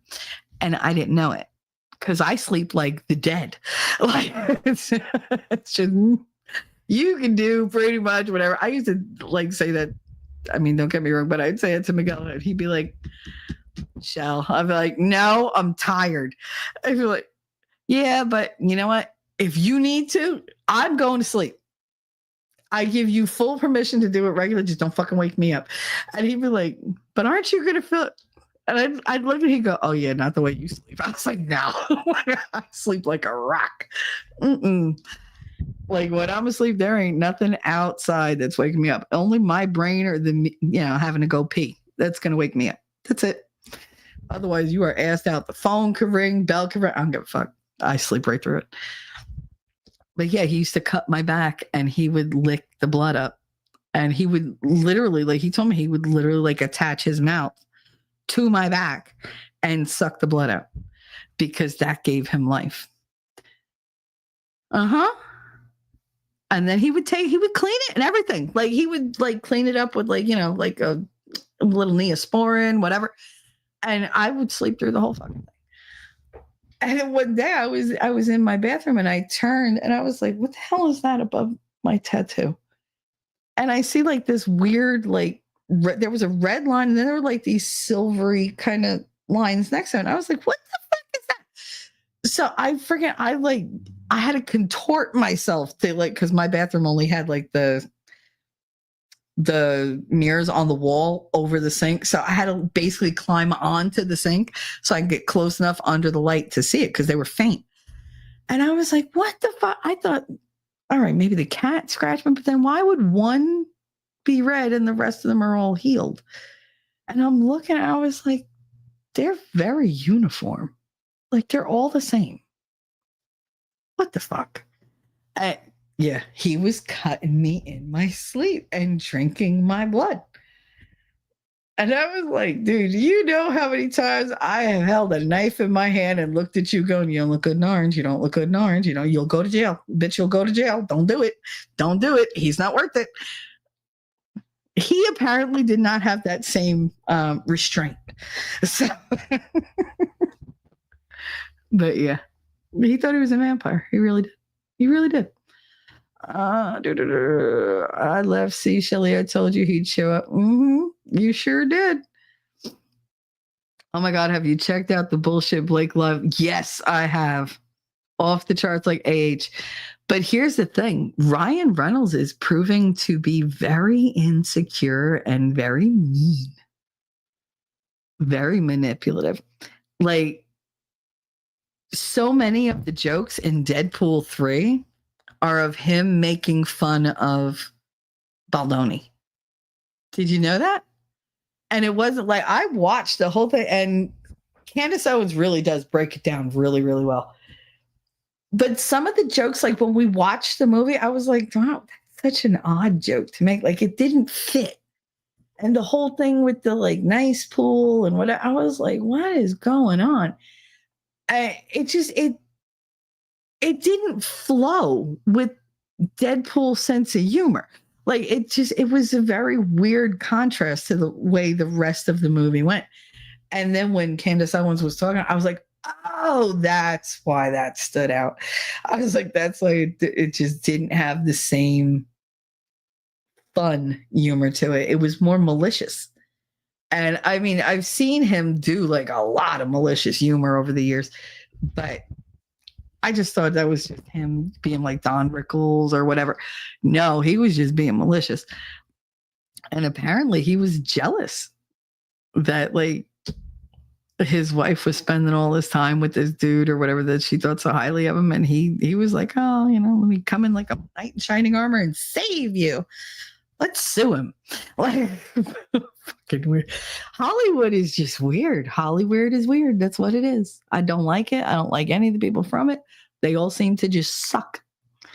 So, but yeah, I've checked that out. And oh my God, what a shit show that's going to be. I hope it goes to trial. We need something really like fucked up and fun to watch.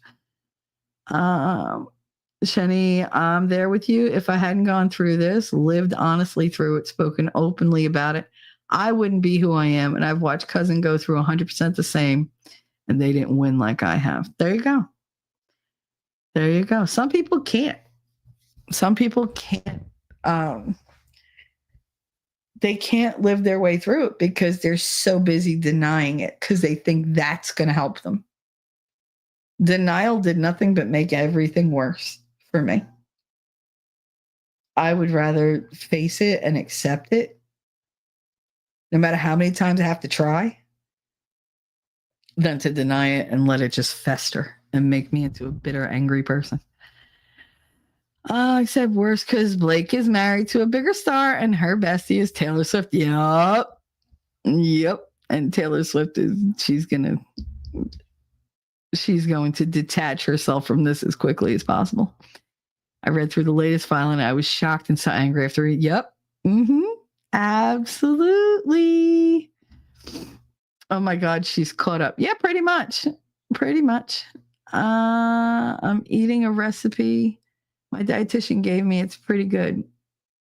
You take turkey, hummus, spinach, julienne, mini peppers, and roll them up. Ooh, turkey rolls. We're not put on this earth to take everybody's inventory nor tell everybody else either. That would suck as an existence. I like doing other things in life. Yeah, well, people tend to just tell me everything. Like, and that's good because they have to have somebody they can talk to. And I'm always willing to listen.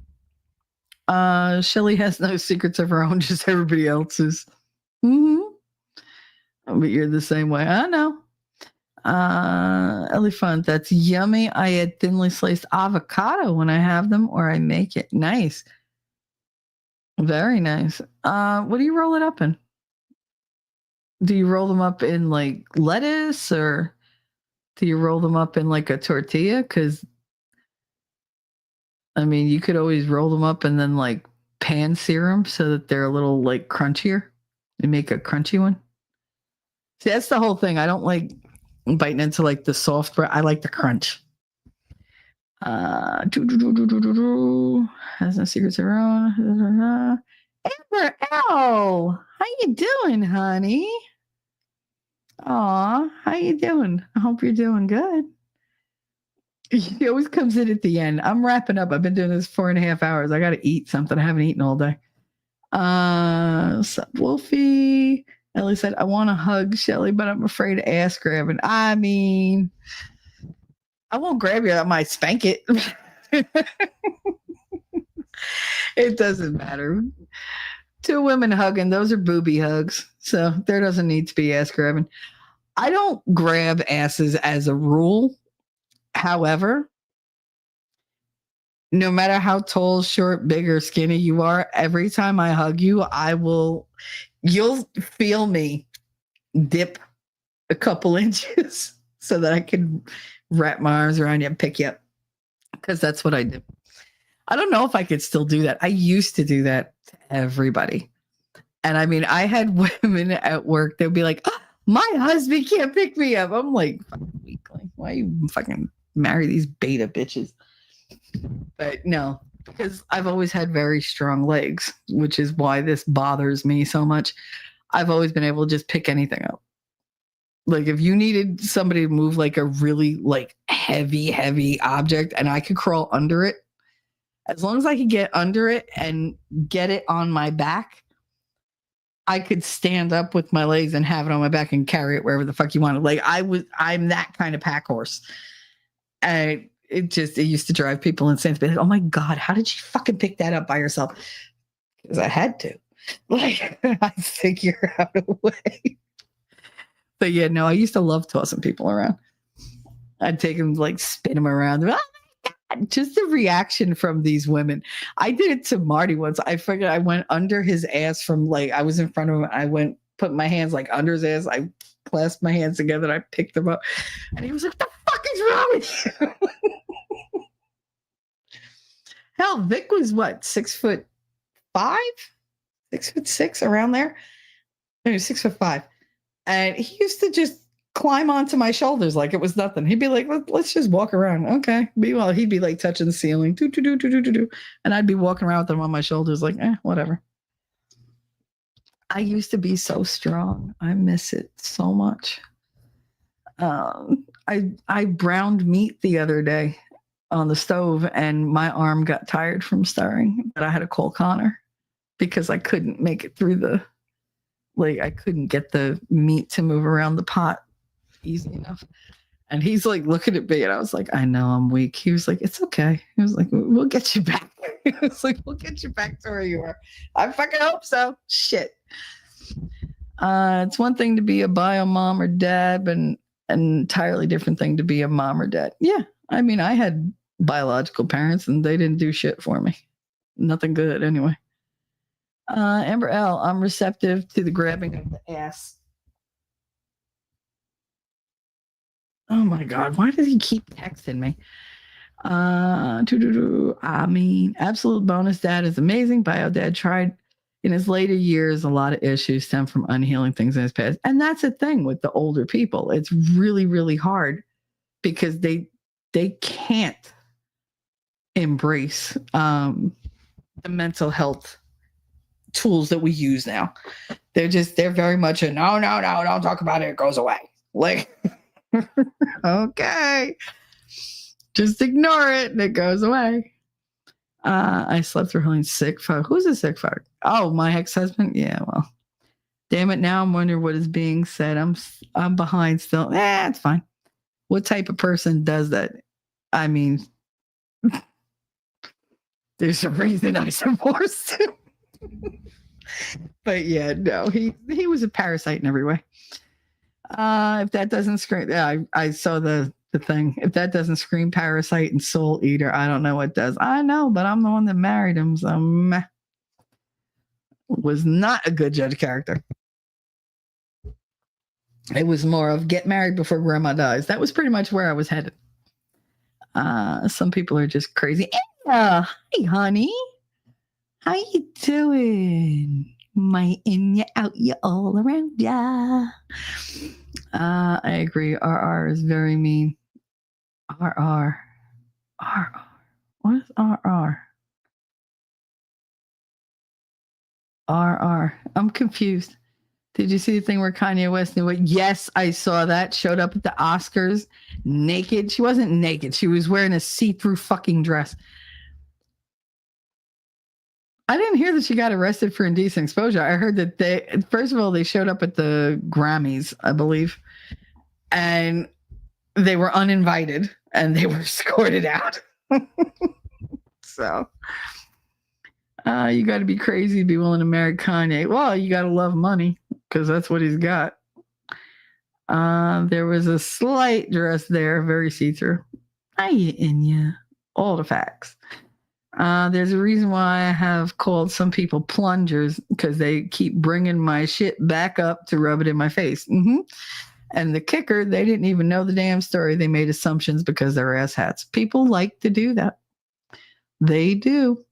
I saw an interview with Martha Stewart, and she said Ryan Reynolds is serious in real life, and the only reason people liked him was because he's famous for wearing a mask. It's true. He put forward this whole persona. But if you think about it, look at all the roles that he did. They're all mean. Every single one of his roles is about him being bullied or denied something younger, and he gets even when he's older. And he's a total dick about it. And the thing is, I love Deadpool because I am Deadpool.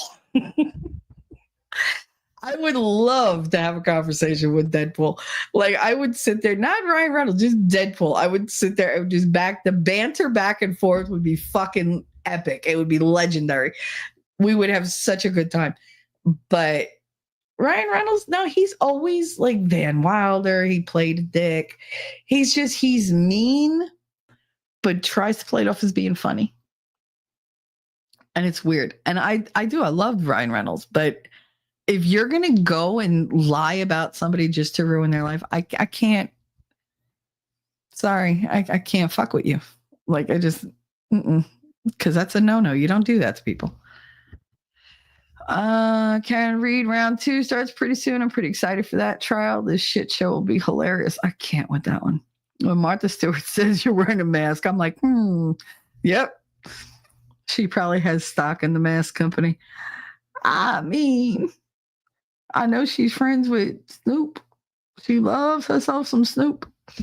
Ryan Reynolds wanted an accomplished wife without her having the chops.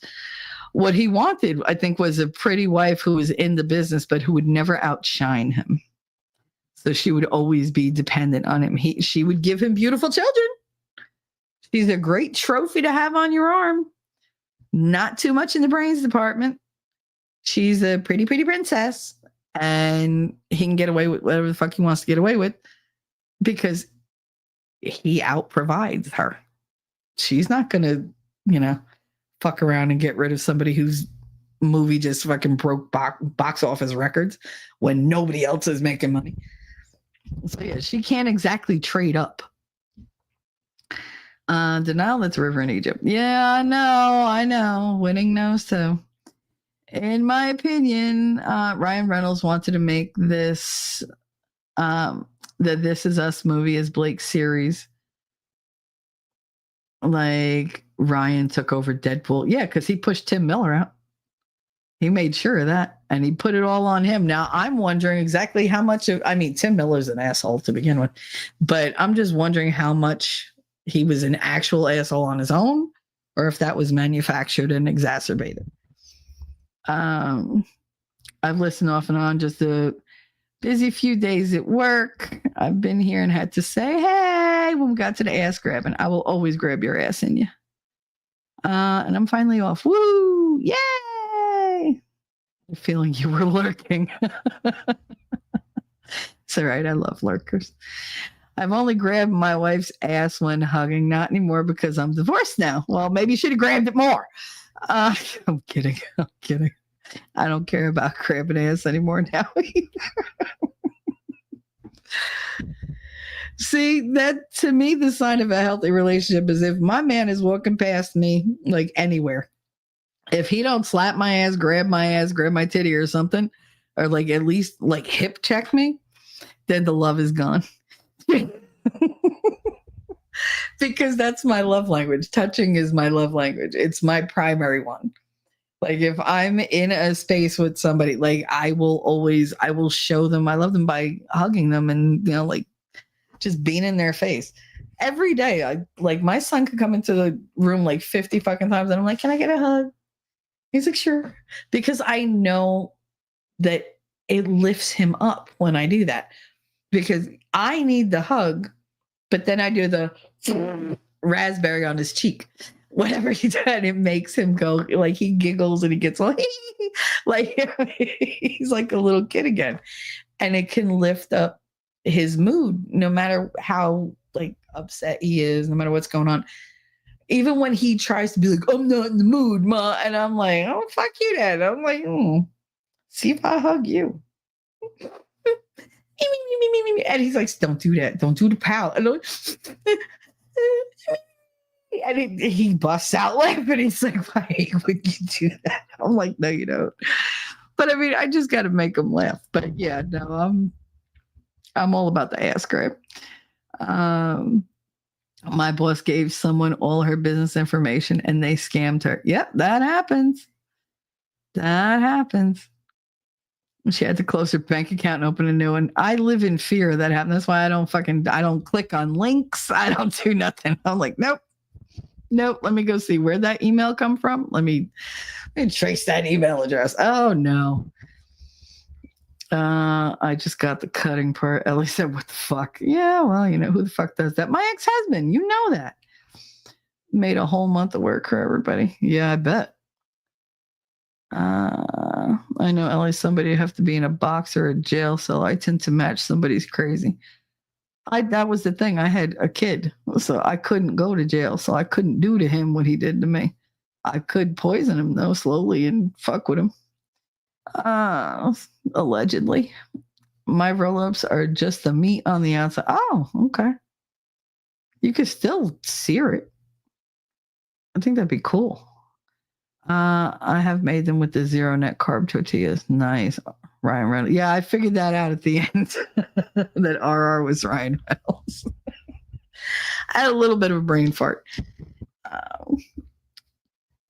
And she's always naked. Oh, Kanye's wife? I mean, she's hot, but have a little fucking self-respect. Jesus, these people don't know what dignity is. It's terrible. Whispers, "You can't pick me up. I am big and tall." Yes, I fucking can. I guarantee. The way I was, I could have. I probably would break my back, but I would make it happen, Ellie. I would make it. It doesn't matter that I'm 5'3". I don't give a fuck. Marty was huge, and I picked him up. Friggin' Charles was a teeny tiny thing, but he was just solid. He was harder to pick up than Marty was. G used to just jump on me. Hell, she would jump off the friggin' bookshelf, and I have to catch her midway. But no, there was one counselor. The school psychologist. She was this little thing, but she was thick. And she was bitching and moaning with it. She was like, "My husband was bitching that he can't pick me up." And she was like, "He makes me feel so big. I lost so much weight and he won't even try." And I was like, I said, "He can't pick you up. Like, and do what? Like, is he supposed to like put you on his shoulders? Like, what is he doing?" And she was like, "No." She's like, "He can't even like put his arms around me and pick me up." I was like, "Aw." I was like, "That's terrible." And I waited. So when she was leaving, I was like, "Hey, Doc," because I used to call her my Dr. Angel because she was really good to Connor. And I was like, "Hey, Doc, can I get a hug?" And she was like, "For my girl, anything." And she came over and she hugged me around my neck. And because I purposely went and put my arms under hers. And I squeezed her really hard. And I was like, surprise. And I just picked her up and I swung in a circle and she was like, she was so happy. She told everybody, Shelly picked me up. Shelly picked me up and swung me around. She's like, I can't wait to tell my husband he needs to start lifting. I was That's me wrecking marriages left and right. I don't know what his problem was because she was not heavy. I mean, she was a little thick, but she was not heavy. I used to pick my husband up. We got into a fight once and I literally like picked him up and threw him across the room. Granted, he did it to me first, but I did retaliate and pick him up and he was way bigger than me. I was always very, very strong. But I mean, I've worked my whole life like in a gas station doing everything. Manual labor was what I did. So traffic was jammed because of the protest. Lovely. Lovely. Fake news. Kanye was nominated for a Grammy, so he was invited. They left on their own. Awesome. See, lady always knows. She always knows. Disclaimer, just saying I'm not defending. No, I'm not defending him either, but he wasn't arrested. Nobody was arrested. But I didn't know that he was nominated for a Grammy. That's good to know that I don't have to say the other one. Plungers. I read it as pluggers. Heidi, you got pluggers that bring up old shit? Because that's a different kind of thing. Scott, false purity is a drug that when used hurts people always. It does. It really does. I wonder what Mara had against Ryan. I looked up Martha. I looked up where Martha lives and boom, her and Ryan. Yeah, they're neighbors. She knows who's at home. She said he's a yeller. A couple people said that he's a screamer, like his father. Wonder if Mint Mobile is suffering. That and that, what is that? That aviation gin. Who the fuck makes gin? I could see vodka, beer. Gin is kind of an acquired taste. There's not like, I don't see tons and tons of people running out to just buy gin. I mean, unless you're from the 1920s and you have like bathtub gin. All of us talk of ass grabbing reminds me of all that bullshit that Argyle put me through. Oh, Lord. Hallelujah. I am caught up. I'm almost caught up. I'm only less than 10 minutes behind. In my opinion, Ryan Reynolds is looking like this is something he's done before. Yep. Pushing his way into everything till the principal player exits. Robin Blake takeover. Yep. That's what he did with Tim Miller with the first Deadpool. Raspberries. Yep. I love giving him raspberries. The desire left me to grab her because of the betrayal. I get it. You don't even want to look at them, let alone touch them. And you certainly don't want to do anything affectionate. You're like, don't misread me. I don't like you anymore. Like, I love you. I don't like you, which means I cannot deal with you. Like, I could love you. I will love you till the day I die. But if I don't like you, you are asked the fuck out. Because I will not cross the street to even punch you in the face. Like, you just stop existing. I look, 350 million net worth. Yep. Blake Lively is an entitled mean girl from day one. Yeah, of course, she was on Gossip Girl. See, I remember when she was back on Gossip Girl, she was a B. She was a B as in bitch, but she was a F as in actress because much like Amber Heard, this bitch can't act. I don't understand what it is. Like, can you not be really, really pretty and talented? Do they have to have one or the other? And I don't really think she's that pretty. I mean, she's all right, but she's a cookie cutter, like typical Malibu Barbie. Like, she's a dime a dozen. You can't fucking throw a rock in Hollywood without hitting somebody who looks just like her. So unless she has acting chops, I don't see the fucking point. I thought back when it was because she was stuck in a series when she wanted to be a movie star. Yeah, no, I didn't even remember her being in Green Lantern. I really didn't. I didn't know that was her.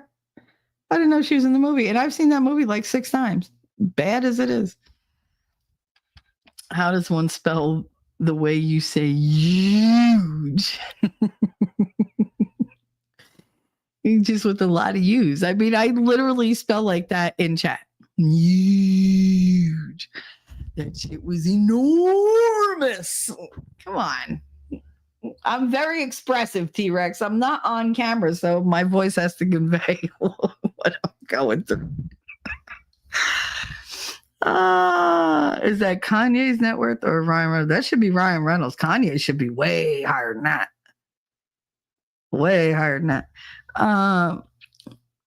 No, Doubt and Shelly would be able to pick my booty. I guarantee I could. Guarantee it. Or I would break my ass trying. Huge is just multiple letters. Same spell. Mm-hmm. Just a lot of U's. See, they know. They know. I don't know. I heard about the arresting from Ben Shapiro. Oh, never take gossip from a man. God, they never get it right. Was past chat and poots? You pooted?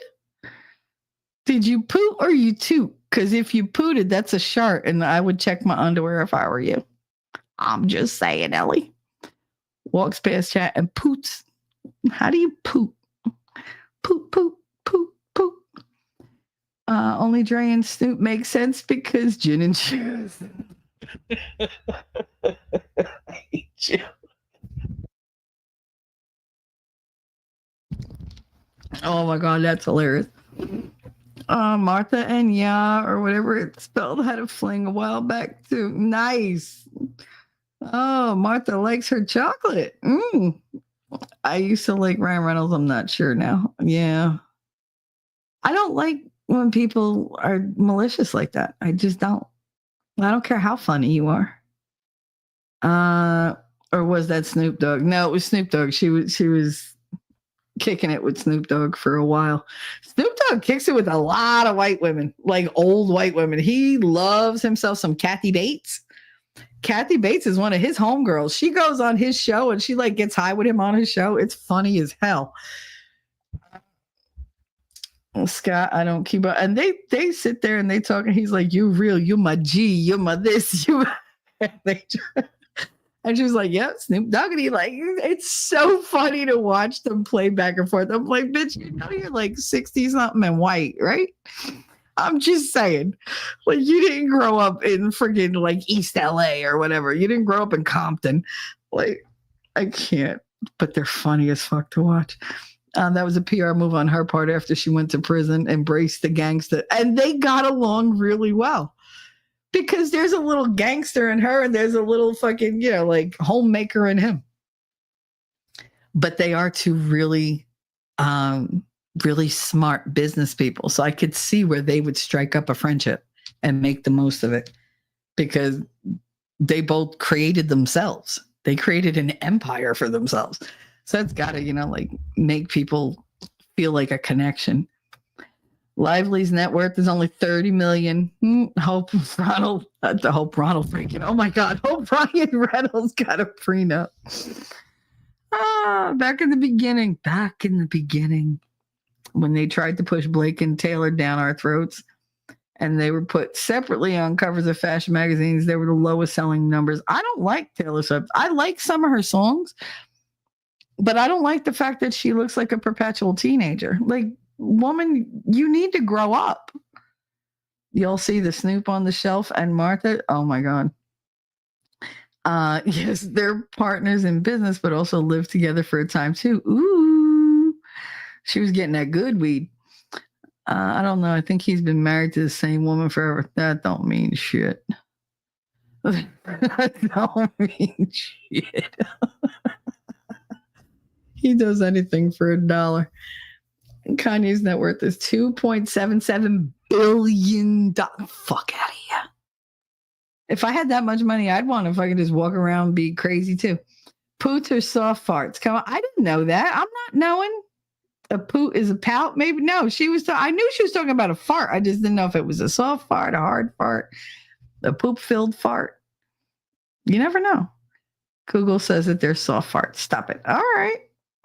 T-Rex said, oh my goodness, that reminds me of Snoop Dogg sponsored a college football playoff game and called it the Snoop Dogg Bowl, brought to you by Gin and Juice.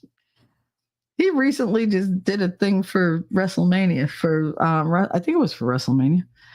Or was it for SummerSlam? I don't know, but he did one of them. Same thing, different word. Yeah, well, I use my logic. If you're nominated for a Grammy, you're invited. Absolutely. At least we hope so. The only reason I know anything about the Blake Lively trauma is because, Shelly, can you guess why? I bet you can guess why. Megyn Kelly talks about it. Yeah, I figured, because you do love you some Megyn Kelly. Wait, wasn't there a Snoop video with Trump? Yeah, there's a lot of Snoop shit out there. Snoop's family is all very skinny, and they all kind of like we thicker gals. Nice fam in nicest fam in ever. Cool. Blake Lively's a Nepo baby. Yes. Did you see the other Nepo baby? Did you see Will Smith's children? The daughter who went in basically her underwear and a trench coat looking like a fucking flashing hooker. And the son with the house on his head. There's something really weird about these people. They are not like the rest of us. Blake is the youngest child in the fam and the only one between her dad and mom. When her dad married her mom, he changed his name. Great. T Swift needs to write songs about something other than men who wronged her. This bitch is going to be single forever. She's going to go on the shelf with Farron and her dead eggs. Dead eggs. Dead eggs. Dead eggs. Dead eggs. Dead eggs. Dead eggs. Dead eggs. Doo-doo. Doo-doo. Doo-doo. And you remember the movie Teen Witch from back in the day starring Robin Lively. That's Blake's sister. Oh my God, I loved her. The redhead. She was amazing. Teen Witch, that was my movie. That was very popular when I was just, coming out of high school. Son was king, saying he's not his daddy, who was just I don't watch a word shows anymore. I didn't bother. They were like, who's all watching the Grammys? I was like, not me. Because I don't even want to hear the fucking music. What's the point? They nominate songs I've never heard from artists I've never seen, and they give awards for best, year-long fucking. Who is that? Like, is that the person with the one song they put on the radio every 3 friggin' cycles, and I can't stand it? Like, I want to be the most popular girl. Mm-hmm. Grammys are so fake. Yep, they absolutely are. All right, it is 5:00. I've gone 5 hours. I am going to go because I'm starving and I got to pee. Yeah, she won Best Country Music Album. That was a travesty. Anyway, I love you guys. Thank you so much for being here with me for this. I really needed this. I hope it wasn't too much of a bummer for you guys. I really do. But thank you. I love you. And I will see you in the funny papers or a winnings chat tonight. Love you. Jersey girl, I know that you're a Jersey girl inside. 4 a.m. at a diner, stop singing, living on a And doggone it, people like me. I'm thinking maybe you're a Jersey girl with all those highlights in your hair. No other girl can move like you. We pump our fists, damn right it's true. And I don't care what they might say, they'll never get us anyway. So be my Jersey girl, and take a little ride with me tonight. And let's get dirty, girl.